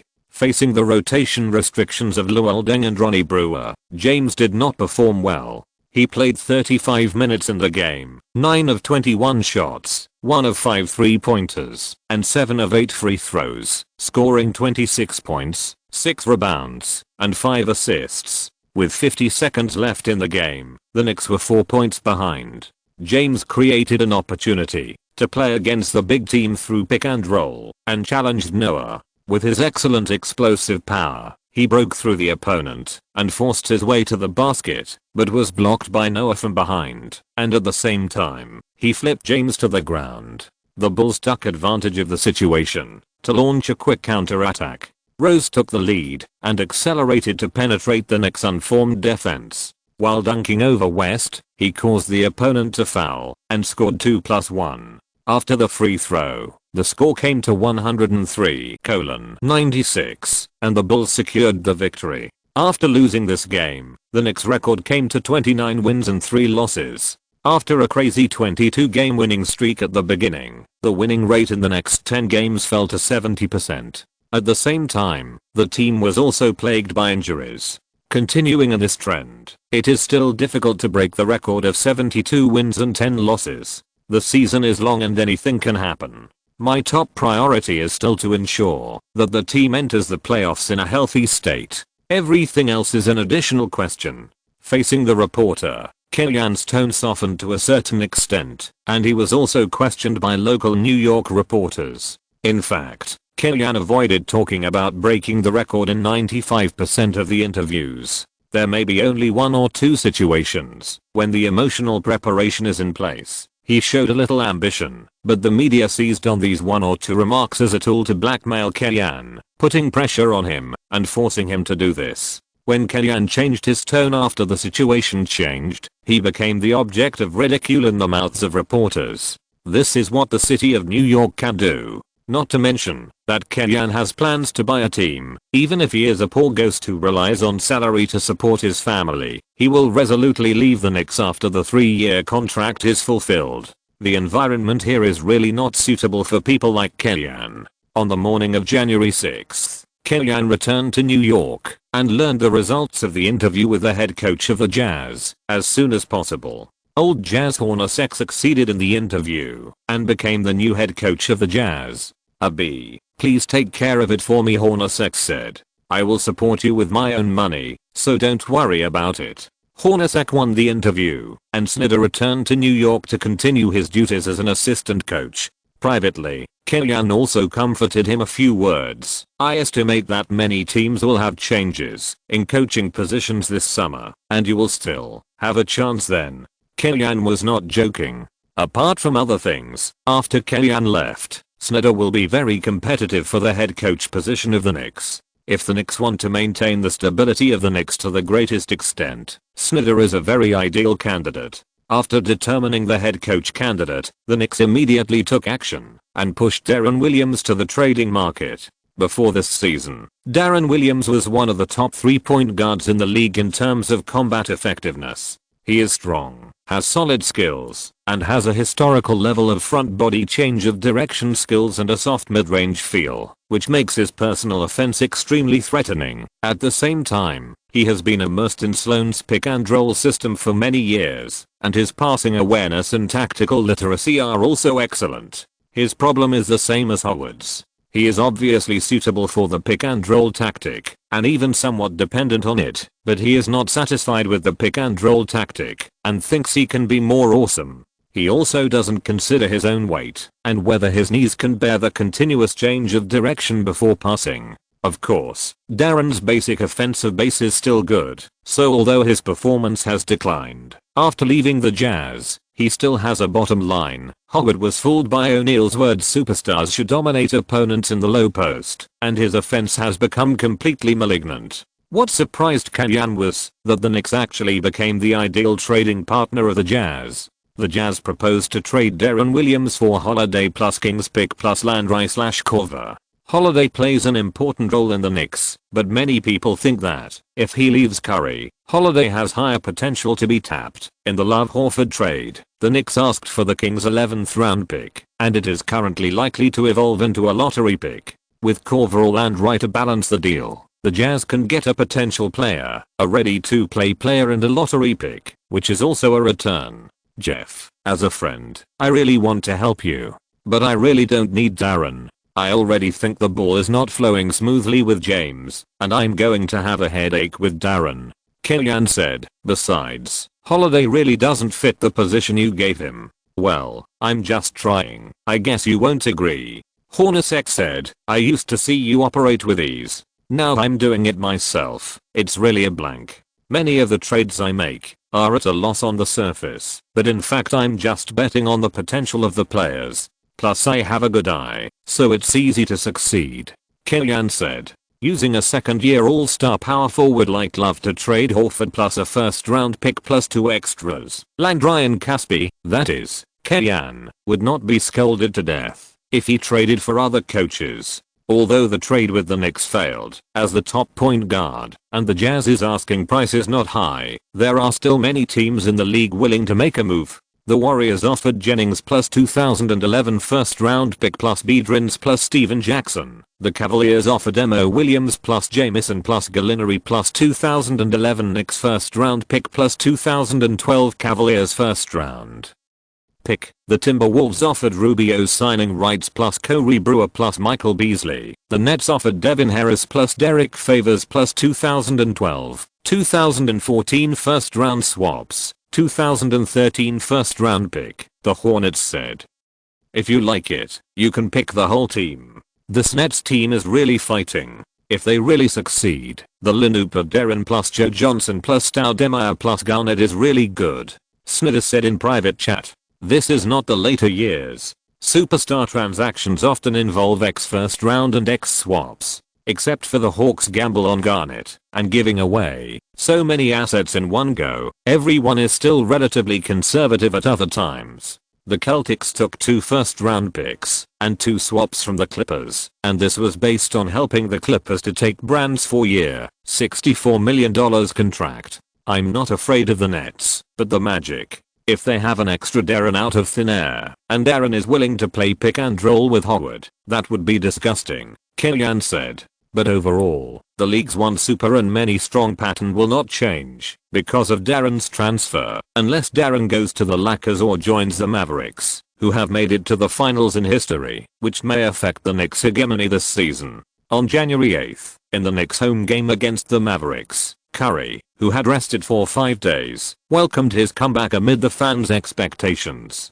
However, the injured Curry did not find the feeling of the game immediately. He made 1 of 10 shots in the first half of the game, and only hit 1 of 8 outside shots in the whole game, which was a very poor performance. After 3 quarters, the Knicks also lagged behind the Mavericks by 23 points with a score of 62-85. At the beginning of the 4th quarter, Kellyan kept Curry on the court to score points. Curry, who was not feeling good from the outside, also changed his mind and used the space created after the pick and roll to attack the basket, or assisted Weston Mozgov to attack the basket, or scored by himself with a quick stop jump shot or a lob shot, narrowing the point difference to 12 points, and also improving his personal data to 14 plus 10. At the critical moment, Carliel brought King Nowitzki back to the court, and the German tank immediately suppressed the Knicks' counter-attack with an unsolvable mid-range shot. The Germans' unsolvable offense plus the extremely strong containment force helped the team to escape from Madison unscathed, giving the Knicks 2 consecutive losses, 29 wins and 5 losses. The Knicks suffered a heavy blow at the beginning of the new year. If you're listening to this novel on a channel other than Fanfic World, it means they downloaded and uploaded it without effort. we cordially invite you to visit our channel, Mundo Fanfic Novelos. There you'll find the original version of this story and you can explore many other novels of various genres. We're waiting for you to immerse yourself in a world of incredible novels. Chapter 412 is dull and stupid. The record is 29 wins and 5 losses, and the glorious achievement of breaking the best record in history is getting further and further away. The American media felt sorry for the Knicks and lamented the strength of the Bulls back then, completely ignoring Deron Williams, who was at the cusp of the storm. With Hornacek's appointment, the Jazz's willingness to trade Deron Williams became stronger and stronger, and the negotiations with several teams became more and more intense. Among them, the most active are the Cavaliers, who just lost James in the summer, and the Nets, who are trying hard to promote the Giants model. Hornacek refers to Kenyan's two reconstruction ideas and locks the trading target as draft picks plus potential rookies plus balancing contracts. Short contracts can be accepted, but long-term garbage contracts are definitely not accepted. Such a trading strategy clearly shows that the Jazz will go through a relatively long reconstruction period, and it will test Hornacek's operational ability even more. If it is handled properly, it will make the team's foundation more solid. At the same time, Kenyan also called Hornacek and stated that if necessary, the Knicks can play the role of a third party. This was a case of Kenyan using public resources for private gain, using the interests of the Knicks to exchange for a favor between himself and Hornacek. At some point in the future, Hornacek might be able to give it back to Kenyan. However, soon, Emotion's Rockets also joined the battle and offered Lauri plus 2011 first round pick plus 2012 first round swap plus Brad Miller.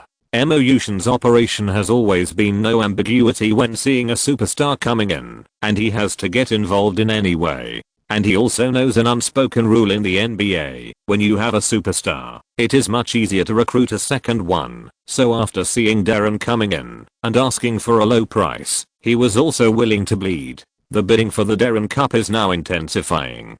34-5. On January 10th, the Knicks defeated the Bobcats 119-106 on the road. On January 11th, the Knicks defeated the Celtics 111-99 at home. On January 14th, the Knicks beat the Wizards 139-96 at home. On January 16th, the Knicks beat the Celtics 108-89 on the road. On January 17th, the Knicks beat the Raptors 123-104 on the road. After a 5-game winning streak, the Knicks, 34-5, have widened the gap between the second-place Bulls in the Eastern Conference, and James has surpassed Rose on the MVP list and returned to the top of the MVP list. Judging from the current situation, this season's MVP will come from one of the two without any surprises. On January 18th, the Jazz officially completed the cleaning of Deron Williams.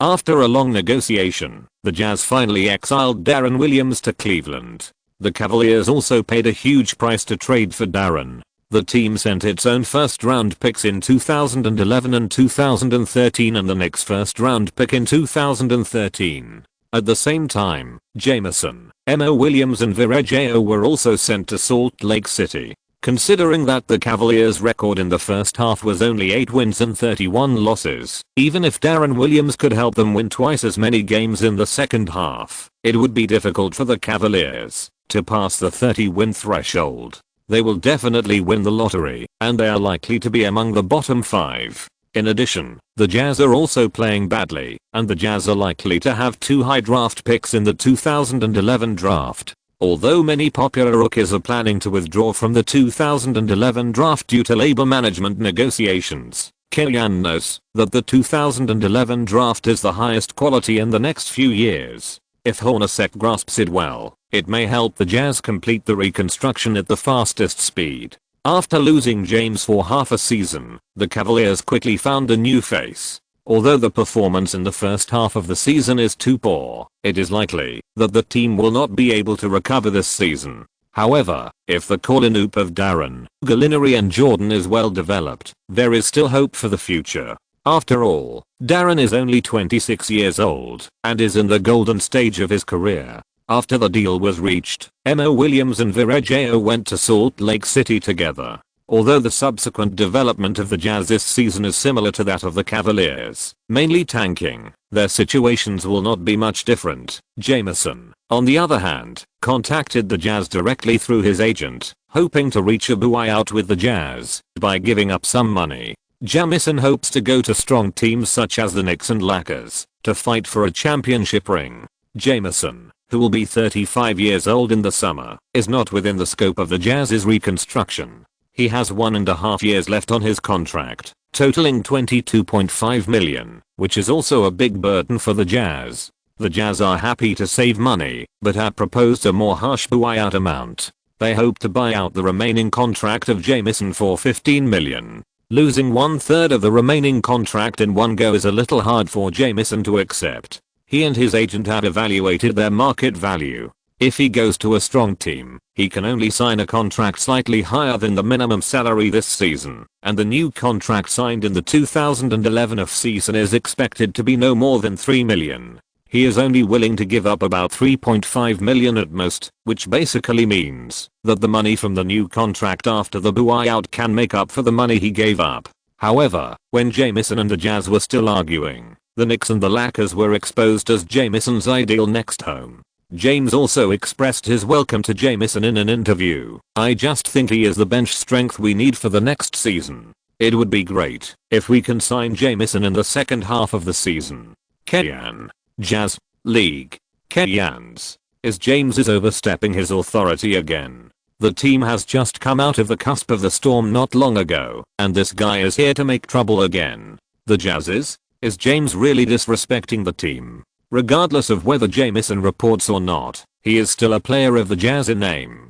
James has publicly recruited him before the buyout agreement is reached. He does not take the Jazz seriously. The of the league is that James' public statement has violated the league's procedural justice. That is, if it were James, Kenyan would be investigated by the league after being pulled by Bosch for a few words. On January 20th, the Knicks played against the Spurs at home. This game is similar to the first round of the two teams' season. One side is resting, and the other side is exhausted. After a wave of 8 days and 5 games, the Knicks rested for 2 days, and the game against the Knicks was the 7th game of the Spurs' 8 consecutive away games. After the game started, the Knicks quickly gained the upper hand. Although the Spurs have completely completed their tactical transformation this season, from a disciplined team that focuses on defense to an offensive team with smooth cooperation on the offensive end, and have achieved a record of 29 wins and 10 losses despite being unfavorable, ranking first in the Western Conference, but the continuous away games in early January every year still make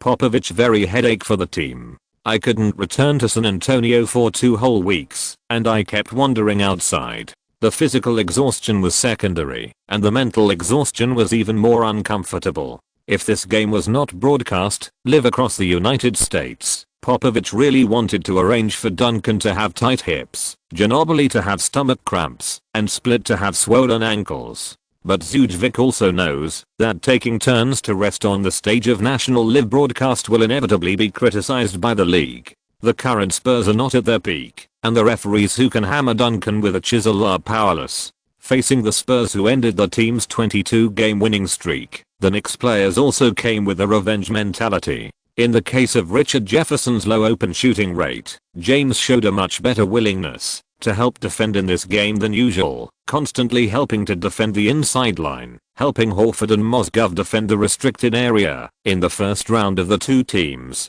Duncan, who efficiently scored 20+10, was also not stable in this game. The Stone Buddha made 6 of 15 shots in the whole game, and only scored 14 points and 7 rebounds. At a certain moment in the game, the fans felt that he was powerless. The Knicks defeated the Spurs 107-82 at home, winning 6 consecutive games, and pulling the record to 35 wins and 5 losses, breaking the record a possible thing in a blink of an eye. No player can always maintain his peak physical condition. I believe Duncan is just a little powerless because of consecutive away games. He is still the best inside player in the league. In the post-match interview, Kenyan praised Duncan as usual. Regarding the rumors that Jameson joined the Knicks, can you give a response? A reporter dug a hole for Kenyan.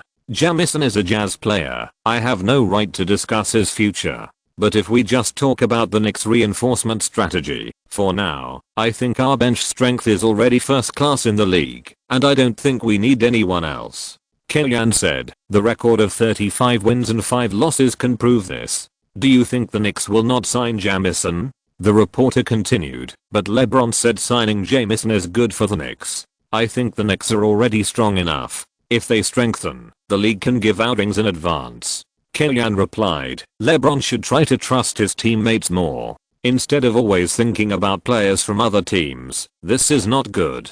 It is well known that Kellyanne and James have a bad relationship. The two of them hardly communicate outside of the game, and Kellyanne also accepts this model. But as long as James dares to cross the line, Kellyanne's counterattack is not merciful at all. What conflicts in the locker room are not spread outside and close the door and solve them yourself are the practices for people who abide by the rules. If you don't abide by the rules and dare to reach your hand into my territory, I dare to break your hand.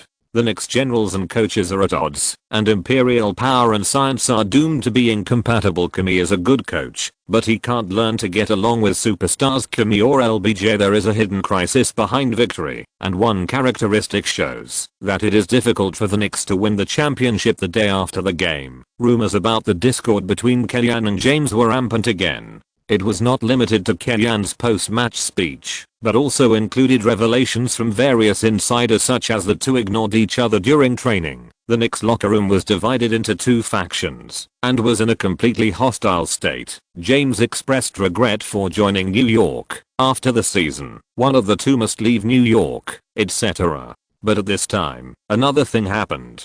Jimmy White, who was madly complained by Kellyanne in the recording door before, appeared in the Knicks training hall and was photographed by reporters. Immediately, the saying that Madison's executives came forward to mediate the conflict became popular on the internet. The truth is that Jimmy White did not meet with James and Kellyanne at the same time. He just talked to Kellyanne about the situation of Jamison and was told that, if I can't decide who can be on the team's roster, then my presence in the team has lost its meaning. The team can just fire me. Kellyanne's tough statement suppressed Jimmy White's throbbing heart, and he could only temporarily put this idea aside and turn to appease James. On January 22nd, the Knicks, after the storm, were in a very good position to challenge the 76ers, who had poor performance for years and were on the verge of reconstruction. The swingman formation composed of Iguodala, Gerald Wallace, and Thaddeus Young was somewhat restrained against other teams, but when facing the Knicks, it achieved good results. The team adopted the unlimited switching defensive strategy to limit Curry's small two-big play after the pick and roll to the greatest extent. At the same time, the excellent defensive rotation also ensured that the team had an excellent limiting effect on the 1-4 shots led by James. The Knicks ushered in the most difficult game on the offensive end of the season. This 76ers team is a bit outstanding, and its shortcomings are more prominent. The team also lacks a stable scoring point on the offensive end. The team's boss Iguodala is an excellent deputy, with full all-around attributes, but he is not suitable to be the boss. The same is true for the former Elvis Gerald Wallace. Facing the restricted area blocked by Mozgov and Horford, the team can't score points stably. It is no exaggeration to say that, if the point guard position can be further upgraded, or Iguodala can be replaced by a scoring master, this 76ers team has the strength to impact the top 4 in the East. However, the team's most reliable ball handlers are Felton and Louis Williams, respectively, which are not good enough in the current NBA. The Knicks are based on defense, and the 76ers themselves can't play a defensive counterattack. The success rate of singles in positional battles is very low, and they soon fell into a scoring drought. The two sides' turtle shells collided, and no one could play a smooth offense, but it is obvious that in this kind of hard-hitting game, the Knicks, who have a clear advantage in lineup depth, have a slight advantage. The Knicks had a 13:4 offensive climax at the beginning of the fourth quarter, and then pulled the score difference to double digits. They played steadily and maintained the advantage until the halftime, and finally took away the victory with a score of 95:82, extending the winning streak to 7 games. At the same time, the team's record in the first half of the season came to 36 wins and 5 losses, which was exactly the same as the winning rate of 72 wins and 10 losses. The progress of this half season can be described as magnificent. They won 22 consecutive games at the start of the season, which directly made the New York media excited. They did not take the Bulls' record seriously at all. Even the loss to the Spurs was more or less unwarranted. After the unbeaten record was broken, the Knicks' performance fluctuated. In the next 13 games, the record was only 8 wins and 5 losses. The magic was gone. At the same time, rumors of discord between Kellyanne and James broke out from time to time, which made the media and fans increasingly pessimistic about this team that was not united enough. However, the Knicks, who had problems both inside and outside the team, instead unloaded the burden and won 7 consecutive victories in one go, which once again raised their winning rate. After the game, Kellyanne did not shy away from the media interview. "LeBron and I have maintained communication between coach and player. This is our job and our respective positions or positions in the team. Apart from that, we do not need to communicate." Surprisingly, James' response was also very tough. "I came to New York in the hope of bringing a championship to New York fans. I will raise any opinions that are beneficial to the team. I'm doing this for the good of the team, and I believe the fans will understand and support me." In terms of inciting fans and using the power of the media, James is definitely better than Kellyanne. In terms of public opinion, everyone also agrees with James's ideas and is puzzled by Kellyanne's resolute resistance to signing veterans. But the problem is that the power is in Kellyanne's hands. Unless Darlin, who has given Kellyanne the power, comes forward, the voices of the media and fans will not be able to overcome Kellyanne. The team has a record of 36 wins and 5 losses in the first half of the season. Is Darlin stupid to come out and touch Kellyanne at this time? Chapter 413. Waiting for Curry to leave. January 23rd, the NBA officially announced the starting lineup for this season's All-Star game. In the Knicks, James and Curry were selected as the All-Star starters with the highest number of votes for forward and guard respectively, which is also the first time in the history of the Knicks. The other 3 starters in the East are Wade, Stoudemire and Howard. Rose, who is currently ranked second in the MVP list, was not selected as a starter.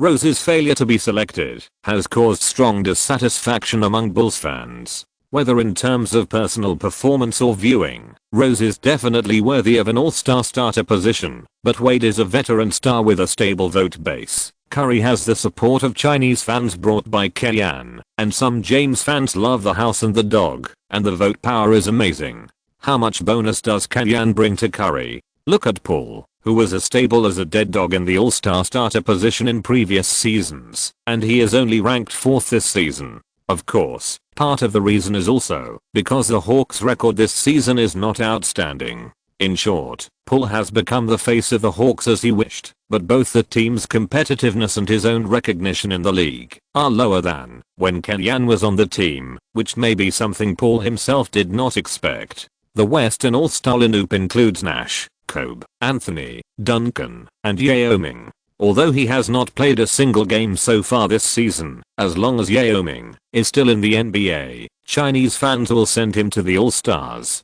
The aging Nash has successfully become the starting player thanks to the opportunities of Roy's scrapping, Darren's travel to the East, Westbrook's immaturity, and Parker's low popularity.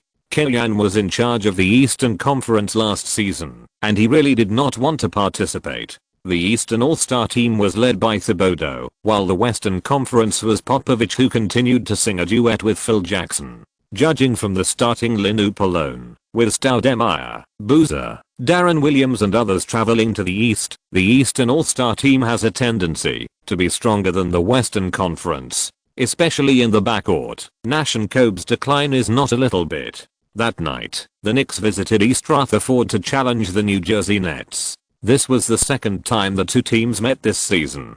Compared with the first round of the confrontation, the Nets' lineup has improved. After Garnett joined, the team's defense was immediately improved. Coupled with the further running in of the lineup, the Nets played a record of 26 wins and 15 losses in the first half of the season, ranking 4th in the East, 2 games behind the Magic. Although this result is far from the future rival Knicks in the same city, the Nets have at least gotten rid of the situation of poverty and weakness last season, which is a small comfort for local fans in New Jersey. Stoudemire won the jump ball and the game officially began. In the first attack of the opening, Garnett pulled to the top of the arc to set a pick and roll for Joe Johnson. Joe broke into the inside and used the dribbling rhythm to shake off David West and made a layup. The tacit understanding between the two old comrades is the key to the improvement of the Nets. Looking back, Garnett and Harris double-teamed Curry, putting great pressure on Curry. Under heavy pressure, Curry made a mistake in jumping and passing the ball and was intercepted by Joe Johnson. However, Joe's speed is not his strong point in singles. After being quickly defended by James, he did not choose to force himself, but handed it to Stoudemire, who was inserted in the back row. The little bully received the ball at the free throw line, turned around smoothly and past James, and dunked with one arm to score. The Knicks attacked. Joe Johnson blocked James's breakthrough route, and the opponent defended the breakthrough, but not the shot. After James tried twice, he shot a three-pointer from the outside. Swish. It hit accurately. Looking at James' career, there is a very interesting phenomenon. His 3-point shooting percentage and free throw shooting percentage depend on his teammates. When he cooperated with Ray Allen and Korver, two historical shooters, in the season, he had the highest shooting percentage in these two aspects. Once the two left, his shooting would have some problems. It is not ruled out that the two shooters have some corrective effect on his hand shape in training. So in a sense, signing Korver, in addition to his own threat, is also partly to add a boost to James. Another habit of James in his career is that every time he makes a difficult three-pointer, he will definitely make another one to reward himself. After Garnett made a mid-range shot, James tried a three-pointer again, but failed. Looking back, Devin Harris took advantage of Garnett's assist to catch the ball and made a jump shot, helping the Nets to start with an 8:3 lead. Killian gestured on the sidelines to let Curry hold the ball, and Horford passed the ball to Curry without saying a word. James was stunned for a moment and then went to the front wing. James did not block, run, or do off-ball pick and roll on the weak side, which greatly reduced the Nets' defensive pressure, but Curry took advantage of Horford's pick and roll and shot quickly from the outside, and the basketball went through the net. On the way back to defense, Curry and Horford high-fived to celebrate. The Nets were on offense, and Stoudemire received the ball at the corner. He also faced Horford's defense, but not his shot, so he chose a mid-range shot, but unfortunately missed. After recovering from a serious injury in 2006, the little overlord developed a good mid-range shot, but this was more of an auxiliary means for his phase 2 frame strong attack, and it was difficult to use it as a killer move to continuously output. James moved inward to protect the rebound, accelerated to promote the counter-attack at the first time, and switched offense to cause Garnett to commit a defensive foul. James, who rushed up, could not be stopped at all. Even if the Wolf King used a foul move, he was knocked back several steps, and then his eyes were fierce. James made both free throws to help the Knicks tie the score. But looking back, Garnett's peak reappeared, and he played against West with his back to the basket at the baseline. After shaking his shoulders left and right, he turned back and made a jump shot, helping the Nets to surpass the score again. After the Nets took a short lead at the beginning, the Knicks quickly reversed the situation. First, James and Curry took turns to exert their strength, and then Horford and West were able to hit shots outside the small penalty area. The Nets' defense began to be forced to expand outward, giving James and Holiday more space to break through. However, the Nets' own state is also particularly good. Although they can't hold back the impact of James and Holiday on the defensive end, looking back, their firepower output on the offensive end is also not timid. Stoudemire is worthy of being a hero in the top 5 of the MVP list this season. Horford, West, and Mozgov, who continuously face the top of the frame, are miserable. The little bully scored 12 points in a single quarter, helping the Knicks to lead by 4 points at 38-34 in the first quarter. Although the score was behind, Killian did not have too much pressure. After solving the problem of Lopez and Stoudemire's styles not matching, the Nets' starting players' incompatible weaknesses have been covered up. Their defect is that the bench lineup is too aging. The team also took away McGrady and O'Neal, who were proven to be without oil in the Knicks last season, hoping that they can play a role on the bench. However, when the team's starting lineup itself is star-studded, it is much more practical to put a few mules who do dirty work on the bench than to pile up old veterans without thinking. Under this relatively chaotic team building idea, the team's real hope favors cannot have a good growth environment. Although he has better running and jumping talents than Chandler, the Snake Man has neither the opportunity to start training after joining the Nets in training, except for the improvement of his top defense ability on the defensive end. Other aspects have not been developed.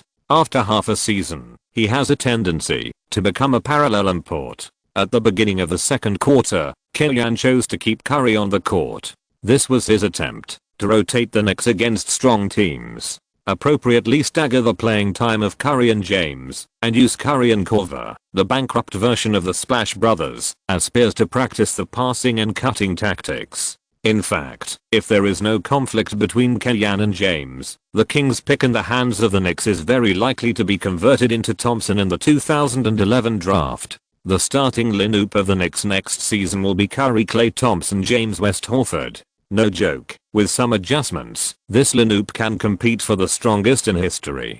But the current situation is that Killian is likely to go to another team and build the strongest team in history in another way. Without Draymond Green, Killian can use Horford, who has excellent coordination ability, to replace him and play a wonderful match. Horford is subconsciously more accustomed to playing the fourth position, but Killian put him in the fifth position and played a more efficient performance, and he did not resist. Korver does not have the ability to force shots by relying on his body like Klay, but his ability to use off-ball running to find an open shot opportunity to hit a three-pointer is not bad, and the effect is better when Curry is used as a containment. Active off-ball running made the Knicks' offense as smooth as mercury, and the Nets' aging defense was defenseless to them. On the other hand, McGrady and O'Neal were as brave as they were in the past. Favors was able to grab the front court rebounds with his excellent physical fitness and win the second attack opportunity, but he easily missed the free throws, showing his roughness. After a 16:4 attack wave, the Knicks easily won back the lead and forced Avery Johnson to call a timeout. Great performance, Stephen. Killian high-fived Curry and then encouraged his players one by one. At this time, Killian's idea was even, if he bought a new team, how to take Curry away from the Knicks. Conventionally speaking, it is definitely impossible, but considering the consistent nature of the Knicks team and the characteristics of the city of New York itself, there should still be a 1% chance. Taking advantage of this timeout opportunity, Killian completed the 4-up and 4-down substitution adjustment. Holiday, Korver, Matthews, James, and Mozgov were all on the field. In the small lineup, James was pushed to the power forward position to assist Mozgov in dealing with Stoudemire, who had just come on the field. On Avery Johnson's side, Joe Johnson and Stoudemire replaced Jordan Farmar and O'Neal, and Joe Johnson played the point guard directly. Single Joe has no problem with his ability. He can play hard, shoot mid-range shots, and has good organizational skills. But his shortcoming is endurance, or durability. Of the three things, offense, organization, and maintaining form, he can only account for two at most. Avery Johnson's use of this method is a bit desperate, with Matthews and Holiday to help him relieve the pressure on the defensive end, Korver and Matthews to help him open up the offensive space, and Mozgov can also ensure a certain degree of defense and efficiency in eating cakes under the basket. James played like a fish in water in this formation. In fact, it is good for the team to add a firepower point on the outside and push James to the power forward position. First of all, the team's offensive space is wider, which is convenient for James to break through. Secondly, if the opponent's power forward comes to defend James, James is faster than his opponent in terms of movement speed, and can break into the basket, or make a quick stop jump shot, which can have a relatively large space. As for why James left the Heat, he clearly expressed that he was tired of playing power forward in the Heat, and that the weight gain hurt his body.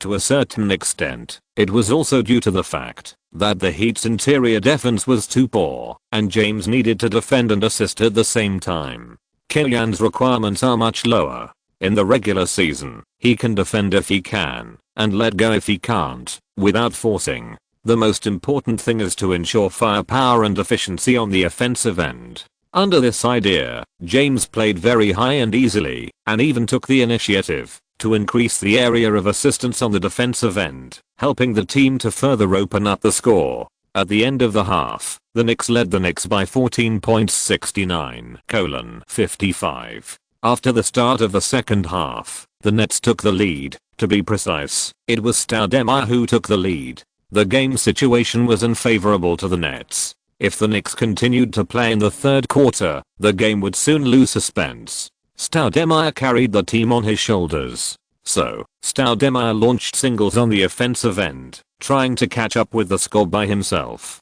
This season is the first season for Stoudemire to leave Nash, and it is also the season in which he truly proved himself, and ranked 5th on the MVP list. The little bully crushed the defense, and scored points continuously, but as the game continued, his efficiency was also declining. Without Nash, Stoudemire can still score, but with frequent singles, his scoring difficulty and physical consumption are far greater than during the Suns period. This is also one of the reasons why Stoudemire quickly fell after only playing well for one season in New York in history. In addition, the power forward position was given to Garnett, and Stoudemire returned to his more uncomfortable center position, taking on more intense muscle confrontation, which also aggravated Stoudemire's consumption. With the combination of these two factors, Stoudemire's offensive efficiency in the middle of the third quarter was greatly reduced. When Joe Johnson was also trapped by Matthews and James, Stoudemire's scoring efficiency decreased, and the Nets' offense fell into a quagmire. On the defensive end, the Nets' defense could not limit Curry's performance at all. Curry made 5 of 6 shots in a single quarter and scored 13 points, helping the Knicks to expand the score difference to 22 points. After the start of the fourth quarter, Avery Johnson only let the main players rest for 2 minutes before replacing them on the court for a desperate fight. However, the Nets players lost 3 quarters in a row and had no morale. Even when facing the Knicks substitutes, they could not gain the upper hand. The two sides played back and forth for 3 minutes, and the score difference was always around 16 points. The Knicks could not expand their advantage, and the Nets could not narrow the score difference. Obviously, this situation is in favor of the Knicks. When Kellyan brought the main lineup back to the court, the game completely lost suspense. The final score was 114-132, and the Knicks defeated the Nets away from home, helping the team to raise their winning rate to 72-10. As long as the Knicks' winning rate is above this baseline, the New York media will have a climax. Chapter 414 is known as the Long Island Conference. January 24th, at Madison Square Garden, the Knicks' home game against the Bulls was coming to an end. With another dunk by James, the score difference between the two sides widened to 18 points. With 4 minutes left in the game, the suspense of the outcome was not great. James kept hammering his chest. In this game, he once again scored a double-double of 31 points and 10 rebounds. Whether it was personal performance or leadership, he was better than Derrick Rose on the opposite side. Unlike the cheering fans, Kellyan looked at James' wonderful performance on the court with a calm expression, without any joy at all, which formed a very big contrast with his jubilation when Curry scored. In this game, the Knicks played very easily. Or to put it another way, Rose's performance in this game was a bit abnormal. Perhaps because he was unwilling to be robbed of the all-star starting position by Curry, Rose frequently played singles in this game, broke into the Knicks' inside defense, and was strongly blocked. After all, the inside line composed of Horford plus West plus James is very tough in defense. Compared with the threat of breakthrough, Rose's own shooting threat is really not enough. In this game, he shot 11 times outside the 3-second zone and only hit 3 balls. Such a hit rate is really difficult to punish the Knicks. The tactical idea implemented by Thibodeau is the defense is ever changing, and the offense depends on Rose to carry the explosive pack. In the tough battle, Rose can't open the situation, and the Bulls' offense is more difficult as a whole. This is why Kellyan regards the Lakers, Mavericks, Thunder, Magic and even Spurs as opponents, but is not afraid of the Bulls. Boozer did not play well in the Bulls. In addition to Rose, the team only has Crawford and Luol Deng as relatively strong secondary attackers. The former is famous for being a nervous knife and a soft-footed shrimp in the playoffs, and the latter is based on Pippen, but the positioning is just like Pippen. Whether it is personal offense or organizational ability, it is far behind. Moreover, Thibodeau's deadly main force may be able to maintain the record in the regular season, but it has no advantage in the playoffs. At the same time, the coach himself does not trust the substitute players. When there are injuries, it is not a dream to expect someone to stand up. For the Bulls, who lack firepower from the outside, it is really difficult to catch up with 18 points in the last 4 minutes. Killian directly replaced Curry and arranged Holiday and Matthews to play against Rose. Unlike Thibodeau's incomparable trust in Rose, Killian's meticulous protection for Curry is nothing more important than Curry's health. When the Knicks also put up a defensive formation on the court, the Bulls only scored 12 points in the last 4 minutes. The final score was fixed at 104-90, and the Knicks successfully defeated their opponents. In the whole game, James scored 35 points, 12 rebounds and 6 assists, and won a complete victory in the duel with Rose, the direct competitor of MVP. Facing the Bulls' Mad Dog defense, Curry was arranged to be a secondary attacker and reduced his shots. He made 6 of 14 shots and 3 of 7 3-pointers in the whole game, and got 19 points, 7 assists and 3 steals.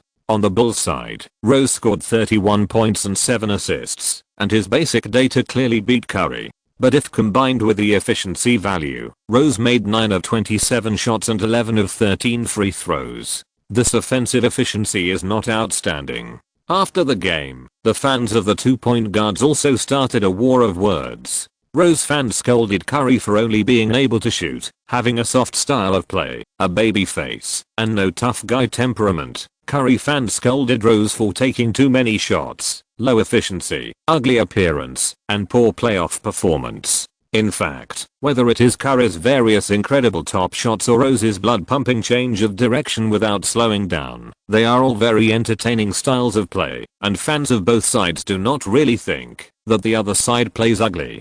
But, many times, when it comes to position issues, the brain, eyes, and ears can be ignored.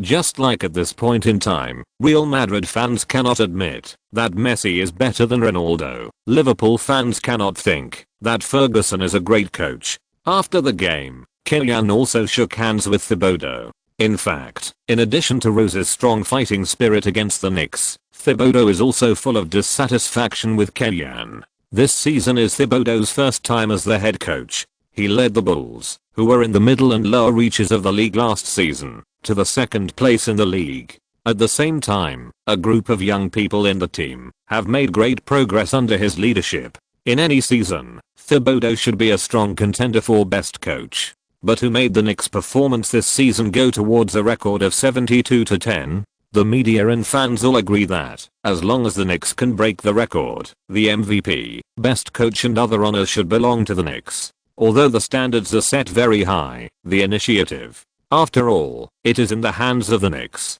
After a day of rest, the Knicks welcomed the Toronto Raptors at home. Against the weak team, Killian was ready to rotate James, but was rejected by the opponent. The two people had constant conflicts off the court. Killian's repeated disobedience to James's wishes made James somewhat distrustful of him, so that now, James has to examine some of Killian's decisions again and again. Okay. Playing in the game is the player's duty. James refused to take a rest. Killian couldn't force it, so he let Horford rest in this game. Killian chose to give in. Unexpectedly, James didn't play well in the game. He didn't work hard on defense. He didn't run or block on offense. He just played the simplest ball. He made 10 of 15 shots in the whole game and scored 22 points. The damage that James's opponents lacking on the court brought to the team cannot be reflected by the data. One of Adidas's slogans is "the game is for 5 people." This is really not chicken soup literature, but the real feeling of teammates on the court. When the Raptors can spare at least half a person's resources to assist others, and when other Knicks players have to pay attention to a certain position on the court, the player's consumption is much greater than usual. The visual effect presented to the fans is, when James is not in good shape, the Knicks can't even beat the Raptors. James himself has experienced similar things. In the summer of 21, the Lakers traded for Westbrook and renewed the contract with Horton Tucker. These two ancestors made James realize what it means to have the heart to kill the thief, but be powerless to turn the tide. He went from the 3rd position to the 4th position, and finally played the 5th position for the first time in his career. He ranked 2nd on the scoring list, closely following Embiid. He almost tried his best, but it was useless. The final result is that the 375-year-olds cannot lead the Lakers into the playoffs. James and thick eyebrows have a lower sea turtle value than Bill. The Raptors maintained their lead until the 4th quarter, but Curry turned on the day mode in the 4th quarter, scoring 4 3-pointers in a row in just 3 minutes, overtaking the score in one wave, and widening the gap to 10 points. After Curry's shot, the morale of the Knicks team was greatly boosted, and the entire Madison was also in a frenzy. Taking advantage of this momentum, the Knicks team hit hard and helped the team to finally beat the Raptors 127-112, 38-5. 6 Knicks players scored in double digits. Curry scored 31 points, James scored 22 points, Mozgov scored a stable double-double of 15 points and 11 rebounds, Korver scored 14 points, and West scored 12 points. In the post-match interview, James was also asked about the reason for the record low number of shots in this game. "I want to use my influence to help my teammates score, but I also need my teammates to open up offensive space for me. In this game, my teammates have better chances to shoot, and I'm willing to give them shooting opportunities." James talked about the issue of offensive space, which is undoubtedly a secret call for the team to sign Jamison. In this regard, Kellyan did not comment and still said we are strong enough. In the next 4 games in January, the Knicks defeated the Suns, Pacers, Bucks, and Wizards successively and improved the team's record to 42 wins and 5 losses. James's number of shots in the game did not exceed 15 times, and he accumulated 84 points in 4 games, and he was still paddling. However, compared with the unpreparedness against the Raptors, Kellyan, who was prepared, compressed James' playing time, allowing James to play for only about 32 minutes in each game, including garbage time at the last moment. "If you dare to slack off, I dare not let you play." In the absence of being able to do too much, Kellyan tried his best to minimize the negative impact of James slacking on the team, and at the same time, he was also under great pressure. As time went by, public opinion had reversed. Major media and fan groups were questioning Kellyan's decision, and even other teams were laughing at the Knicks. Is Kami stupid? If James wants Jamison, just give him Jamison. It's just a basic salary. Darlin will give you dividends from the saved money. The emperor has 2 jesters around him. Can't you sign Jamison as a companion to the prince? Isn't it a joke to keep making trouble like this? If LeBron continues not to take action, even if he breaks the regular season win record, the MVP should be Rose. Kami out. Fans only know how to satisfy or cater to James' expectations, but don't know that the Knicks today are no longer a question of whether to sign Jamison, but a question of Kellyan alone in charge of the overall situation, or Kellyan and James each lead the way. In a big way, it is the time for the champion coach and the superstar to weigh in and compete for value. What's funny is that it is James who is hurting the team, James who is ignoring the experience of New York fans, and James who is blaspheming the identity of an athlete, but the vast majority of voices in the entire online world are attacking Kellyan, who has worked hard for the Knicks. It has to be said that this world has come to a very absurd point. Once upon a time, Kellyan believed in the saying in competitive sports, "It is not the strong who win, but the winner who is strong." But now, the victory that Curry, Horford, West, Holiday and others desperately won is worthless in the eyes of fans. Only when James plays happily, takes more shots, and wins the MVP can everyone's expectations be met. Although he had done enough psychological preparation when he decided to fight against James, facing such a value impact, even though Kellyan, as a time traveler, is much more mature than ordinary people, he is inevitably hurt. Even Kellyan wants to escape temporarily, hoping that the All-Star game will come as soon as possible and the Knicks can temporarily get out of the cusp. But his expectations were not met. When the whole team was put on the spot by the party dispute between Kellyan and James, it was difficult for the players' state not to be affected. On February 2nd, the Knicks visited the American Airlines Center in Miami and lost to the Miami Heat 89-116, and the public opinion fermentation reached its climax.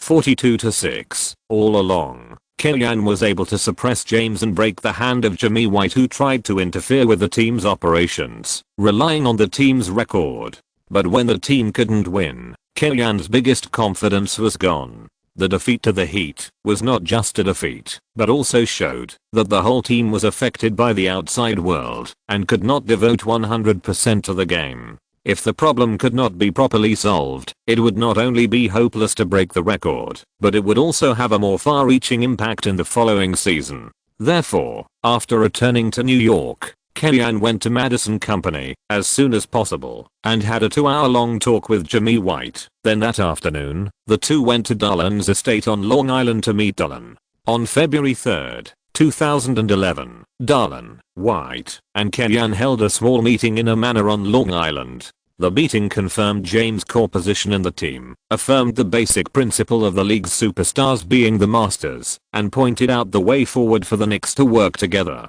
to achieve the goal of the championship. It can be said to be the turning point of the Knicks' life and death in the 2010-2011 season, known as the 203 Long Island meeting. Since then, the Knicks have been on the right track that season. Kellyanne, who made a great concession, did not gain nothing. Dolan agreed that he would cheer for Kellyanne in a major plan in the future and use his connections to help the other party obtain financial support. After the Long Island meeting, James seemed to have received some news from Madison's management and began to play normally on the court. On February 5th, the Knicks played against the Houston Rockets at Toyota Center. James made 12 of 21 shots and scored 30 points, 6 rebounds and 9 assists, announcing his return. After the game, James talked freely in front of the media, completely forgetting his ugly behavior after the past few games. After this game, everyone with a discerning eye knew that Kellyanne had given in. One day later, the Knicks played against the Dallas Mavericks, who had beaten them at American Airlines Center. Curry beat Kidd point to point, scoring 32 points, 4 rebounds and 6 assists. James scored 27 points, 9 rebounds and 7 assists efficiently, and the two teamed up to help the Knicks win a big victory, 44-6. In the last 2 games before the All-Star game, the Knicks defeated the Jazz and the Pacers respectively, and ushered in the All-Star weekend with the best record in history of 46 wins and 6 losses. One day after defeating the Pacers away from home, Kellyanne held a press conference at Madison Square Garden, announcing that he had officially resigned as the team's general manager and would resign as head coach after the season ended and leave the Knicks. In the next half season, new colleagues will lead the team's operations. I will concentrate on leading the team to play well and no longer participate in any matters related to team management. Although Kellyanne and Dolan reached an agreement to break up peacefully at the Long Island meeting, Kellyanne still felt a little resentful when he actually came to the press conference. Of course, his tone was no longer important at this time. The most important thing was that the news that Kellyanne would leave the team after the season ended was enough to explode. No matter how the media and fans verbally pressured Kellyanne, they never questioned Kellyanne's ability and never thought of forcing Kellyanne to leave. Even they subjectively did not believe that Kellyanne would leave. After all, the salary offered by the Knicks to Kellyanne was unprecedented, and no other team could offer it. Including this season, I have been the head coach for more than 6 years, less than 7 years. I feel like an empty battery with no power left. I need some time to recharge myself. My wife and I have been married for 3 years. Apart from China and the United States, we have only been to Germany, New Zealand and Japan. I hope that, while we are still young, I can accompany her to more places. My daughter was born in May last year, and I hope to have more time to accompany her growth. I don't know when I will come back, or in what form, but I hope everything is well with the Knicks. Chapter 415 Senior M&A Transaction Specialist. At 2:30 in the morning, the faint moonlight quietly poured on the ground of Sacramento International Airport. Travelers from the south and north stepped on the silver light and hurried in and out. At present, the All-Star weekend is in full swing in Los Angeles. Kellyanne, who just announced that he would leave the Knicks at the end of the season, also left New York during the spring festival holiday and appeared at Sacramento International Airport to secretly meet a beautiful woman. She wore a huge black sunglasses, and her age could not be seen clearly. Only the straight nose and rosy lips could be seen. The coffee-colored hair was draped over the high-end woolen windbreaker, and her temperament was outstanding. "Hello, Mr. Ken." We talked on the phone. After waiting for Kellyanne in the VIP lounge, the woman stood up and shook hands with Kellyanne, saying, "Zhaoji, you can also call me Sakura. Hello. Sorry to bother you with the things in Sacramento." Kellyanne let go of Zhaoji's hand. "You can just call me Kellyanne." Zhaoji, a senior M&A trader, is also the main operator of the acquisition of the Kings commissioned by Kellyanne and Yao Ming. Since December last year, she has been commissioned by Kellyanne and Yao Ming to come to Sacramento to conduct a field investigation of the current actual situation of the Kings. As a senior M&A trader, Zhaoji analyzes the operating conditions of the Kings, not just by looking at the financial reports, but also personally going to the Kings home court to analyze from various perspectives. She even combines various actual rules of the NBA to further refine the sources of income of the Kings in the financial report, and analyzes various arguments to help Kellyanne and Yao Ming reasonably estimate an premium. Zhaoji opened the trunk of the car, helped Kellyanne put the luggage in, and asked, "Should I take you back to the hotel to rest first, or let's find a place to have a midnight snack?" Kellyanne said, "In the United States, it is not easy to go out for a midnight snack at 2:30 in the morning. Although there are some 24-hour convenience stores, the taste of the food inside is relatively ordinary." But Zhaoji seemed to be prepared for this. She drove to a street near the hotel. There was actually a store in front of it with its door open. It was very conspicuous among the rows of dark stalls, especially the light box of Zheng's Kitchen Chinese restaurant. Kellyanne looked very happy. "I didn't expect that there was still a Chinese restaurant open at 3 o'clock in the morning. Sacramento really deserves the name of a Chinese city. Whether it is Los Angeles, Atlanta or New York, this is impossible. There will be people to do it, only if there is a market. You chose the Kings first, isn't it because you are interested in the Chinese atmosphere here?" Zhaoji said, welcoming Kellyanne in. The two walked into the store, and it was indeed an authentic Chinese snack bar, with wontons, duck blood vermicelli, pan-fried dumplings, soup dumplings, boiled dried shredded vegetables and other Chinese specialties. It is said that Chinese restaurants in the United States provide modified versions of sour and sweet Chinese food, which is not authentic at all. But in New York, Kellyanne can still find a few stores that serve Chinese food properly. However, snacks with a wok flavor such as wontons and duck blood vermicelli are really rare. Kellyanne ordered almost all the snacks, and then invited Zhaoji to enjoy them together. Zhaoji actually had dinner, but she felt that Kellyanne had no appetite to eat alone, so she accompanied him to eat a little. The topic of the two people soon shifted to the acquisition plan. According to the records in the financial report, the Kings have lost more than $50 million in the past 3 seasons. Coupled with the impact of the financial crisis on the Maloof family, there are voices within the family that want to sell off. Zhaoji said, "Even if the result of the new labor management negotiations will reduce the losses of the employer, according to my judgment, if there is a suitable offer, the Maloof family will still give up." "Yes." Kellyanne nodded, indicating Zhaoji to continue reporting. "You want to complete the acquisition of the team, and there are 3 obstacles in front of you. The first is qualifications.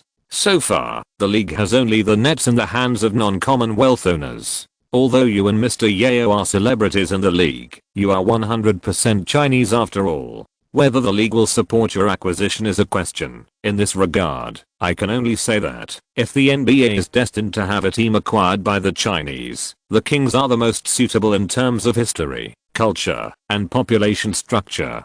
Kellyanne said. "The second point is whether the Sacramento government and local residents accept this. If local fans are very opposed to someone, the government will intervene." Zhaoji paused, and seeing that Kellyanne did not respond, she continued to report the third point. "If there is no problem with the first 2 points, then the last obstacle in front of you is also the most critical step. You have to defeat other buyers. It is rumored that Mr. Bulmer of Microsoft is very interested in entering the NBA. It is not ruled out that he will buy the Kings and bring the Kings to Seattle. The root cause of the conflict between the Supersonics and the Seattle city government is that the team asked the Seattle city government to build a new arena to replace the aging Key Arena, but the government rejected this proposal after soliciting the opinions of the citizens, causing the Supersonics to leave for Oklahoma. Both Seattle and the Thunder refused to let the Thunder inherit the history of the Supersonics. Therefore, if Ballmer brought the Kings to Seattle, it is very likely that the team would be changed to the Seattle Supersonics, and the Kings would disappear from the history of the NBA, unless the NBA expands in the future and an owner rebuilds the team in Sacramento.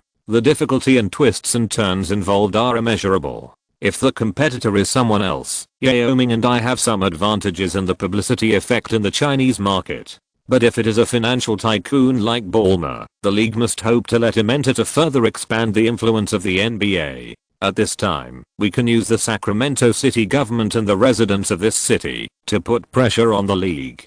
Kellyanne said, and the card in my hand is the new arena project. I plan to negotiate with the Sacramento government and build a joint venture with the government to build a new arena in the Northwest so as to lock the Kings in Sacramento for at least the next 20 to 30 years. The new arena plan will not only expand the Kings' revenue, but also be more friendly to fans in the San Francisco area in terms of geographical location, and it will also be conducive to attracting fans from San Francisco. Moreover, if the development of surrounding land supporting facilities is well grasped, it will help the government create a new business district. Ideals are full, but reality is very skinny. Zhao Ji thought about it and then mentioned a problem. If you want to make the new arena a local landmark building, if everything goes well with the construction, it will require at least 4.500 million yuan in investment. Even with government endorsement, it will be a huge burden for you and Yao Ming. I have found a way to solve the money problem, so it's not a big problem. Kellyanne put down his chopsticks, took out a tissue and wiped it. So next, I have to ask you to help me see if there is a suitable location. Okay, Zhao Ji took a deep breath, nodded, and then smiled. It feels very challenging. Kellyanne stood up to pay the bill. The proprietress wiped her hands with her apron and said to Kellyanne, no need, this beautiful lady has already paid. Originally, we were going to close at 11 AM, and this beautiful lady came over and said that a customer was coming, and she gave us $300 to let us close later. Did you arrange this on purpose? Kellyanne looked at Zhao Ji, but he didn't expect that she would have the power to bring him and her closer. In the whole United States, perhaps only San Francisco and Sacramento can eat these things. So I think you, Kellyanne, will definitely miss it. Even if you don't have an appetite tonight, you will definitely have a chance in the future. Thank you. Kellyanne nodded, and his favorability towards Zhao Ji, an agent, doubled. In the next few days, Kellyanne traveled incognito in Sacramento. In addition to matters concerning the team, he also experienced life. After all, if the acquisition is successful, the whole family will have to move from the bustling New York to this quiet town. Just like Vancouver, Sacramento has many tree-lined avenues, and even the streets in the commercial district are planted with rows of trees, and the whole city is shaded by greenery. Therefore, Sacramento is often called the Green Timber City. Local citizens prefer to call their hometown the camellia capital of the world. Camellias are in full bloom in various parks here, and in residential areas, almost every household also grows camellias. In early March every year, the city also holds a grand camellia festival lasting 10 days. Because it is the capital of California, Sacramento's public security is relatively guaranteed. It is not close to the sea, the proportion of blacks is not high, and there are no major problems in terms of security. It is adjacent to San Francisco and has water transportation links with other ports. The economic development is influenced by San Francisco and the development is quite good. If Atlanta is compared to China's Rongcheng and New York is compared to the Magic City, then Sacramento's positioning is probably Foshan or Shaoxing. The city is not large in size, but it is close to the metropolitan area. The economic development is quite good, and it also has its own characteristics. Overall, Sacramento, as the capital of California, is really low-key. Walking on the road, the leisure and calmness of pedestrians make people feel a strong breath of life and tranquility, which is in sharp contrast to the overall fast pace of New York. Last summer, my wife had just given birth, and my parents also came from China and lived here for a while. After the busiest period, I took time to go shopping with them, check in at scenic spots, and I arranged everything. There was a special driver to pick them up wherever they went. But even so, they all felt tired because the pace of your appointments was too fast. Not only my parents, but many people who work hard there really feel like they are wasting their lives. Walking on the streets of Sacramento Historical Park, feeling the breath of the trees, Kellyanne felt a long-lost comfort and wanted to take down the Kings immediately. New York is only suitable for work, and California is more suitable for life, Zhao Ji said, so most Chinese people prefer to go to San Francisco. Sacramento is not far from San Francisco. If you really want to return to prosperity in the future, it is also very convenient to move to San Francisco. Let's talk about this later. The premise is that I can also successfully buy the team. Sakura, the romanization in the language, is translated as cherry blossom. Since the English phrase for cherry blossom itself is relatively complex, it is gradually replaced by Sakura. You also know Japanese? Zhao Ji looked at Kellyanne. I only know a few phrases, and Sakura happens to be one of them. Kellyanne said, but it's not a good word to use as an English name. Just like angel baby, crystal, and amber, which are literally translated into Chinese as angel baby, crystal, and amber, they sound very high-end, but in fact, in the use of local people, they are nicknames for sex workers. The name is just a code name. From the pronunciation alone, Zhao Ji is still very masculine. Zhao Ji responded casually, Kellyanne is also using homophonic puns. I'm going to deduct money. After that, Zhao Ji stretched out her palm towards Kellyanne. Haha, is it enough after that? Kellyanne took out a few coins from his pocket and put them in Zhao Ji's hand. Not enough. Zhao Ji put the coins back in Kellyanne's hand. When I settle the bill, I have to add this item specifically. Chapter 416. No coincidence, no story. Please take care of the acquisition and land. Kellyanne left Sacramento and returned to New York, also on an evening flight. I have an idea. Zhao Ji nodded and said confidently. In the past few days, in addition to the inspection, Zhao Ji and Kellyanne also had a lot of exchanges. How should I put it?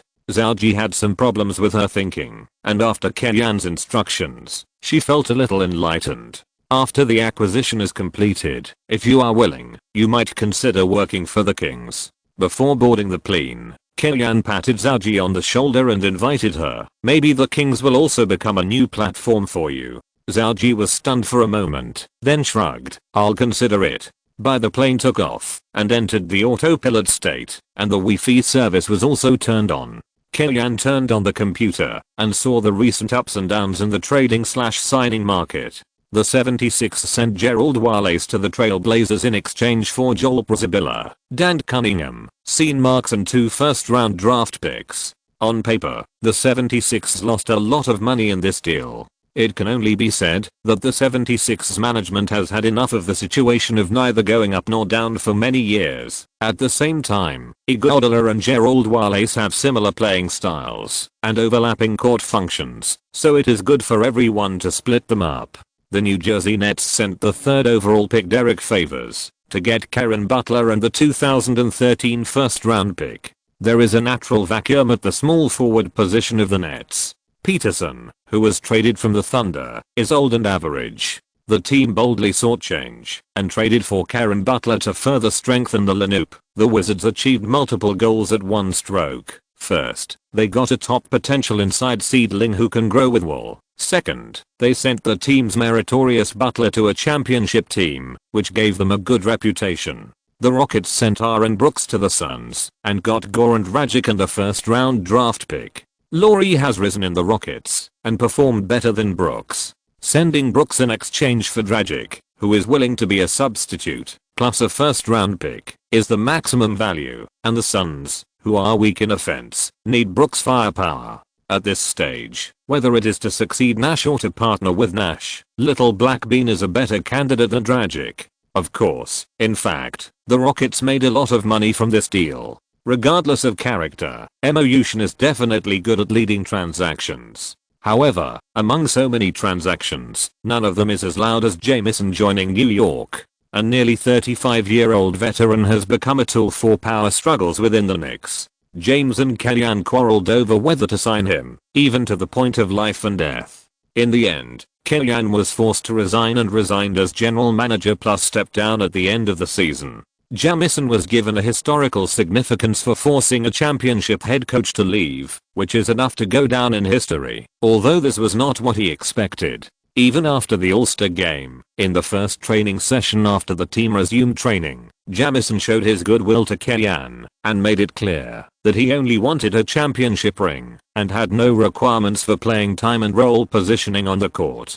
Since the team signed you, it naturally recognizes your ability. I personally have no prejudice against you, just lead the team to play well. Kellyanne gave Jamison a reassurance. However, Kellyanne did not regard Jamison as a scapegoat, but it did not mean that other teammates in the Knicks team could face it calmly.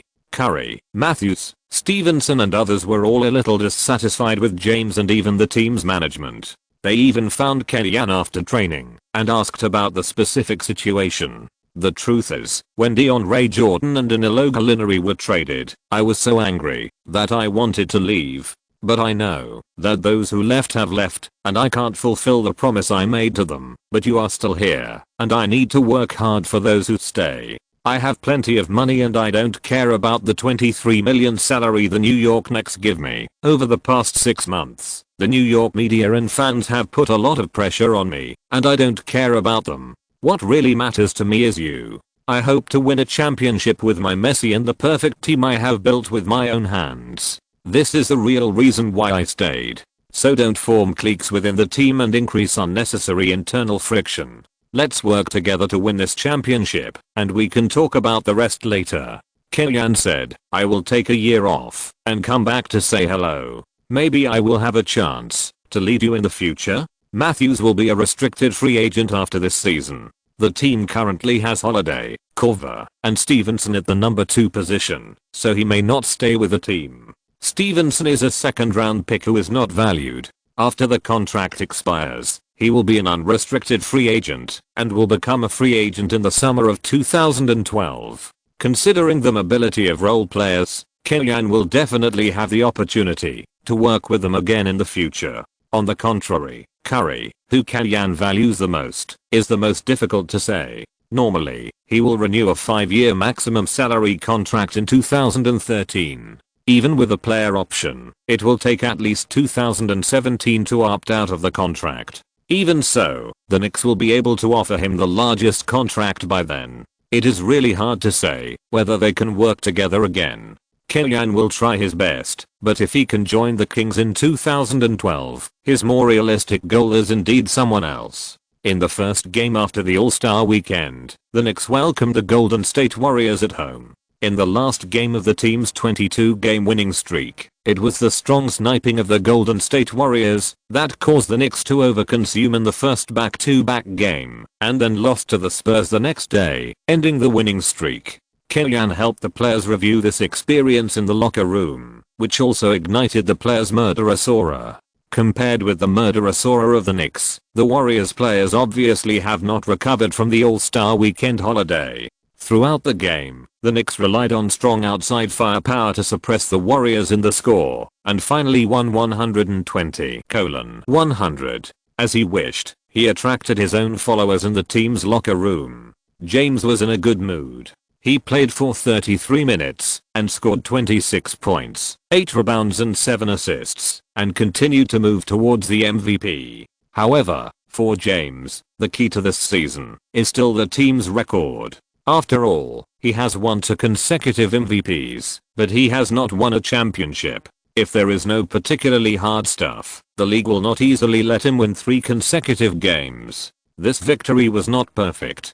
After 53 games of fierce battle, injuries once again struck the Knicks. Not all the Knicks were healthy before. Holiday, Curry and other players suffered injuries one after another. This is normal. Few teams can keep all their players healthy throughout the season. This time, the Knicks player who was injured was the team's starting power forward David West. He sprained his knee in a rebounding scramble and is expected to be absent for 4 to 5 weeks. In extreme cases, the possibility of being reimbursed for the regular season cannot be ruled out. Jamison had just joined the team, and David West, the starting player in the same position, suffered from injuries. All the coincidences seemed to be deliberately arranged by someone. At the press conference, Kellyanne was asked this question and felt helpless. I checked with David about the situation. He is in good condition and can catch up with the final game of the regular season. This also sounded the alarm for all of us. The health of the players is more important. Good fortune never comes alone, and misfortune never comes alone. One day after defeating the Warriors, the Knicks faced the Magic. With Curry's outstanding performance of 31 points and 6 assists, they won with a score of 119-114, but the team suffered injuries again. 48-6, the injured person this time was Matthews. During a defense in the first half of the second quarter, he was shaken by Turkoglu and his knee was twisted. He fell to the ground in pain and immediately returned to the locker room. The knee is the lifeline of an athlete and must be 100% careful. Kellyanne immediately arranged for Matthews to go to the hospital for examination. The examination results showed that Matthews' knee ligament was overstretched during defense, and he had a mild ligament strain. He needed to wear a brace or plaster to protect the joint posture so that the ligament can be relaxed and repaired and healed by itself. After 2 to 3 weeks of maintenance, you can almost recover, but it may take 2 to 3 months to fully move without pain and fully recover to normal. It is highly likely that West will catch up with the end of the regular season, and in the case of Matthews, even if he can return in the playoffs, his appearance order will be placed at a later position. Losing the starting position, and then suffering an injury at the end of the season, Matthews is really a bit tragic this season. In 2 consecutive games, although they won, there were personnel injuries. After the game with the Magic, Walsh, the new general manager of the team, found Kellyanne and asked if he needed to find two-way contract players to enrich the bench lineup. I'm not in a position to intervene in the operation of the team's personnel. You should directly ask Jimmy White or LeBron for his opinion. Kellyanne politely avoided Walsh's question and said that he would not intervene. This answer made Walsh, who had just taken office, a little embarrassed, but he was not completely helpless. Kellyanne did not intervene, so Walsh asked the team's assistant coach Quinn Snyder. Snyder studied the list of free agents and gave his opinion. Eddie House. He is Kimmy's old player in the Hawks. He has excellent outside shooting ability and is a good match for LeBron. Although he is not tall enough, he is still strong. He has value, and Kimmy won't be repelled. This suggestion gave Walsh a new idea. He didn't know which player to strengthen the team, so he recruited Kellyanne's old players. You will always need them, right? Chapter 417. Lubu kills Ding Yuan. With a 10-day non-guaranteed contract, Eddie House joined the Knicks with great joy and became Kellyanne's general for the 3rd time. In the future, if you trace Eddie House's resume, from the Lakers to the Hawks to the Knicks, he has worked with Kellyanne. I guess others still think he will be Kellyanne's direct lineage. In fact, if it really follows Kellyanne's own wishes, he might choose Danny Green. But after all, there have been so many disputes with the team. Kellyanne has changed his mentality a little, and he is also happy to have an old subordinate. In addition to supplementing the bench, he can also guest star as a shooting coach. As a senior homeless man, in addition to getting a middle-class contract with the Bucks, Eddie House has been a homeless man with a minimum salary most of the time, and can only play the role of a shooter. He does not have Hornacek's tactical literacy and knowledge reserves. Although he was very active in training, he still failed to pass Kellyanne's interview for assistant coaches. Kellyanne still values his assistant coaching team very much. At 10 p.m. on February 21st, the Knicks' home game against the Celtics at Madison Square Garden was about to begin. The arena was already packed with fans cheering enthusiastically, creating the best home atmosphere in the league. Players from both sides came to the court. The Knicks had a day off after playing against the Magic, and their mental state was pretty good, while the Celtics had just experienced a fierce battle, and after fighting for 48 minutes, they rushed to New York overnight. and their mental state did not look very good, and they had no intention of fighting. The fatigue of the Celtics was reflected in the jump ball. Mozgov didn't use much effort, and he easily jumped to the ball, and the Knicks attacked. Curry came to the top of the arc, played a pick and roll with Horford, attracted the defense, and then passed the ball to Mozgov under the basket. Perkins moved slowly, and couldn't get back to defense in time, and watched Mozgov force a dunk. The Russian has performed well since he took over the starting lineup, including the last round of fierce battle with the Magic, where he still scored a double-double of 12 plus 11 in front of Howard. The media also praised Kalyan, saying that he easily used a mini middle-class player to get a starting center who was in his prime and above the standard. In addition to personal ability, the excellent offensive environment of the Knicks is also the key. For most inside players, the stronger the shooting ability of their teammates, the more comfortable their offensive space. On the contrary, if they encounter a point guard like Westbrook, Sabonis, a supporting inside player, will be forced to be pulled out to be used as a space inside player. Poor Sabonis, he almost doubted his life in his rookie season. Mozgov faced Perkins, who had just experienced a fierce battle yesterday and ravaged the Celtics' restricted area. He dunked 3 times under the basket in the first quarter and kept pointing to Curry and James, who assisted him. His teammates are in excellent condition, and James is also happy to create opportunities for the opponent. At the same time, he also has some regrets in his heart that Kalyan cannot become his own Phil Jackson. As early as the summer of 2010, James really came to New York for Kalyan. He also thought that he had given Kalyan enough respect in the early days of joining the team, including some of Kalyan's offensive remarks, and James tried not to think too much. However, what he got in return was Kalyan's getting worse, which then evolved into a locker room crisis in the team. Without talking about stance, only talking about ability, James really admires Kalyan. He also thanked Kalyan for leaving such a good foundation for the Knicks. It is enough for him to always be in the championship echelon during the next 3 to 4 years of the contract period. The Knicks opened up the score difference in the first quarter, and the Celtics seemed powerless on the court. They did not get Garnett, failed to reshape the culture of the iron-blooded Celtics, and even traded away Pierce. In addition to Rondo still playing well, Perkins is just an ordinary blue-collar worker. Rivers is still relying on the old capital of winning the best coach in the Magic team, and by the way, he has become a black leader and engaged in political correctness. In this life, Rivers probably won't encounter the embarrassment of being overturned 3:1 times in his previous life, because there is no sign that he has the opportunity to coach a strong team. At the end of the first half, the Knicks led the Celtics by 19 points, 68:49, and the overall situation was in their hands. In the second half of the game, Kalyan began to make a living, practicing various tactics and using the Celtics as actual sandbags. The Knicks did not rely on the individual abilities of the stars to play hard and changed the tactics, which gave Rondo more room to play. Director Rondo has the attribute of coach on the field, and his wits battle with Kalyan has a sense of fate of a chess match, a general meeting a good talent. However, the overall strength of the Celtics is average, including Rondo himself, who is a point guard with both advantages and disadvantages, and is unable to help the team turn the situation around. In the end, the Knicks were well rested and defeated the exhausted Celtics, who came from afar with a score of 120-95, winning the 50th victory of the season and continuing to break the record. 52-6. However, after the game, Kalyan, Curry and other players did not celebrate too much. Instead, they simply greeted their opponents and quickly returned to the locker room, which made the outside world realize that the Knicks' problems had not been solved at the root.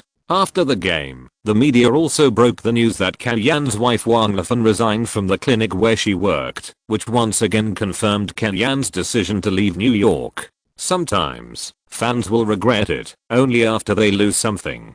James slacked off in the middle of the season, and fans criticized Kalyan for not supporting the star player. Kalyan decided to leave the team after the end of the season, and fans questioned James for being a big shot and not listening to discipline. Perhaps an academic coach like Kalyan is really not suitable to coach superstars like Kobe and James. Kellyanne's short leave from the NBA may temporarily make Huo Kingshu unemployed. Although she has accumulated considerable popularity through her relationship with Kellyanne, she was not a media major in college, so her professional skills are inferior to others. She only started watching basketball after she met Kellyanne, so her understanding of basketball is not as good as some people. When she came to Kellyanne's house for dinner, Huo Kingshu stuffed herself like a hamster while complaining, blaming Kellyanne for catching her off guard. Kellyanne sent Huo Kingshu out on purpose. Seeing that Huo Kingshu was in a bad mood, he comforted him carelessly. "Look at your achievements. If you don't want me here, I will find another place. Are you still worried that I can't find a job in the NBA in the future? With our relationship, how can I treat you unfairly?" Huo Kingshu was stunned, and his face immediately burst into a smile. "I knew you couldn't rest. Which team are you going to join? I will definitely take a break next season." After the failure of labor management negotiations, a shutdown next season is the general trend. The NBA is too chaotic now. It just so happens that I also need to take a break for a while. I will probably go back to the United States after the Spring Festival in 2012 and start negotiations. I'll see where to go then. Kellyanne's first goal is the Kings, but it doesn't mean that this deal will be 100% successful. If he can't buy the Kings, it doesn't rule out the possibility that he will take over the Hornets. In short, he will definitely be the boss. It's impossible for me to work as a part-time worker. I will never work as a part-time worker again in this life. If Singlang terminates your contract, I can recommend you to study with Zhu Yi for a while. She is one of the top basketball media people in the country. She writes many articles with high standards and dares to make judgments. After a pause, Kellyanne continued, "If there is a chance, you should always improve your professional ability, right? If the relationship between Kellyanne and Huo Kingshu is more of a one-sided blood transfusion from Kellyanne, then the relationship between him and Zhu Yi is more of mutual benefit. Kellyanne will release first-hand information about the Knicks to Zhu Yi, and will also give Zhu Yi some professional opinions on his articles and comments, but many times, he also needs Zhu Yi to speak for him and build momentum. These are things that Huo Kingshu can't help." Huo Kingshu nodded after being reminded by Kellyanne. She really can't bet her future entirely on Kellyanne alone. On February 23rd, the Knicks visited the Quicken Loans Center for the second time this season. During the pre-game training, James was still abused by the fans. Although the Cavaliers got Deron Williams and regained some star power, the gap between Deron and James is still too big. He is simply unable to improve the Cavaliers' record. Since joining, the Cavaliers have only won 5 games, ranking second from the bottom in the league. Deron himself is a player with high burst but average endurance. Although Sloan's pick and roll system is not conducive to his data, it is also objectively conducive to him covering up his own shortcomings. When he came to the Cavaliers, Deron needed to rely on his own strength to support the team. As a result, both the team's performance and his personal offensive efficiency were not satisfactory. Facing James again, when the team's strength has improved, this game is the most wanted game for Cavaliers fans throughout the season. Even the league wants to help the Cavaliers win and write their own script. However, Deron Williams was in a very bad state. He played for 40 minutes, made 7 of 21 shots, 0 of 5 shots from beyond the 3-point line, and scored 24 points, 6 rebounds, 7 assists, and 5 fouls on 10 free throws. The referee gave the Cavaliers plenty of free throw opportunities throughout the game, and also sent off Holiday and Mozgov, forcibly bringing the two teams, who had a big gap, back to the same starting line. However, James made a 3-pointer with 2.7 seconds left in the game, widening the gap to 5 points, and ending the suspense of the game. 51-6, James personally ended his old club's hope of winning, and the two sides broke off their friendship from then on, which was also a perfect script. After the game, even the New York Times used James' last shot as a cover, to build momentum for James' MVP competition. What's more, they have begun to sort out how many historical positions James can reach if he completes the feat of breaking records plus MVP plus championship plus FMVP this season. It can be said that after Kellyanne announced his departure at the end of the season, all the star power of the Knicks was completely concentrated on James alone. Even Curry, who was once favored, was just a footnote to James' great achievements. Chapter 418, Don't forget your original intention, and keep your mission in mind. February, the Knicks had a record of 2 wins and 1 loss. In the back-to-back home game against the Timberwolves on February 27th, the team lost both the wife and the soldiers. Not only did they lose the game, but James was also elbowed to the ground by Bynum during a defense, with a bruise on his face. 53-7. Losing the game against the Timberwolves has greatly hit the fans' confidence in breaking the record. After all, the team only has 2 games left to make mistakes, but they still have to win 20 games to break the record. The pressure is self-evident. What's more terrible is that the injury problem has quietly found the Knicks. Weston Matthews will be absent for a period of time. In line with the principle of more people, more power, Walsh directly extended Eddie House's contract to the end of the season on March 1st, even saving the second 10-day contract. At the same time, he is still looking for someone else in the free agent market. These days, the most in short supply is veterans who want to cling to thighs and get rings. In addition to receiving the draft reports sent by the team scouts, Kellyanne does not participate in other operations of the team. The team can do whatever it wants. However, he regrets that he helped the Knicks rob the Kings draft pick, which seems to be a bit of a self-defeating feeling. On the evening of March 1st, the Knicks challenged the Wizards away. James, who had a facial injury in the previous game, played with the injury and wore a mask on his face, turning into Zorro to boost the morale of his teammates. In 2008, the Wizards signed a 6-year, $110 million contract with Arenas, who was about to be scrapped. The Wizards are paying for the wrong decision at that time. Although the number 1 draft pick Wall has good potential, he has many bad habits in playing and is still in a leveling stage. He is simply unable to help the Wizards win.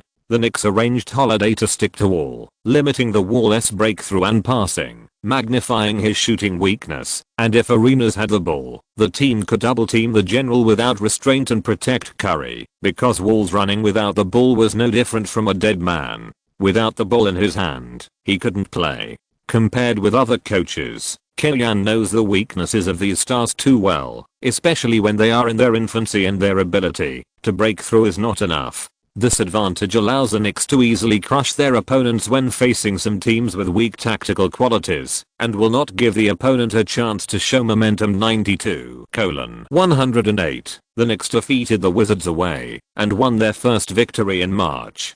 54-7. Curry clocked in for 3 quarters, played for 26 minutes, scored 18 points and 7 assists, and was very efficient. Except for James, the other main players did not play for more than 30 minutes. It can be seen that after suffering injuries, Kellyanne's protection of the main players was more in place. Including after the game, Kellyanne also reminded the players in the locker room not to fight too hard in the final games of the regular season and to learn to protect themselves. All opponents regard beating the Knicks and stopping them from breaking records as an honor, and fight the Knicks to the end. The more this happens, the more likely the Knicks players are to get injured. On March 2nd, the Knicks visited Charlotte and challenged the weak Charlotte Bobcats back-to-back. Facing a weak team, Kellyanne chose to rest Curry, let Holiday play as a point guard. Korver was transferred to the starting lineup, and James was in charge of more ball rights. The current situation is that the results of labor management negotiations are not ideal.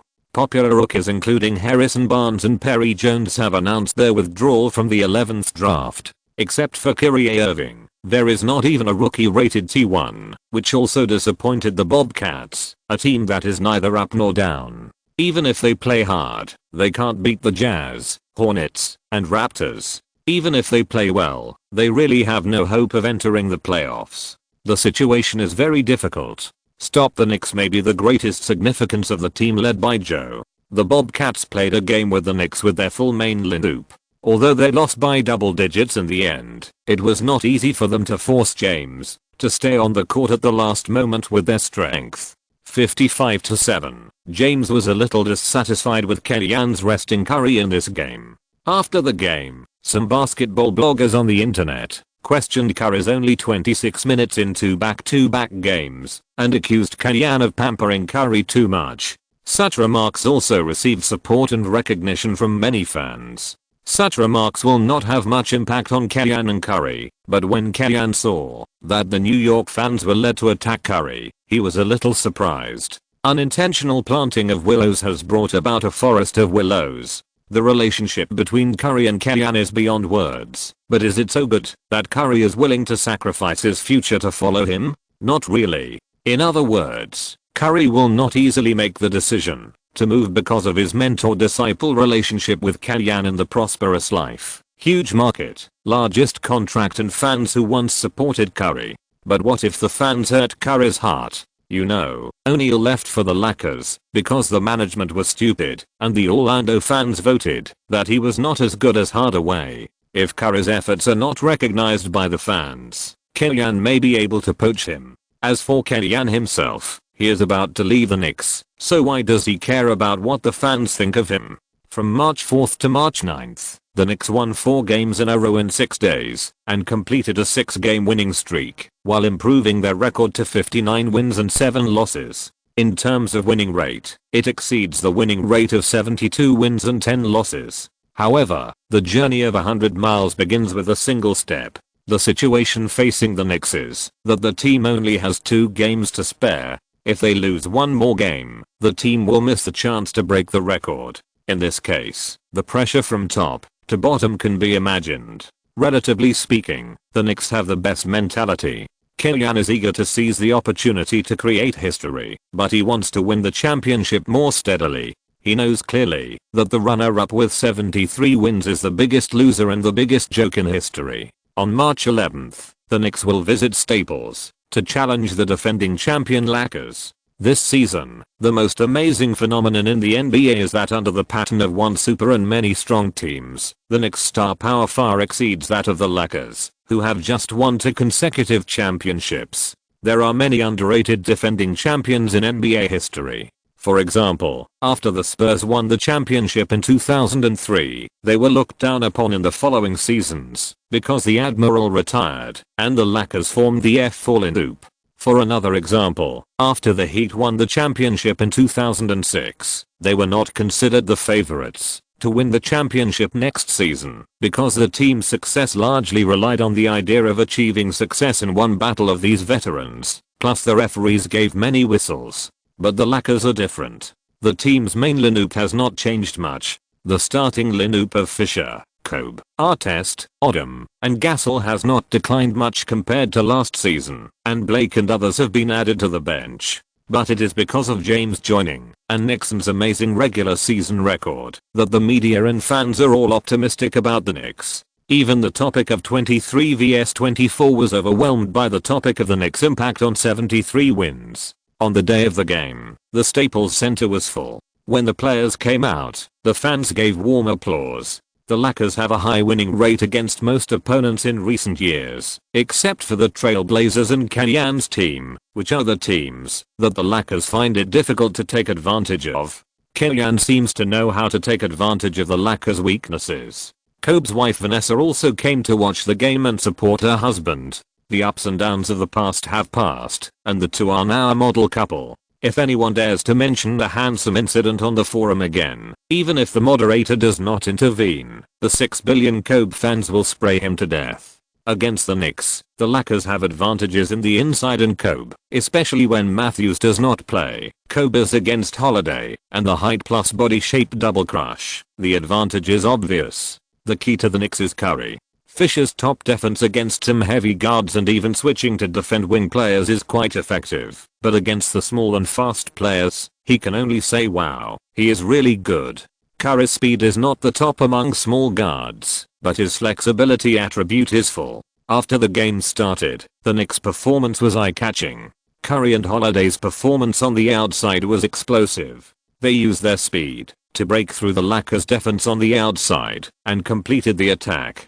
Curry scored consecutive singles against Fisher. Holiday was able to get rid of Kobe and then shoot, and there was a baseline breakthrough layup, stealing Kobe's pass, and a single fast break performance. After playing for 5 minutes, the Lakers fell behind 14-23, and Phil Jackson was forced to call a timeout. After the timeout, Kobe changed his style of play. He no longer blindly held the ball to attack and force Holiday, but relied on screens to open up space, and then made a quick stop jump shot, and scored 3 goals in a row. If the inside partner is West, Horford is usually the one who sinks to the bottom to protect the frame. When the partner switches from West to Mozgov, Horford must come out more often to the outside to help defend. The husband of Miss Universe Dominican Republic is not without this ability, but he is more adapted to the previous role. This is also the contradiction in Horford. Subjectively, he wants to play power forward, but his style is more suitable for center. Nearly 33 years old, Kobe can barely support the team on the offensive end, but he can no longer clean up Fisher's ass on the defensive end. Even he himself is a little busy facing Holiday. The Lakers really rely on Gasol's long arms to complete the rim protection work on the defensive end. At the end of the first quarter, the Lakers were 31-37 behind the Knicks.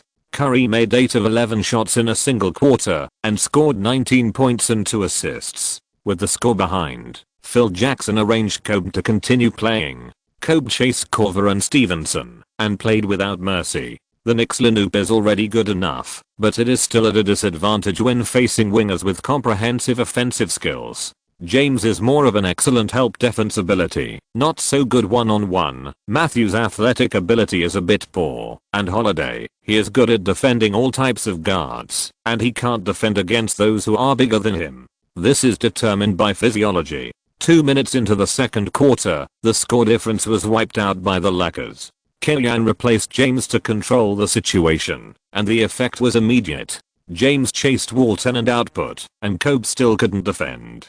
2 or 3 years ago, 23 vs 24 was worth talking about. But with Kobe's physical decline and James's further improvement in technology, the real strength of the two has been somewhat different. Of course, Kobe still has the confidence to step on James at this time. After all, Kobe has just completed 2 consecutive championships, while James is now in the first 7 years of his career and has not even touched the floor of the finals. Without Curry, the Lakers tried to defend the double defense to suppress James, but the effect was still very poor. Kellyan arranged Eddie House, Korver, and Jamison as partners for James, all of whom have very accurate outside shooting. Korver and Eddie House hit 3-pointers in succession, and Kobe could only curse in anger. Without West and Matthews, the Knicks can still lead the Lakers with a double-digit advantage with all the main players, which is enough to reflect the gap between the two teams. It cannot be said that the Lakers, as the defending champions, do not pay enough attention to the game. At least at this stage of the season, the Lakers do not have this capital. The main lineups of both teams returned, and Phil Jackson kept Blake on the court to defend Curry, but it still didn't work. Blake's style of play is similar to Fisher's. He is a diligent floor point guard, accurate in open 3-pointers, high in free throw shooting, and good in tactical literacy, but his defense is not as good as Fisher's, and he doesn't have the big heart of old Fish. Spending $10 million annual salary to support 2-point guards with such similar styles and obvious shortcomings, Kellyan felt that the Lakers team building ideas went to extremes. But on the other hand, this is also a place where Kellyan himself will take it as a warning when he becomes a boss in the future, because it is easy for people to live in their comfort zone. As a worker, he has no fixed place to live and will continue to innovate himself. If he is fixed in a certain place, who knows if he will make the same mistake? Faced with Curry's unsolvable shooting, the Lakers stood out as helpless. They couldn't ban Curry on the stage of the national live broadcast, right? Back to the offensive end, Kobe and Gasol reluctantly responded, but it was just a drop in the bucket. In the third quarter, the score difference quickly reached 26 points. It was only a matter of time before the Knicks won their 60th game of the season. At this time, the director cut the camera to Kellyan, who was staring at the Lakers coaching bench in a daze. It is easy to think that Kellyan is missing his years with the Lakers, including Kellyan's always bad relationship with Phil Jackson. Lakers fans have always been complacent, thinking that Kellyan is dissatisfied with Phil Jackson taking his position away, so he has such a big grudge against him, and even thinks that Kellyan is hating because of love. In fact, Killian's actions at this moment are more about remembering the self who was once full of ambition and high spirits, especially after he and James staged a palace fight for power for nearly a season. He missed his original intention even more. Feelings for the Lakers? It can't be said that there is no, but even if he has no chance to become the owner of an NBA team, he will not consider coaching the Lakers again. It's not that a good horse doesn't eat grass when it turns back, but that he is not interested in accompanying Kobe through the years of touring. The final score was 104-126. The Knicks completed the double kill of the Lakers this season and won the team's 60th victory of the season. They challenged the league's regular season win record with a dominant performance. Curry made 17 of 27 shots, 8 of 15 3-pointers, and 8 of 8 free throws, scoring 50 points, 4 rebounds, 7 assists, and 3 steals, becoming the protagonist of this focus battle. Kobe made 20 of 38 shots, which was already a high level, but it was still difficult to prevent the team from losing. If you're listening to this novel on a channel other than Fanfic World, it means they downloaded and uploaded it without effort. We cordially invite you to visit our channel, Mundo Fanfic Novelos. There you'll find the original version of this story and you can explore many other novels of various genres. We're waiting for you to immerse yourself in a world of incredible novels. Chapter 419 Curry Support. At the press conference after the game, as the loser of the Knicks Palace fight, Killian was asked by reporters how it felt to return to Staples. This situation was like the loser in a love triangle being ridiculed by the relatives and friends of the ex. Most of my memories at Staples are very good, whether it was in 2005 or 2008. I hope I will have a chance to return to Staples this year.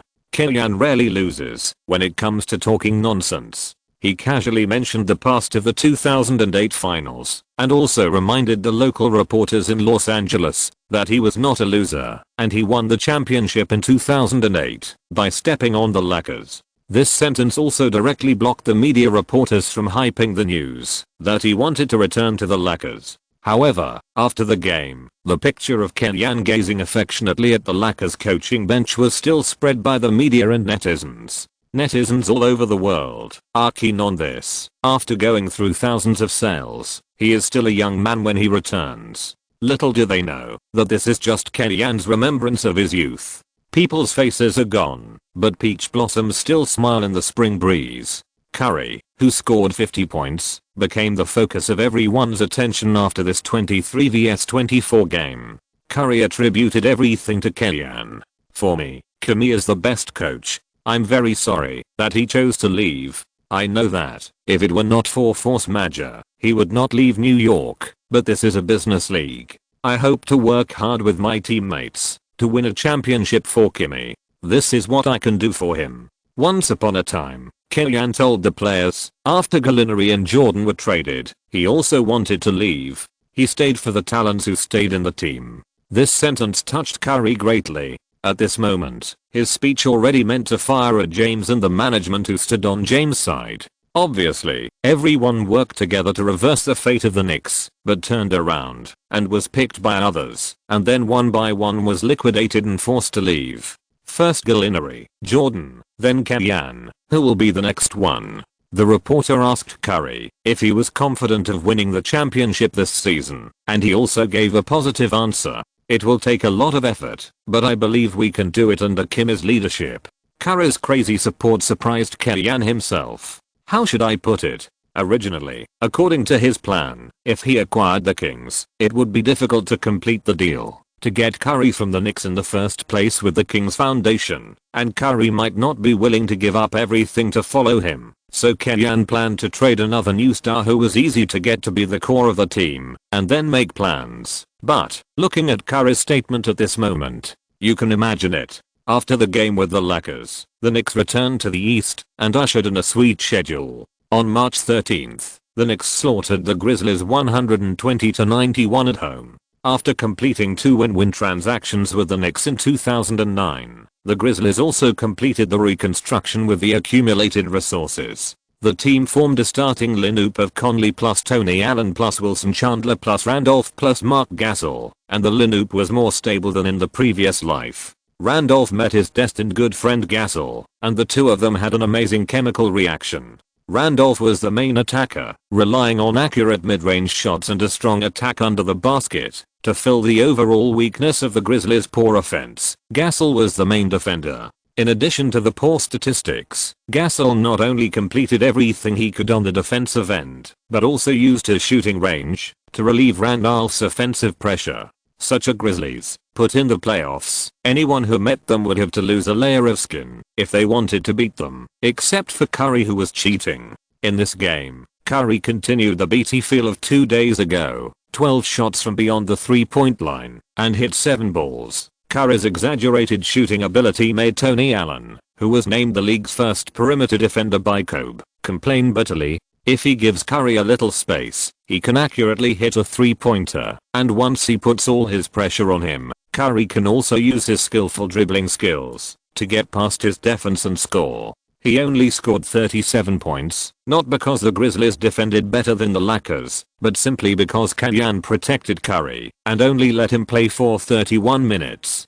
Speaking of which, the Grizzlies helped the Knicks get Curry's accomplice, but they were directly beaten by Curry, which is also a bit of black humor. The key is that the Grizzlies themselves traded for Thabit, who was selected with the 7th pick, and he was really a waste, which made them look more like a failure. But in fact, not to mention that the Grizzlies already have Conley, and there is no room for Curry to grow. Just talking about the two transactions, the Grizzlies got two main players, Wilson Chandler and Randolph, and from the perspective of reconstruction, it was not a loss.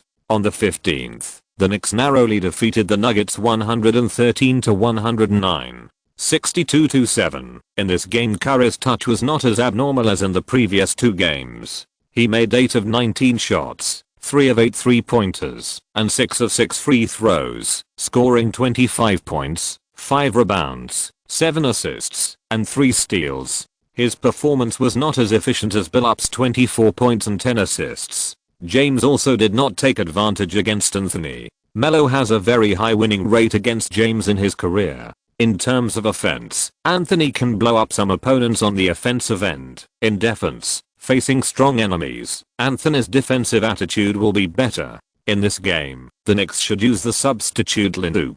When the main players were off the court, Jeremy Lin, Stevenson, and Jamison continued the Knicks' firepower, especially the veteran Jamison, who contributed his first double-digit scoring game since joining the Knicks, scoring 14 points and 5 rebounds, helping the team establish an advantage in the transition period and defend the home court. After defeating two strong opponents in a row, the Knicks took over the Bucks and the Pacers on the 17th and 18th respectively, raising their record to 64 wins and 7 losses, with a winning rate of over 90%. In history, no team has ever achieved such a winning rate at this stage of the season. The strength of this Knicks can only be described as terrifying. On the evening of March 20th, Kenyon sat on the sidelines with a calm face. Beside him were Curry, Horford, Mozgov and other starters, looking at the court with different expressions. The score of the two teams was displayed on the big screen, 104-115. With 37 seconds left in the game, the final result was decided. On the other side of the technical table, Westbrook, Durant and Harden sat on the bench, watching the Thunder's third lineup daring to fight on the court, while they were chatting and laughing off the court. In terms of real strength, this Thunder team, which is stronger than in history, may be the only team this season that has a hope of defeating the Knicks in a best-of-7 game.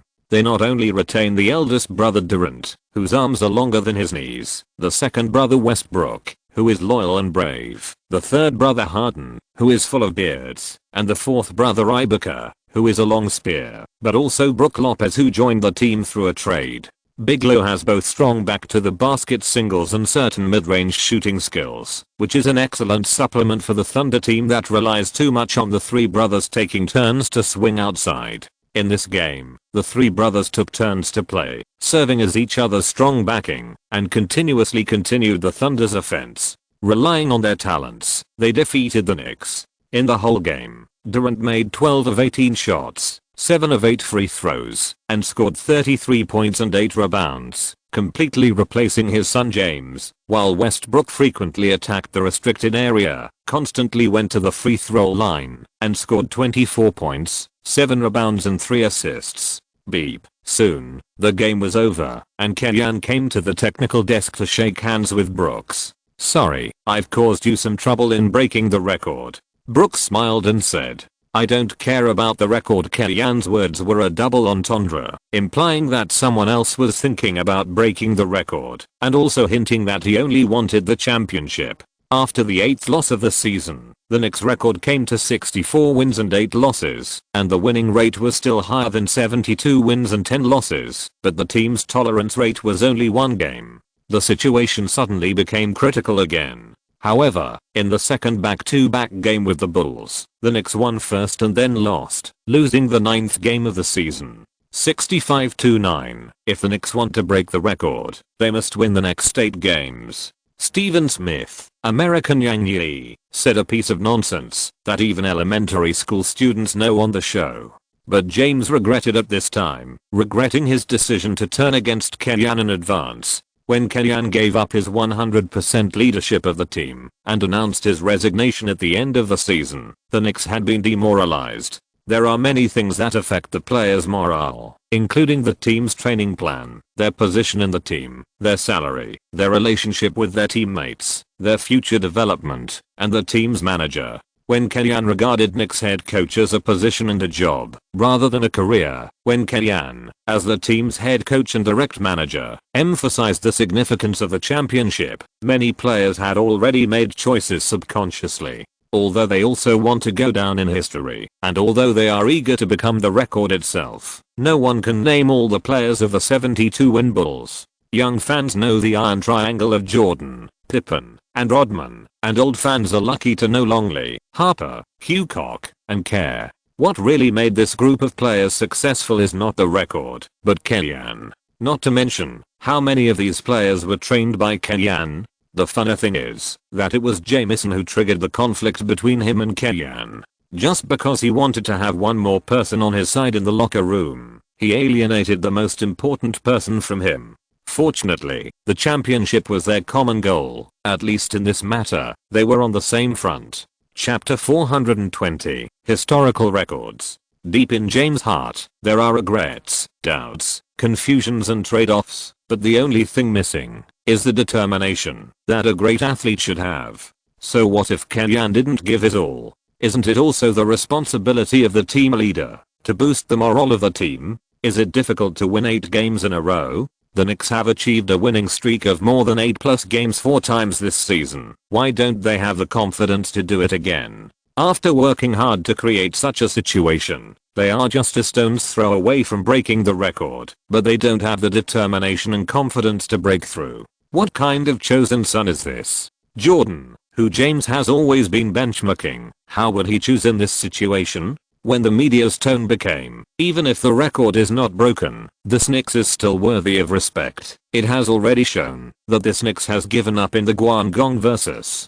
Kim Kyung battle with the 1996 Bulls. It also made Kellyanne's contempt for James and the Knicks reach an extreme. He looked down on this team with a broken backbone from the bottom of his heart. He even regretted joining New York for money. On April 4th, when the Knicks lost to the Nets 109-113 in the 78th game of the season, and the record was 68 wins and 10 losses, all kinds of criticisms were given to this team that had just ranked first in the league.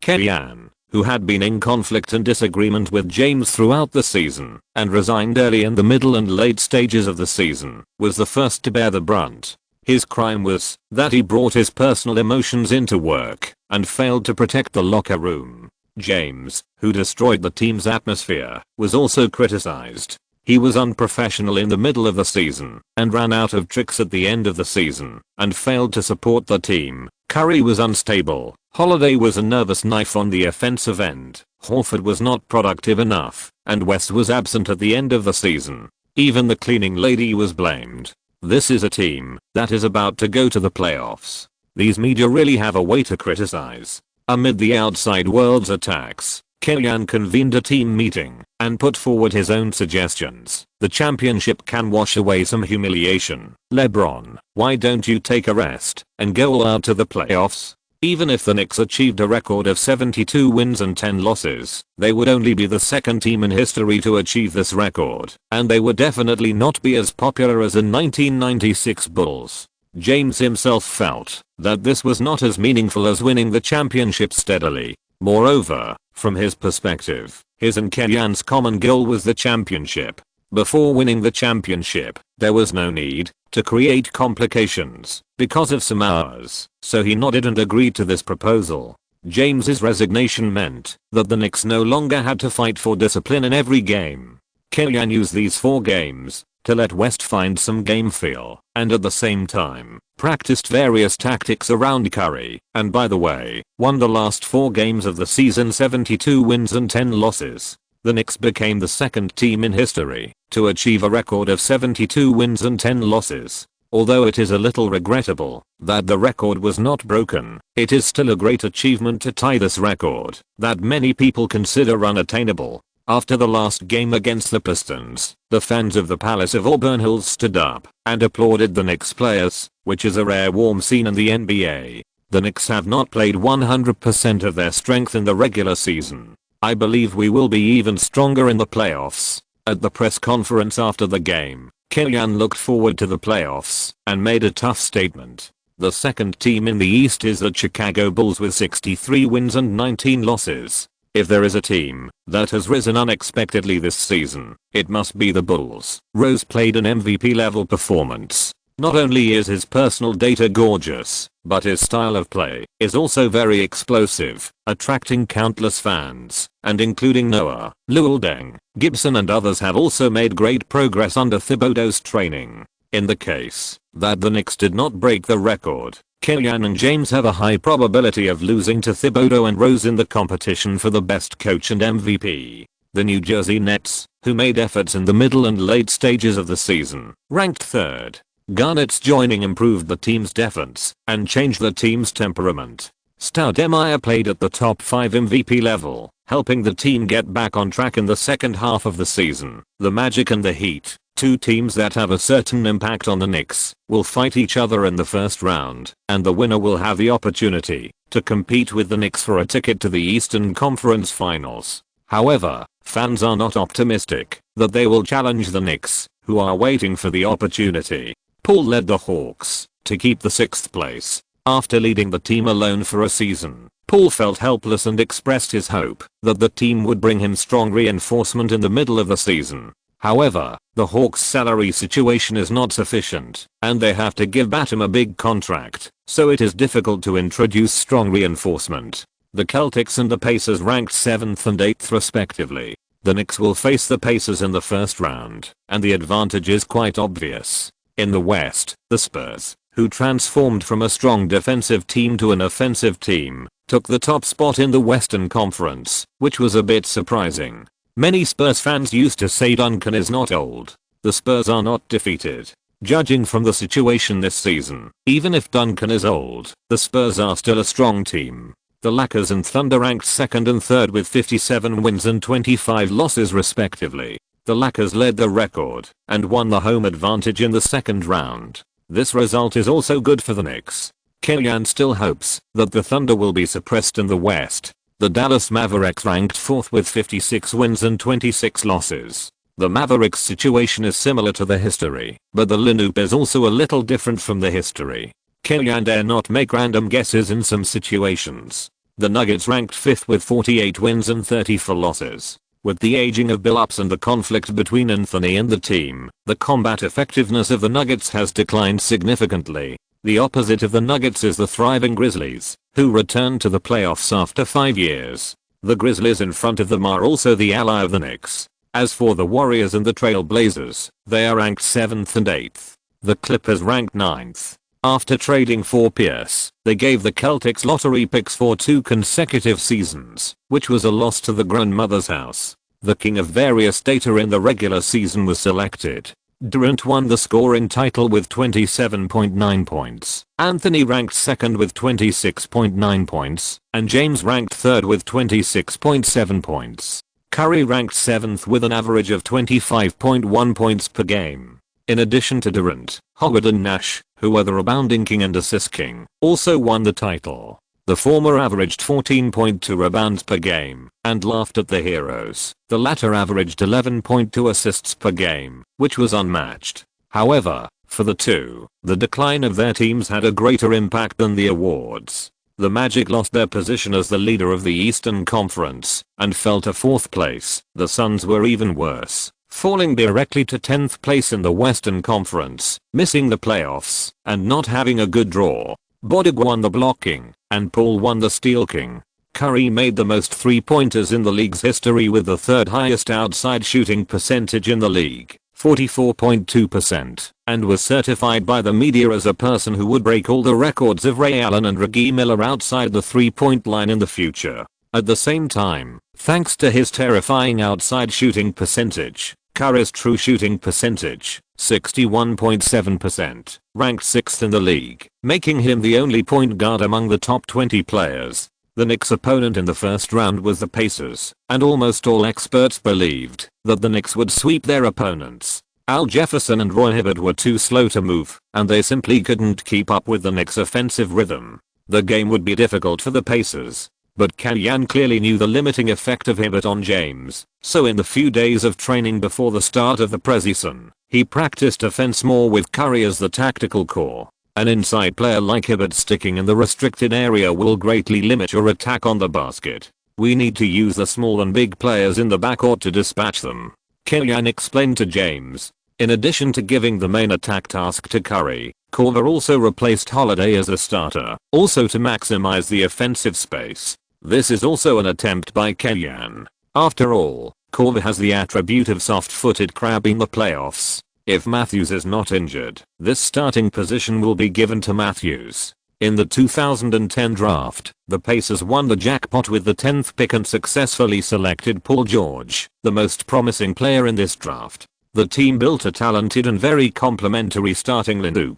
Second-year point guard Darren Collison has good breakthrough ability and ball distribution awareness. Dunleavy Jr.'s high basketball IQ and good shooting ability are a complement to the team. Granger, the small forward, is the nominal leader of the team. He has excellent off-ball running and accurate shooting on the offensive end, and his performance on the defensive end is also tough. At the power forward position, Adge is one of the strongest post-up singles in the league at this stage, and can even be removed. And Hibbert. He is not Gao Yuan now, but Black Yao Ming. As long as he raises his long arms, he can cause trouble to anyone attacking the basket.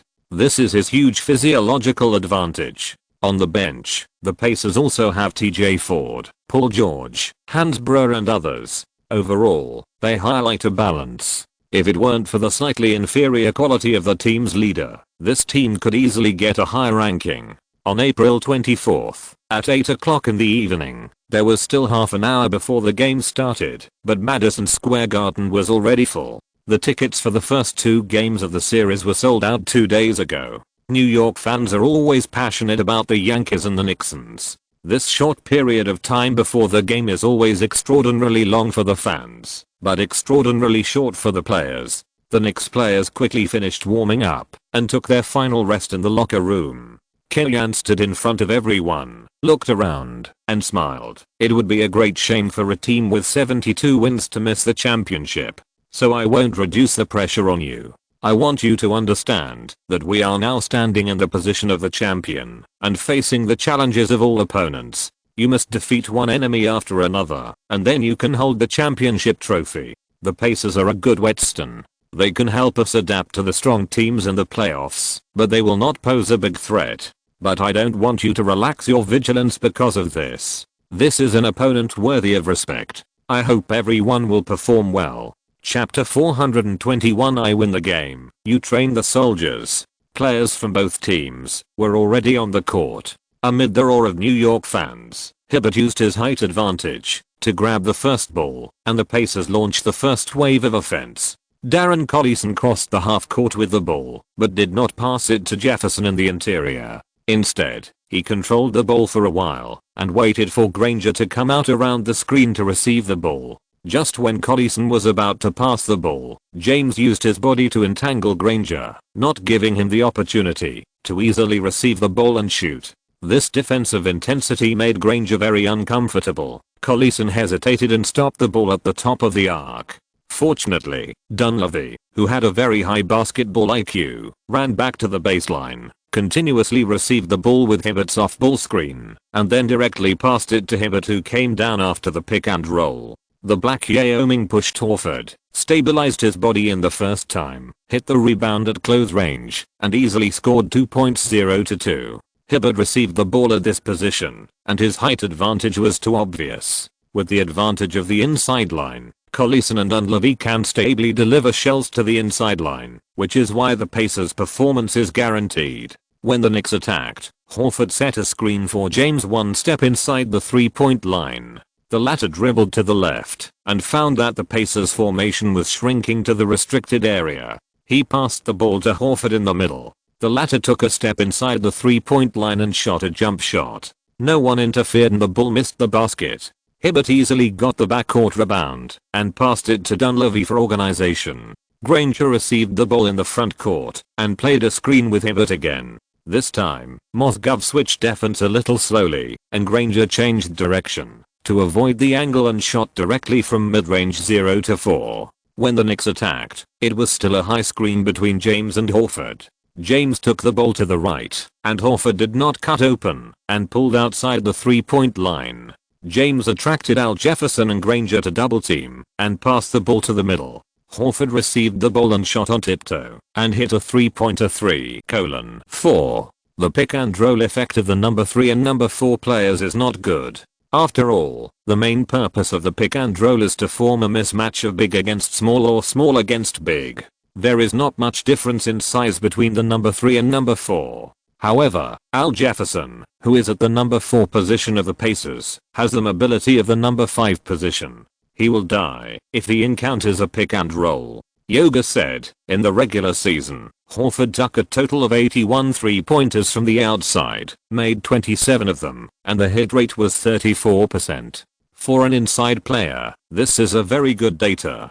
Compared with some space-type inside players, there may be a slight gap, but the opponent will definitely not dare to let him shoot 3-pointers. The Pacers attacked. Dunleavy passed the ball to Al Jefferson, who was asking for the ball in the low post, and the latter directly faced Horford with his back. He pushed into the inside twice in a row, and then turned and shot. The ball went in. 3:6. The inside combination of Mozgov and Horford is not bad in size and offensive awareness, but Al Jefferson of the Pacers is really strong in one-on-one ability. Curry, with the help of Horford's screen, drove the ball inside. Collison was completely blocked by Horford and fell behind Curry by half a body length. Hibbert could only move up one step and block between Curry and Mozgov, forming a 1-on-2 defense situation. Granger in the left corner quickly moved one step into the penalty area to delay Horford's descent. Curry kept an eye on the changes in the opponent's defensive formation during the breakthrough. Seeing Granger shrinking to help defend, he flicked his wrist and passed the ball to James in the corner. James even had time to adjust his rhythm and raised his hand to shoot a 3-pointer. Swish. The basketball went into the net. 6:6, and the Knicks easily tied the score. The Pacers attacked, and Al Jefferson continued to receive the ball in the low post. Horford defended closely, and Curry was also ready to help defend. Jefferson observed his teammates' running positions, forced his way into the inside line a few times, and then passed the ball to the outside line. After receiving the ball, Collison opened up Curry, who was defending, broke into the inside line, and made a throw. With a slight interference from Mozgov, the ball went out of the basket and was picked up by James. James pushed the fast break to counter-attack immediately, took off directly from the free throw line, and rushed to the basket with an extremely exaggerated gliding distance. Bang! James' dunk ignited the passion of Madison fans. On the way back to defense, James also raised his hand to greet the fans. After scoring 5 points in a row, James made another masterpiece on the defensive end. facing Granger's quick shot. After receiving the ball, James took off into the air and forced the ball to fly when the basketball rose to a certain height, showing his amazing bounce. Relying on his abnormal physical fitness, when James is willing to invest his enthusiasm on the defensive end, his sense of pressure on the defensive end is very strong. The Knicks' offense is still a high pick and roll. This time Collison caught up with Curry, and Curry moved sideways to create a little space and passed the ball to Horford. Horford leaned against Hibbert with his back, shook his left shoulder slightly, and passed the ball to Mozgov from the opponent's armpit. Mozgov received the ball and easily scored. The Pacers' ability to defend against pick and rolls was extremely poor. Curry and James launched pick and rolls at will, and they were accurate one by one. Then, Collison's breakthrough was blocked again, and Jefferson had to receive the ball and hit it hard, staring at the double team of James and Mozgov, and scored the ball. 10:8. After the Knicks improved their defensive strength, the Pacers could only rely on Jefferson's personal ability to play hard, and Granger had almost no performance in this regard. Such a development is what Kellyan hopes to see. There are people who can kill the Knicks on the offensive end by themselves, but Al Jefferson is obviously not one of them. Horford helped Curry screen and receive the ball, cut to the low post, and tied up Hibbert's defense.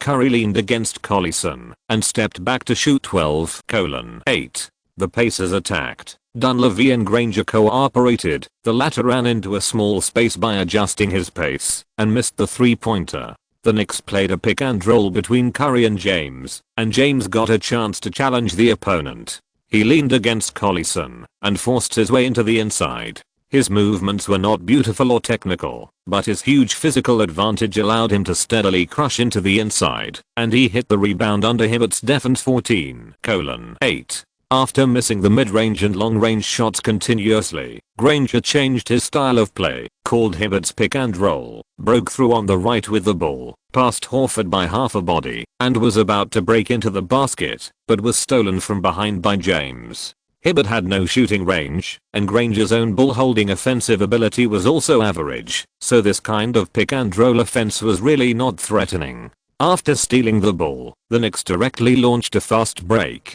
Curry received the ball in an open position, shot a three-pointer from the outside, and hit it accurately. 17-8. Overall, the Pacers' lineup configuration is very reasonable. Al Jefferson and Hibbert are good at attacking and defending, complementing each other's shortcomings. Granger is good at both offense and defense, good at off-ball offense, and also has a certain ability to attack with the ball. Dunleavy's support and shooting are a good help to lubricate the team's offense, and Collison has the problem of too much time to play the ball, but at least he is willing to pass the ball. Under the condition of insisting on not giving up, the Pacers have formed such a good lineup, not to mention that there are high-level potential stocks like George on the bench, but their two main attacking points. Jefferson has a single offensive means and poor compatibility. Granger lacks a killer move, and is more suitable for the position of a secondary attacker when encountering a historically strong team like the Knicks.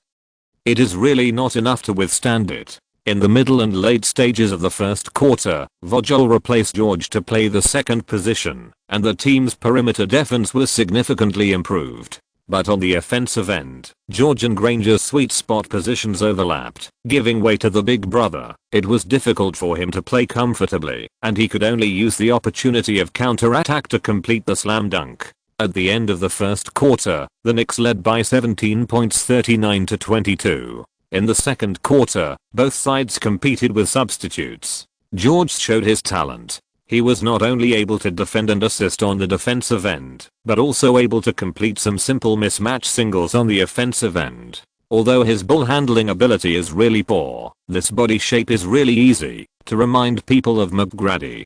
Kellyan said to Snyder beside him. In the next 10 years, George is the best perimeter defender in the league, even better than Leonard's defensive data as many people think. But George also has his own problems. His poor ball handling makes his offense look like a nervous knife, and teaming up with Leonard, whose playing style overlaps very well, conceals his advantages. The Knicks' substitute strength is the best in the league, but the Pacers are not bad either. TJ Ford and Hansbrough are both well-known figures. Hansbrough even found an opportunity to show his capital to compete with Griffin for the White Beast. After the pick and roll, he received the ball and dunked over Jamison, directly knocking the veteran to the ground. This was also one of the few highlights of the Pacers in the game. George's outstanding performance allowed the Pacers to not fall behind when the rotation lineup was matched. But once they entered the situation of close combat with the main lineup, they were completely defeated by the Knicks.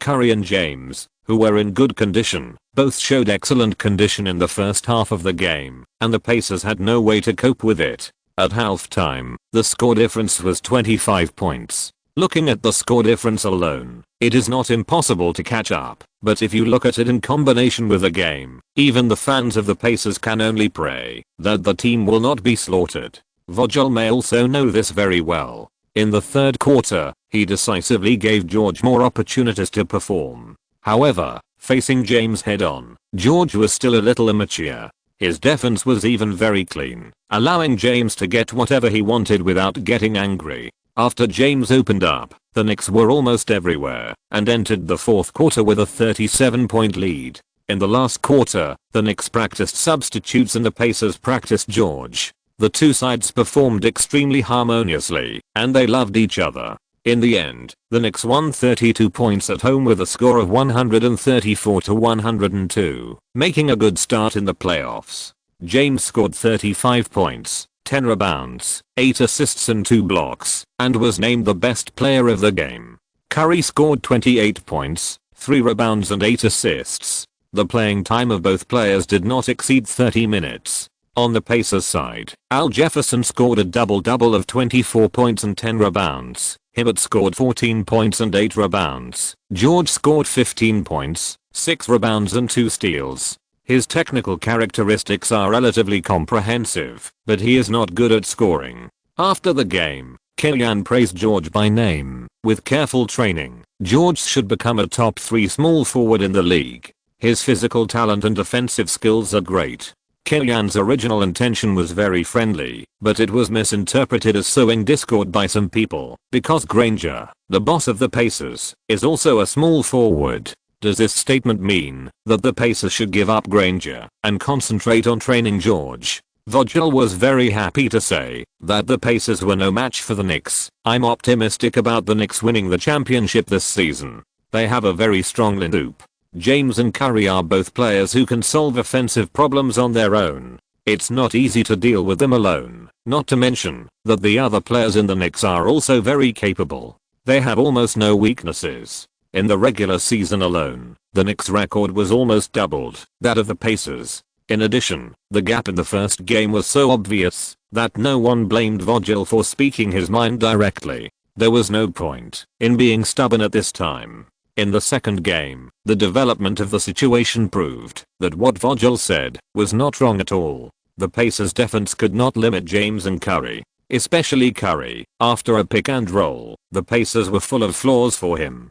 Pull-up jump shots, small to big military training, and passing the ball after attracting double teaming. All of Vogel's Zhang Liang's tricks were dismantled one by Curry's ladder over the wall. Although the score was behind, Vogel still maintained a high enthusiasm for coaching, actively deployed troops, and fought with the Knicks for 48 minutes. Although they lost by 27 points in the end, at least the Pacers made progress in this round of the series. In the future, with George's progress, they may also be able to create better results. In the G3 game, the Pacers returned to their home court and were still beaten by the Knicks. Jefferson could not lead the team's offense, and the defense became the team's weak rib. The Knicks focused on him and attacked fiercely. The referee gave the Pacers some whistle bonuses appropriately, and Kellyan had a good impression of Vogel and did not kill him, and the score difference was further narrowed.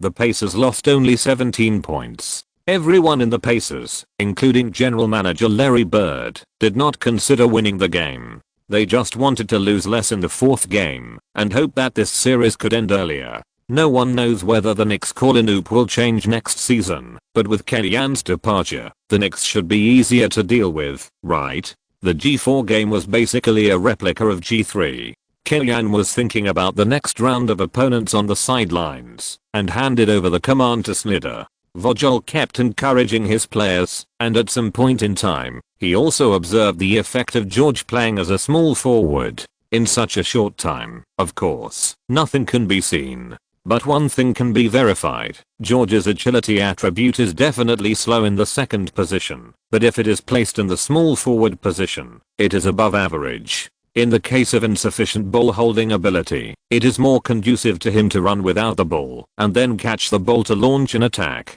The final score was fixed at 98:113, and the Pacers lost by 15 points, ending this successful season for the team. For the Eastern Little Strongman, advancing to the playoffs means that the team has passed this season. George's emergence and even Kellyan's praise mean extra points. The only regret is that they lost too badly to the Knicks and did not pose any threat to the opponent. However, it was because the Pacers were not threatening at all that Kellyan gave them face in the next 2 games. If they wanted to fight the Knicks to the end, Kellyan would not give them any face.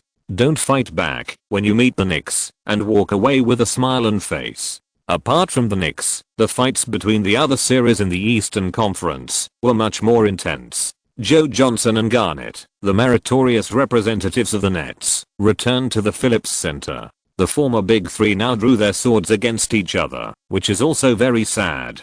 Compared with the Nets, which has a higher ball color and a more luxurious linoop, the Hawks' linoop highlights stability. Except for Dio's cliff-like decline, the other players in the Hawks played their respective duties and played well in their positions, helping the team to defend the home court continuously. The two sides fought all the way to the fourth quarter of the 7th game, and they were entangled. But at the critical moment of the key battle, Paul's height was too short, and the weakness of the low influence of the offensive battle on the game was still exposed. Joe Johnson made 4 of 6 shots in the last half of the game, scoring 9 points in a row, helping the Nets beat the Hawks 108-104, and advance to the Eastern Conference semifinals with a score of 4-3. After the game, the picture of Garnett, Joe Johnson, and Paul hugging each other was also a timeless classic left by this season. Even Kellyan was moved when he saw this picture. This was a combination that had never appeared in his previous life. He created a dynasty of 2 consecutive championships entirely by himself. In the middle of the season, Kellyan was afraid of the Heat, but lowered the threat level of the Magic in consecutive matches. However, as the playoffs progressed, he had no chance to lead the team to face the Heat. In the first round of the playoffs, Wade and Bosh were suppressed by Howard alone and blocked from the Eastern Conference semifinals. Even Kellyan knew that to meet Shields, Mozgov and Mahimi should be prepared in the interior to deal with Howard's impact. However, the toughest interior player in the Heat is Joel Anthony, who is 206 cm tall. Such an interior configuration is almost pressed and beaten by Howard in the restricted area. With Howard standing in the restricted area, whether it is Wade's breakthrough or Bosh's face-to-face singles, they are greatly restricted. This result makes Kellyan very excited. Maybe the Heat and the Magic are stronger in a direct match, but if you let Kellyan choose between the Heat and the Magic, he will definitely choose to dismantle the Magic. For the Knicks, the Magic has only one Howard. Even if we don't talk about the linoop, from the perspective of personal grudges, Kellyan also wants to settle his account with Stan Van Gundy. In the 2009 playoffs, the Hawks were swept by the Magic 0:4. This was the only time in Kellyan's coaching career that they were swept out. The Bulls defeated the rebuilding Celtics 4:1. But the Celtics are quite satisfied with the results of this season. They have the right to swap first round picks with the Clippers, and they can get another lottery pick after getting one last season. In the second round of the Eastern Conference playoffs, the Knicks vs the Magic, the Bulls vs the Nets. Chapter 422, 100 Knicks. I'm honored to receive my second Coach of the Year honor. It feels great to win a trophy every year. In the press conference room of Madison Square Garden, Kellyan was lucky to receive the third personal honor in his NBA coaching career, and also his second Coach of the Year trophy, and then he kept chattering about his farewell speech. I need to thank the Knicks players. Their efforts have engraved their names into the history of the NBA, and also made me achieve something. But the Medal of Honor is everyone's contribution. In the tunnel of time, there is always a moment that makes me unable to tell Whether I'm 23 or 32 years old, there is always an encounter that makes you regret not giving up all the past. There is always a scene that makes you think that youth can start over. There is always a look back that makes me unable to see my youthful appearance clearly. But after walking out of the tunnel of time, I suddenly see the light. Thank you NBA for giving me 3 wonderful coaching journeys and giving me a basketball relationship that I cannot give up in my life. The end of time is not the end of the journey. Maybe one day in the future, I will start again. The original acceptance speech became Kellyanne's farewell to the Knicks and the NBA. It also made clear Kellyanne's attitude that he would leave the NBA for a while. This is not good news for David Stern. As early as 1989, Stern had set his sights on the Chinese market and personally went to Beijing, waiting for an interview in the communication room outside the CCTV building with NBA game highlights. That meeting was the seed for the NBA to take root and sprout in China. The Bulls dynasty, Wang Zizi entering the NBA, Yao Ming being selected as the #1 pick, and the strongest dream 8 visiting Beijing. Everything is moving in a good direction. NBA's revenue in China has accounted for 15% of the total revenue, which is a peak in many years. It was originally thought that Kellyanne's presence would continue the fire of Chinese element in the NBA. What Stern did not expect was that Kellyanne's tantrum was not only directed at James and the Knicks, but he was really determined to leave. No joke, Stern was really a little panicked. Because Kellyanne's irreplaceability is even greater than Yao Ming. Not to mention nations, even in the NBA and the entire sports world, there is no coach as legendary as Kellyanne. Being entrusted with a mission in times of crisis, turning the tide, starting a new business, building a dynasty, facing internal and external troubles, making a comeback. Each story is enough to be made into a movie, and if we use the attributes chart to evaluate a coach, Kellyanne can also be called a hexagonal coach, with a gorgeous style of play, exquisite tactics, good judgment of people, godlike use of troops, a good image, and strong ability to attract money. Not only in China, but also in the United States, a considerable number of young people have become his believers. His departure is a loss for the entire league. Knicks fans are very disappointed with Kellyanne's departure, just like the fans of the Hawks in the 2008-2009 season. Only when they are really about to lose Kellyanne, they realize how stupid their attacks on him were. Many times, seemingly understated victories and successes are all because of Kellyanne behind them. If it is really James who brought the championship, why did he go to New York? On May 9th, the first game of G2 was held in Madison. The warm-up time was over soon. Madison was gradually filled with spectators, and the atmosphere in the stadium became hot. New York fans were still immersed in the emotion of the team sweeping the Pacers in the first round. In the second round, they were ready to face the Magic, who had played 6 games in the first round. This made them even more excited, as if they saw the team could easily kill the opponent and defend the home court. The starting lineups of the two teams have come to the court. Coach Kellyanne has transferred Holiday back to the starting lineup.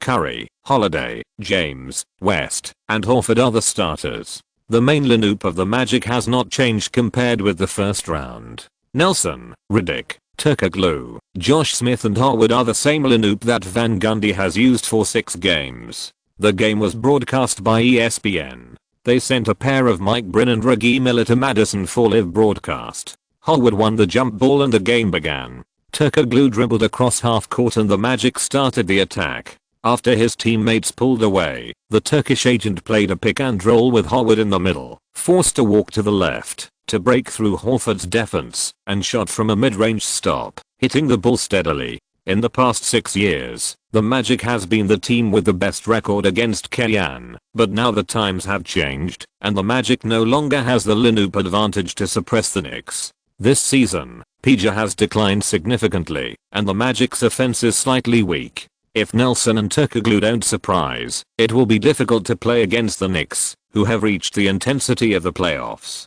When the Knicks attacked, James singled out Turkoglu, and a change of direction opened up the distance, rushed to the basket, attracted Harwood and Josh Smith to help defend, and passed the ball to Horford on the outside very well. Sue threatened Horford to make a fake shot, attracted Riddick to make up for the defense, and passed the ball to Holiday, who made a 3-pointer. Holiday's shooting is relatively poor compared to Curry, Korver or his own defense. If you really let him shoot, it will definitely be a death sentence. When the ball is changed, Nelson and Harwood play pick and roll in the middle, attracting Horford to switch defense and pass the ball to Harwood outside the 3-second zone. West immediately made up for the defense and confronted Harwood. Although he was pushed away by Harwood, he also disrupted Harwood's offensive rhythm and put Harwood in a tight situation. Under the double team of West, James, and Curry, Harwood faked a move, changed direction and took a step to the left and passed the ball to Josh Smith, who shot a mid-range shot and the ball missed the basket. James tried to advance quickly to play a transition offense, but Josh Smith immediately entangled him, forcing the Knicks to enter a positional battle. James dribbled the ball for a while and passed it to West, who was asking for the ball in the low post. Facing Turkoglu's defense, the latter turned over and made a jump shot. For 2 consecutive rounds, Turkoglu's point became a breakthrough for the Knicks. The Turk is the brain of the Magic on the offensive end, but his lack of physical fitness makes him easy to be defeated in high-end games, especially for the Knicks, who can initiate offense from all 5 positions on the field. Anyone who faces Turkoglu can be named. Turkoglu and Harwood played pick and roll in the middle. Harwood went down and tied up the Knicks' defensive focus. He passed the ball to Redick on the wing. The latter took a 3-pointer and hit the blue neck and bounced out. Redick was a sharpshooter in the regular season and was also a famous playoff wimp. Moreover, he became less and less accurate as time went on, even worse than Korver of the same type. Korver at least has a body shape and can provide 60 points of defense, but Kalyan put him on the bench to hide him. Redick is smaller and more easily targeted. Whoever trusts him will be unlucky. The Knicks attacked. Curry broke through and was double teamed and was passed to the outside. Holiday took an open 3-pointer from the left but missed the basket. West grabbed the rebound and put the ball into the basket. 7:2. In terms of jumping, the Magic's Harwood plus Josh Smith can compete for the first place in history, but rebounding is not just about who jumps higher. Horford and West are not as physically gifted as the Magic players, but they both have stable lower limbs, accurate positioning, and can stand firmly in their positions. Later, Nelson, with the help of Harwood's screen, also seized the opportunity when Horford was squatting in the interior and made a 2-point shot to help the team alleviate the scoring shortage. The Knicks set up a V-shaped stance, with Holiday and Horford standing in the bottom corner, West pushing Harwood in on the left side of the restricted area, and James in the high position on the right. Curry came to the 45-degree position outside the right 3-point line, and James came up to hand him a handoff. Holiday slipped to the baseline, and with the help of West's screen, he ran to the opposite corner and made a second off-ball screen with Horford on the weak side, and the strong side was instantly cleared. James hung up on Nelson, creating space for Curry. Curry took the ball and threw a 3-pointer. Josh Smith stretched out his hand, but couldn't interfere with Curry's shot at all. Instead, he knocked Curry down. Sure. Beep. The 3-pointer went in. The referee blew the whistle. Curry scored 3+1, sat on the ground, and kept shrugging his shoulders, showing off. The free throw was successful, and the score came to 11:4. Like the Pacers in the first round G1, the Magic almost collapsed at the beginning. The difference is that the Pacers can't keep up with the strength, and the gap between the two sides is too big, while the Magic has more or less a physical crisis.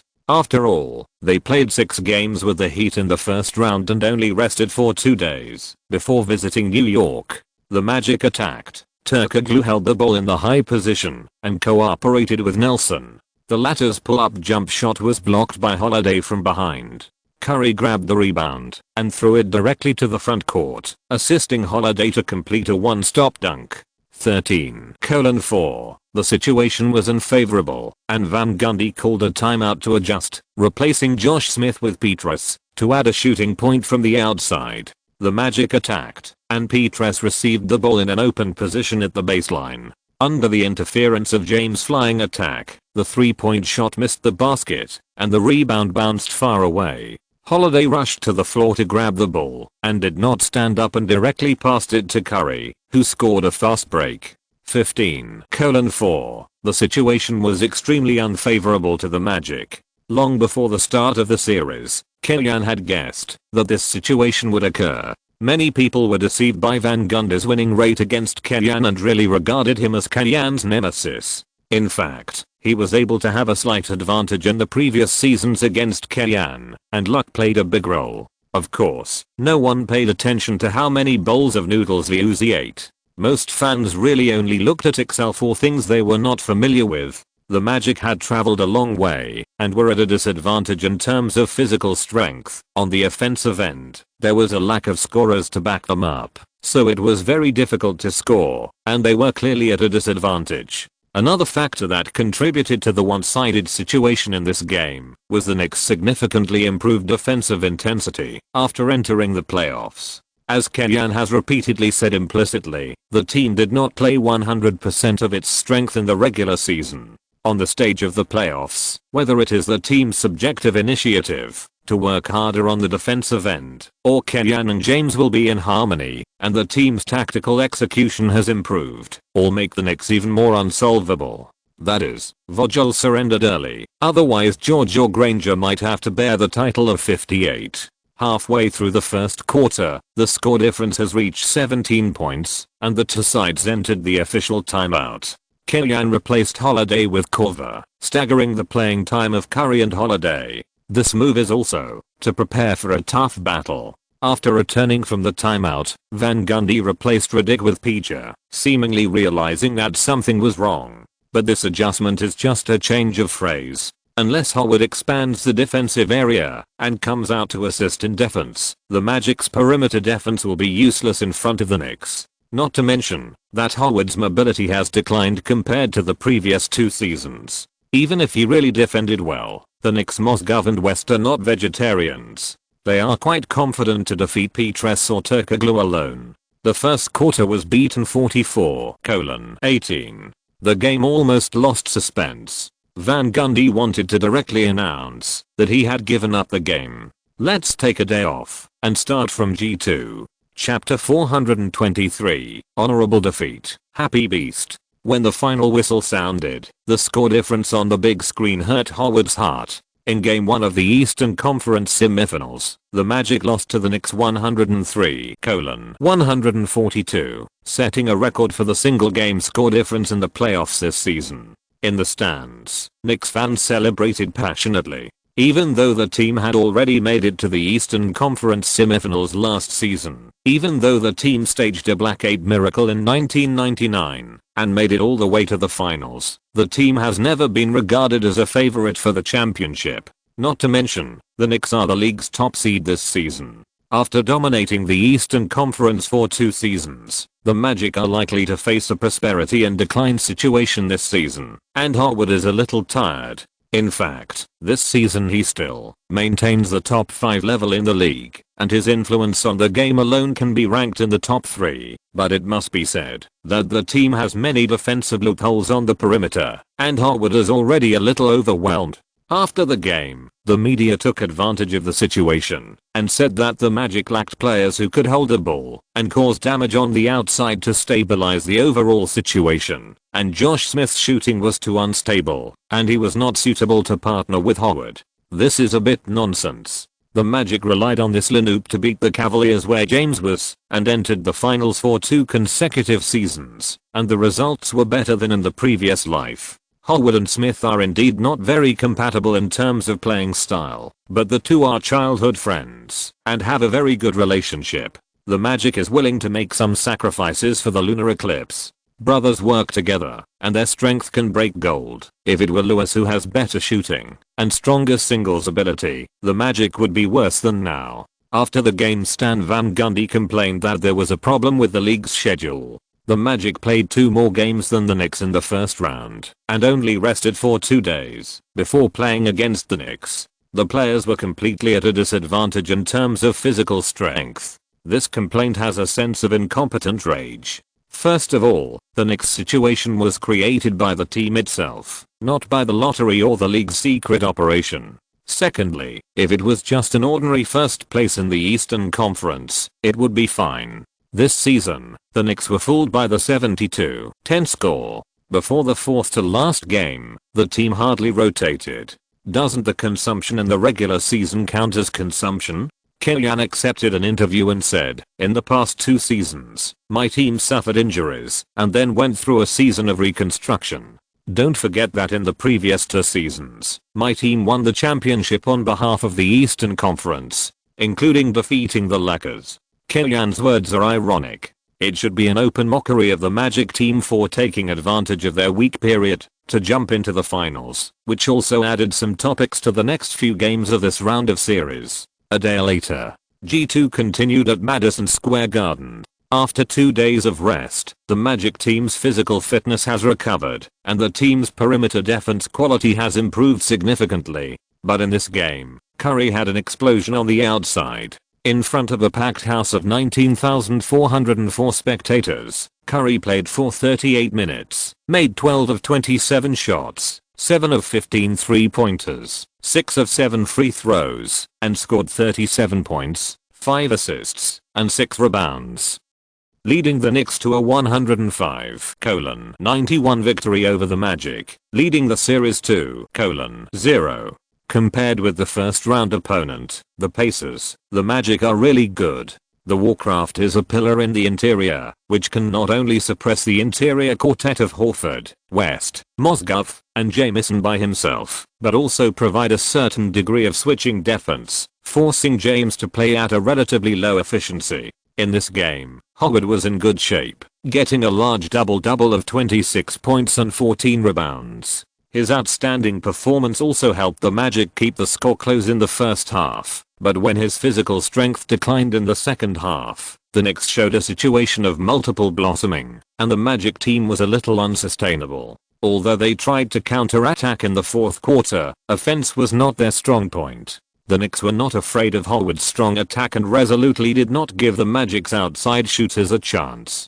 They even did not use the hack-a-shack tactic to control the Magic. In 2 consecutive series, the opponent's inside line had strong inside defense ability, and James was a little depressed. Speaking of the performance on the offensive end, he was not even as good as Curry. But on the third day, something even more depressing for James came. On May 13th, the NBA official website released an official announcement that Rose won the 2010-2011 regular season MVP award. Rose, who turned 23 on October 4 this year, also became the youngest MVP in NBA history. The award was questioned by the outside world. After all, whether it is personal data or team performance, James' performance is much better than Rose. Just because he did not break the record, he robbed James' honor, and Rose's MVP was a little unconvincing. Especially the New York media, who love to make trouble, have been crazy about many programs to complain about the reporters who participated in the voting.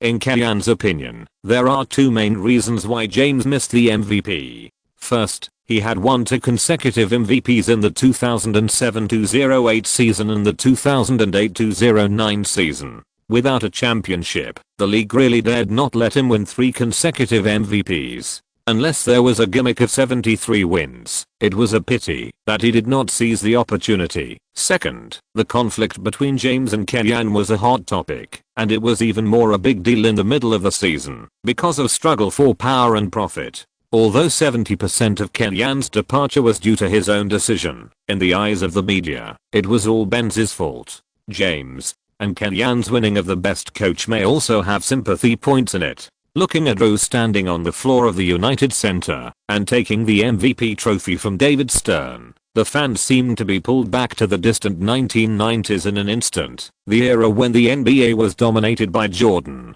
It has to be said that the Bulls jersey brought Rose a considerable emotional bonus, just like Doncic in the future when he is on the Mavericks, and he also inherited some Nowitzki fans. Howard made his best efforts, while limiting James on the defensive end. He also scored 30 plus 12 on the offensive end. In this round of the series, Howard deserves the word clear conscience. But apart from James's failure to open up the situation, the Knicks blossomed in many places. Howard was nailed in the penalty area, and the Knicks could pass more opportunities on the outside. Although Curry only scored 23 points, he also sent 9 assists, using his Curry gravity to help his teammates score. 3 Knicks scored 20 points. In addition to James and Curry, Holiday also scored 22 points and became the third Giant. Howard's average playing time in this round of the series rose to 40 minutes. As the game entered the fourth quarter, the Magic always collapsed as their physical fitness declined. This game was also the same. In just 3 minutes in the fourth quarter, the Knicks played a wave and instantly widened the score difference to 18 points. It defeated the last psychological defense of the Magic players. The final score was 101:120. The Magic lost 19 points at home and fell behind 0:3. They basically lost the possibility of advancing. Not to mention that Kenyan has no habit of holding back. Even if he is merciful, he will not be soft on the Magic. In the fourth game, the Magic, who did not want to be swept, fought hard. Someone finally stood up next to the beast. Nelson took on the task of the team's outside offense. Facing Curry, he resolutely challenged him, shot a lot of balls, and scored 36 points, 3 rebounds and 7 assists. With the outside line restrained, Howard played a little more relaxed and efficient. Not only was the pick and roll more efficient, but he could also devote more energy to the defensive end.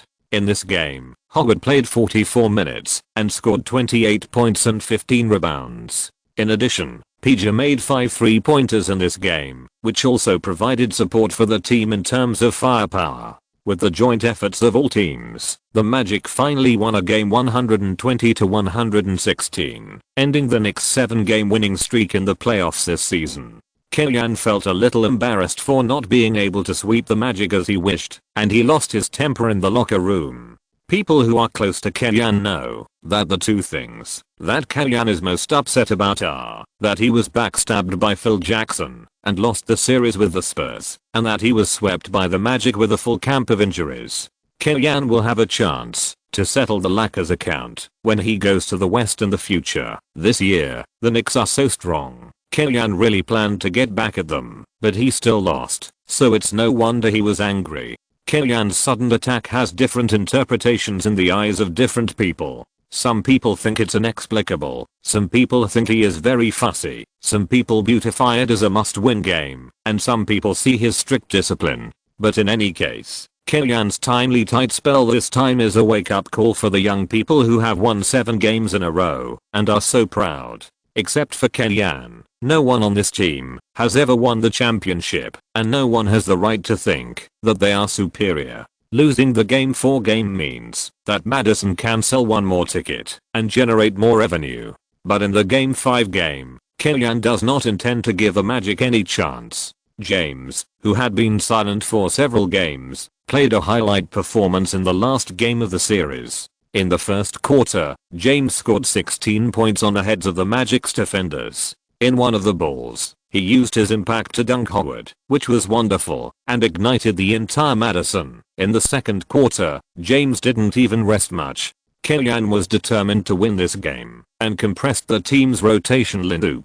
Players such as Caspi and Jamison were directly abandoned. James scored another 10 points in a single quarter, helping the team lead the Magic by 15 points at 59:44 before the end of the half. James scored 26 points and 7 rebounds in the first half, becoming the hero of the team's victory. In the second half, James scored 22 points again and made 18 of 31 shots, scoring an exaggerated 45 points, 12 rebounds and 7 assists. The Knicks won 123-98 and advanced to the Eastern Conference Finals with a total score of 4-1. On the other hand, the Bulls' pace of advancement was a little slower. The Bulls played a full 7 games with the Nets and finally defeated the Nets 4-3 to advance to the Eastern Conference Finals. Prokhorov was very angry that he spent a lot of money to build a luxurious lineup to compete with the Knicks for the market, but he didn't even qualify to enter the Eastern Conference Finals and was beaten by the Knicks.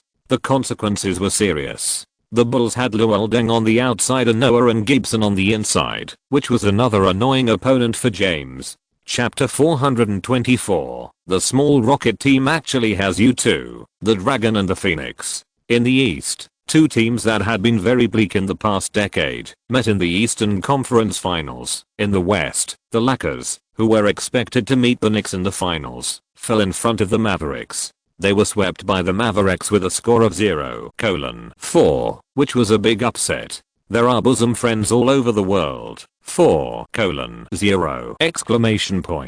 In fact, the Lakers exposed many problems during the regular season. Playing in the finals for 2 consecutive years and winning the championship, they were physically exhausted and psychologically underestimated their opponents. Gasol, the core of the inside line, played international competitions every summer, which consumed too much energy. The players were too old. Kobe was almost 33, and his knees were drained more than once or twice. The Mavericks outside players were all open. Except Nowitzki, who shot 72% and 50% of the 3-pointers. Terry and Berrier played at a very high level. The Lakers were swept out by the Mavericks, which also slapped the faces of CCTV commentators, especially Zangheli. As a die-hard Kobe fan, Zangheli's bias in his commentary is very obvious. Except for the Rockets, Spurs, and Kenyan's team, other teams are not very good in his mouth. Before James came to the Knicks, he was even belittled by him. After this round of series, at least some people feel very happy. In the Western Conference Finals, the Mavericks will face the Oklahoma City Thunder. Compared with the Lakers, Kenyan is more afraid of the Thunder. Although he looks down on Westbrook and thinks that his playing style is a cancer, but the talent of the entire Thunder team is too good, and the original shortboard Perkins at the center position has been replaced by Lopez, and the improvement is too obvious. On the contrary, Kenyan is really not afraid of the Mavericks, the championship team of the original time and space. Historically, the Mavericks championship in 2011 was called the most valuable championship by fans, blocking Kobe in front and James in the back. But the more classic the road to winning the championship is, the more difficult it means. Almost from the first round of the playoffs, the Mavericks were considered the underdog. In the second round against the Lakers and the Western Conference Finals against the Thunder, they were not favored. This in itself also shows that the strength of the Mavericks is indeed problematic. In the finals, the Heat lost for 2 reasons. One was that they could not break the Mavericks' double-team defense. The other was James's self-explosion. Among them, the most serious game was not the game in Game 4 where James scored 8 points, but in Game 2, when there were 5 minutes left in the game and the Heat led by 15 points, James missed shots and made mistakes in a row and performed his undercover mission well. As for the impression of Nowitzki's killing all around, which many fans have, it can only be said that it is a bit over-imagined. In fact, due to age issues and a cold during the finals, Nowitzki's overall state can only be said to be above the standard. More often than not, the first 3 quarters were mediocre, relying on Terry, Berrier and a shooter from the outside to grab points, and then showing great power in the 4th quarter to turn the tide, a bit like Kobe. The Knicks have Curry as a bug on the perimeter, so the Mavericks will die if they defend the zone defense, compared to the Heat, whose lineup is deformed and relies on the big 3. The Knicks have a complete system. James dares to explode, and Kenyan will not be defeated if he takes him down. Anyway, Kenyan will leave the NBA at the end of the season, so why should he be afraid of leaving any bad influence? Not to mention the fact that Nowitzki is at low health. At the press conference after the Lakers were eliminated, Phil Jackson officially announced his resignation to the outside world. It was not that the Lakers management felt ashamed of being taken away by the Lakers 4:0, but Phil Jackson saw the situation and realized that the Lakers were about to collapse, so he jumped ship decisively. There is no doubt that the Zen master judged the situation. Taking the blame is Benzema's specialty, and he is a non-stick pan. This matter itself has nothing to do with Kenyan. But it just so happened that Kenyan just announced that he would leave the Knicks next season, and the Zen master vacated the Lakers head coach position. The Los Angeles media and marketing accounts, who are eager to watch the fun, began to hype the topic of the scientist returns to Staples, and some even made a bold suggestion that Kenyan and Phil Jackson swap positions. Good guy, build a nearly invincible team, and give it to Phil Jackson, and then take over the Lakers, and clean up the mess. Kenyan can be called Phil Jackson's reborn parent, right?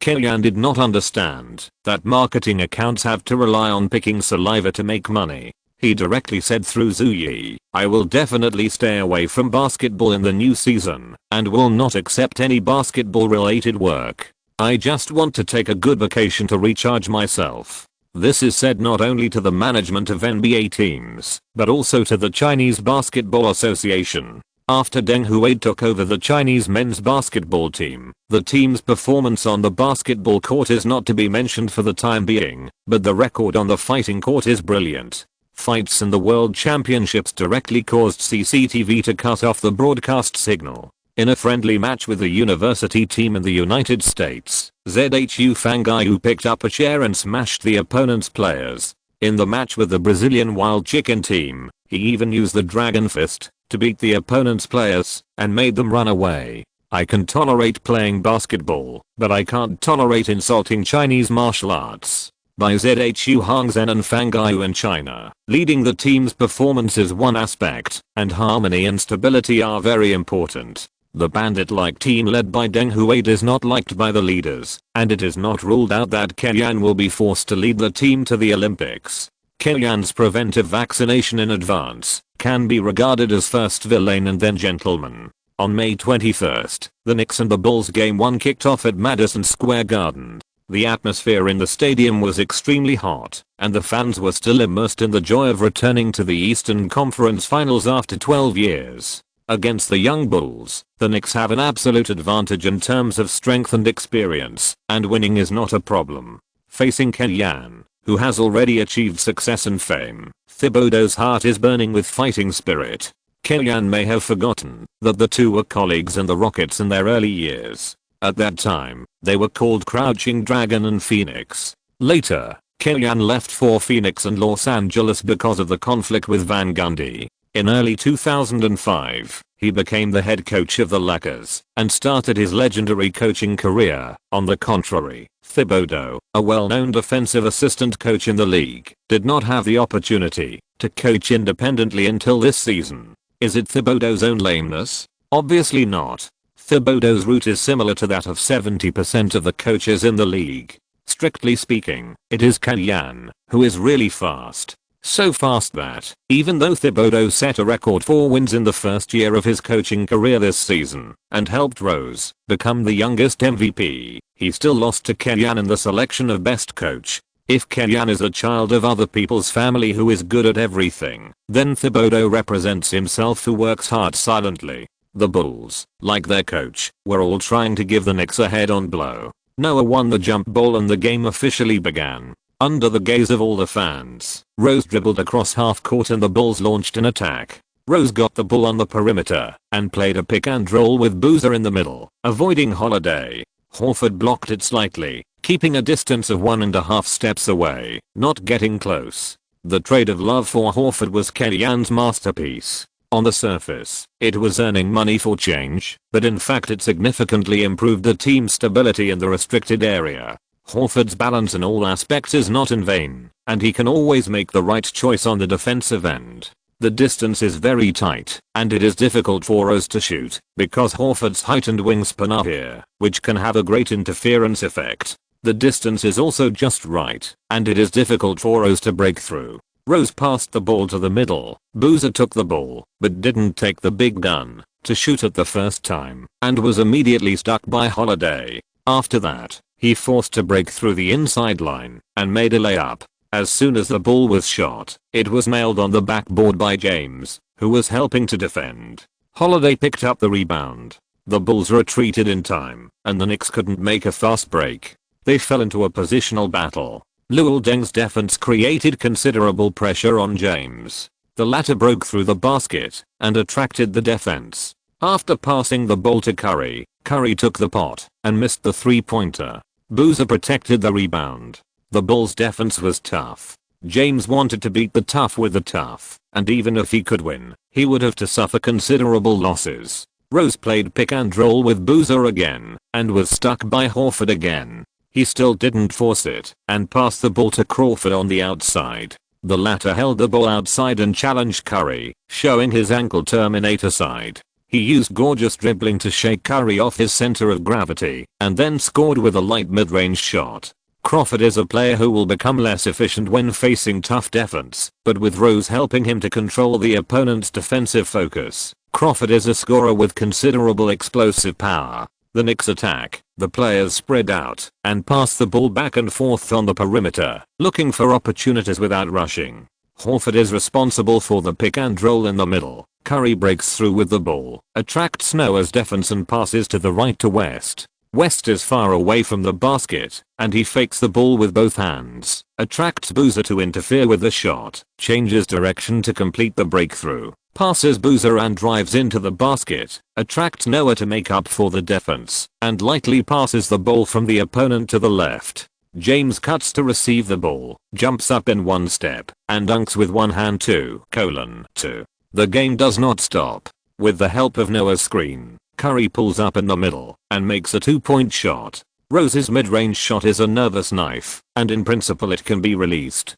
Curry initiates a pick and roll with West again. Noah is very confident in his defensive ability and directly chooses to defend the small. Curry saw this and immediately took 2 steps back. West consciously pushed Rose to the inside, not giving Rose a chance to switch back with Noah. After his teammates opened up space, Curry began to play singles against Noah. Although Noah's mobility and assisting defense abilities were relatively outstanding in the inside, he was still at a disadvantage when facing a player like Curry who was extremely good at playing small against big. Curry's clever rhythm changes and realistic fake moves made Noah dance Swan Lake on the 3-point line. After turning around twice in a row, he couldn't find his direction and watched Curry rush into the 3-point line and switch hands to score a layup. This textbook level scene of small against big also made the whole Madison jubilant. After all, he was their own child. On the sidelines, Thibodeau frowned slightly after seeing Curry score, but then he regained his composure. He was dissatisfied with Noah's single against Curry and hoped that this goal would make Noah recognize himself. In the round change, the Bulls attacked. Noah held the ball in the high post and passed it to Crawford, who missed the 3-pointer. Don't worry about Noah. He has no basket. You immediately gave guidance to Horford's defense. After Rose was injured, Noah practiced a hand at the free throw line, but that was also based on his ability to make some mid-range shots at the free throw line. Pulling out of the free throw line, Noah's offensive threat can be ignored. Looking back, Curry and West still had a pick and roll. Boozer switched to Curry. Rose chose to double team. Curry carried the ball to the baseline and passed it to West after the defense was tied. West took the next step to attract Luol Deng to make up for the defense and pass the ball to James in the open position. James missed the shot from the corner. James' 3-pointer was a bit nervous, and the 2-pointer outside the restricted area was really lame. The Bulls attacked. After a series of passes, Boozer finally found an opportunity near the left side of the basket and hit a small hook, causing West to foul. Excited Boozer didn't pay attention to the situation around him. He turned around and threw a hook punch, hitting the referee in the abdomen, and knocked the referee of this game to the ground. If Duncan saw this scene, he would definitely be sent off. But Kellyan's smile was restrained. He took advantage of the timeout to say a few words and laugh. After returning from the timeout, Boozer executed the free throw and hit it steadily. 4:7. The Knicks attacked. Curry chose to pick and roll with Horford this time. The cooperation of the two attracted Luol Deng to make up for the defense.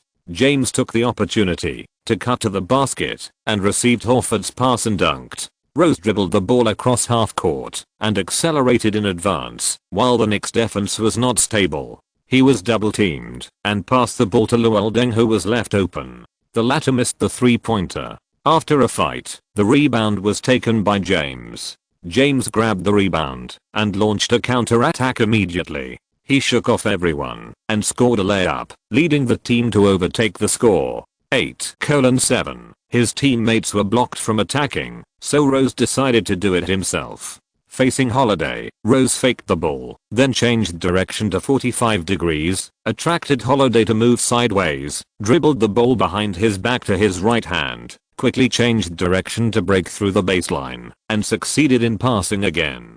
Horford made up for the defense under the basket, and Rose jumped up and made a large pull-up in the air, avoiding Horford's arm and scoring a layup with his left hand. Rose's style of play is quite dazzling. If Curry did not have the blessing of Kellyan's godson, he would probably not be able to get more votes than Rose.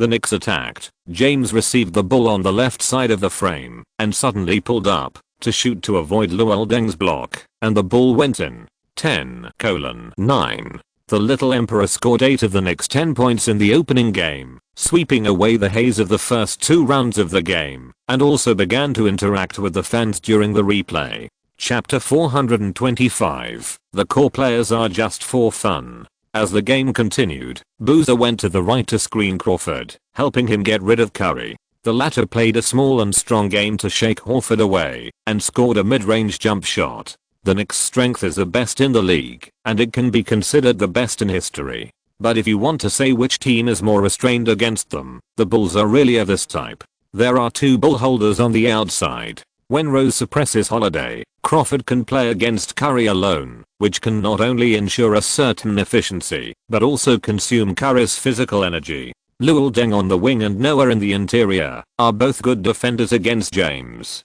It is unrealistic to completely defend James, but they can put considerable restrictions on the Little Emperor. The Knicks attacked, and James took the initiative to do a pick and roll for Curry. When Rose had already prepared to go around the screen in advance, Curry turned his ankle, took a step back, and shot a 3-pointer directly, catching Rose off guard.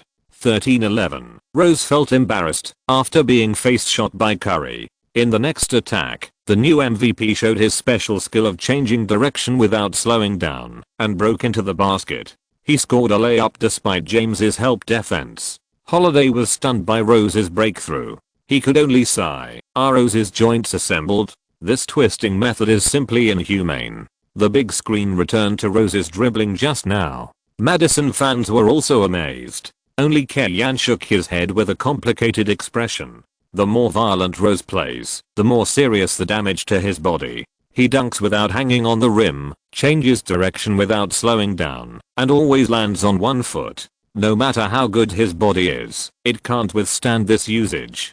Compared with Rose's breakthrough, Curry's offensive choice is much safer. He still chose the pick and roll with West, and after restraining the defense, he cleverly passed the ball and assisted West to make a mid-range shot. Signing West is also Kellyan's proud work this season. In the playoffs, West is basically the third scoring point of the Knicks. As the team's third shooting option, he averaged 16.2 points per game and his mid-range shooting rate was as high as 54.2%. His tactical value is not only higher than Boozer, but also not much different from the 2 top-paid inside players Stoudemire and Bosch. However, his salary is only $6 million. When the Bulls attacked, Rose continued to single out Holiday. He turned around and passed the opponent while moving and shot a layup, which missed the basket due to the interference of Horford.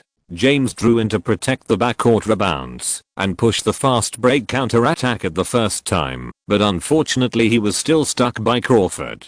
The Bulls restricted the Knicks' fast break counter-attack very well, and Thibodeau did conduct a very detailed study of the Knicks. However, the biggest difference between him and Kellyan is the team-building ability. Most of the Knicks have overvalued contracts. Horford received the ball at the top of the restricted area, pretending to cooperate with Curry hand-to-hand, but after Curry took away the defender, he directly shot a 3-pointer. 18-13. The good touch of the Knicks players helped the team establish some leading advantages. After the Bulls briefly maintained a 50-50 situation at the beginning, the assistant coach fell behind due to the quality of the players. After a few more rounds, the Knicks still had the advantage in the score, and the Bulls returned to their old ways and began to show their iron-blooded side. It seems that every team known for its defense will inevitably go from tough to dirty, and this Bulls team is no exception. As Thibodeau reminded the players to increase the intensity of the game began to deteriorate in the second half of the first quarter. The Bulls players took the initiative to create more physical confrontations on the court, and then used more small moves to torture the Knicks players, and when James and Curry broke into the basket, the fouls that fell on their arms were mostly directed at people. At the 9th minute of the first quarter, James broke into the basket and was slapped in the face by Tay Gibson from behind. He fell to the ground immediately, triggering a conflict between the players of both sides. West stepped forward and grabbed Gibson's collar to ask for an explanation, and then more players were involved. In the Eastern Conference Finals, both sides maintained restraint and the situation was quickly under control. After watching the replay, the referee directly whistled Gibson for a second-degree flagrant foul and sent him off the court, which was not polite to the Bulls at all. This represents an attitude of the referee, a deterrent, to prevent the Bulls from turning the next game into a fight. Kellyanne applauded the referee's actions on the sidelines, which aroused Thibodeau's dissatisfaction. Thibodeau thought Kellyanne was provoking and pretended to rush over to Kellyanne to argue, but saw Kellyanne spread his hands and acted innocent. The referee did not indulge Thibodeau, whistled a technical foul on him, and warned the other party again. After a farce, Curry and James successively executed free throws. 4 free throws 3, widened the score difference to 12 points, and maintained this advantage until the end of the first quarter. In the second quarter, the Knicks sent out a rotation lineup. Since this round of the series was about Rose, Holiday was relieved of the task of backup point guard and Jeremy Lin got a chance to play. He was joined by Stevenson, Jamison, Landry, and Mozgov. Kellyanne was also concerned about the Bulls' excessive play, so he did not give Korver and Caspi, who played softer, a chance to play, and arranged a 3-high lineup to deal with Rose's breakthrough. As Kellyanne guessed, Rose and Gibson continued to play on the Bulls' side, with Boggins, Brewer, and Asik. Perhaps knowing that this round of the series would be difficult, Thibodeau arranged for Luol Deng and others to rest for a while, which was unusual. Kellyanne's shortcoming is that he focuses on shooting and doesn't like to be an offensive black hole that drags down the space. Thibodeau is obsessed with defense. Boggins and Brewer are obviously strong in defense, but weak in offense. The former relied on hard work and fighting to gain a foothold in the league, and later developed a 3-point shot from the bottom corner. The latter entered the league as a lottery pick and had quite good mid-range shooting and empty cutting ability during his time with the Jazz, but later he trained his muscles too hard and his hands became rougher and rougher. Facing the Bulls' tough defense, the Knicks' offense was not easy to play, and only Jamison could contribute some output in piecemeal fashion, but the Bulls' own offense was also in trouble. Boggins and Brewer's shooting could not open up space at all, and the 3 Knicks inside players were blocked in the restricted area, and even if Rose had 3 heads and 6 arms, he could not open a gap. The two sides played back and forth very lively, but the score did not rise quickly. When the second quarter was halfway through, when the Knicks starting players returned to the court, the score was 42-35, and the Bulls barely narrowed the gap by 5 points. But after the return of the main players, the Knicks quickly stabilized the situation. Curry and James played pick and roll, and the latter violently cut into the air, forced Noah's defense, and scored a layup with his left hand. Compared with Hibbert's absolute size and Harwood's terrifying coverage, Noah's ability to cover the restricted area is not that strong. The Frenchman's advantage is that his footwork is still good, and he can keep up with the frequency when switching to defend the forward line. He plays with a desperate spirit. But when the team's perimeter defense was restrained by Curry, Noah couldn't withstand James' beast-like impact in the interior. Looking back, the Bulls' offense still relied on Rose to restrain the Knicks' defense, and Crawford launched an attack against Curry. Compared with the ability to train defense, Thibodeau's offense is quite average. He can get Rose to restrain the defense, and Crawford's main attack has already taken out all his life's learning. And he also overlooked a very important point. Although the Knicks pay great attention to hiding Curry on the defensive end, this does not mean that Curry's defense is very poor. On the contrary, in addition to being restricted by his size, Curry's confrontation is indeed weak, but Curry's other defensive scores are not only passing, but even 70 points. Crawford has such dazzling offensive skills, but he can only play as the 6th man in most teams. The reason for his poor defense is that he is not very good at confrontation. Even against Curry, his advantage is not obvious. On the Knicks side, the stable scoring method is either Curry's singles against Rose, whose physical strength has declined, or James' pick and roll, which maximizes James's restraint of the opponent's defense. On the Bulls side, the offense is completely dominated by Rose and Crawford, and Boozer and Luol Deng are completely reduced to blue-collar workers. At the end of the half, the Knicks led the Bulls by 9 points 54-45. During the halftime break, Kellyanne had nothing to say about defense. The team's defense was generally fine, and was not in a hurry to make any adjustments. In itself, the Bulls' offensive resources were just like this. Crawford's performance in the first half was already excellent in his career playoff performance. On the offensive end, Killian let Holiday take more ball rights. After all, Crawford's defense is relatively weak, and it would be a pity not to take advantage of it. The most important thing is that the more Holiday suppresses Crawford on the offensive end, the less pressure Curry will have on the defensive end. Killian's judgment of the situation is very accurate, but his adjustments in the game did not achieve the effect he expected. Holiday launched more attacks, but his success rate in singles against Crawford can only be said to be average. Although Crawford is a defensive weakness, the Bulls' inside defensibility is relatively good, and Holiday is not sure about breaking into the inside to challenge Boozer and Noah, and his passing vision is relatively average, which is also an old problem. Compared with West, Holiday is still a little tender when switching from secondary attack to main attack. Of course, a second-year rookie can't ask more of him. On the Bulls side, the side effects of dead grass players are slowly being exposed. Even after the halftime break, Rose's state is still a little quiet. It can be understood that he is accumulating strength to fight for the fourth quarter, but the premise is that his teammates can hold on to the score.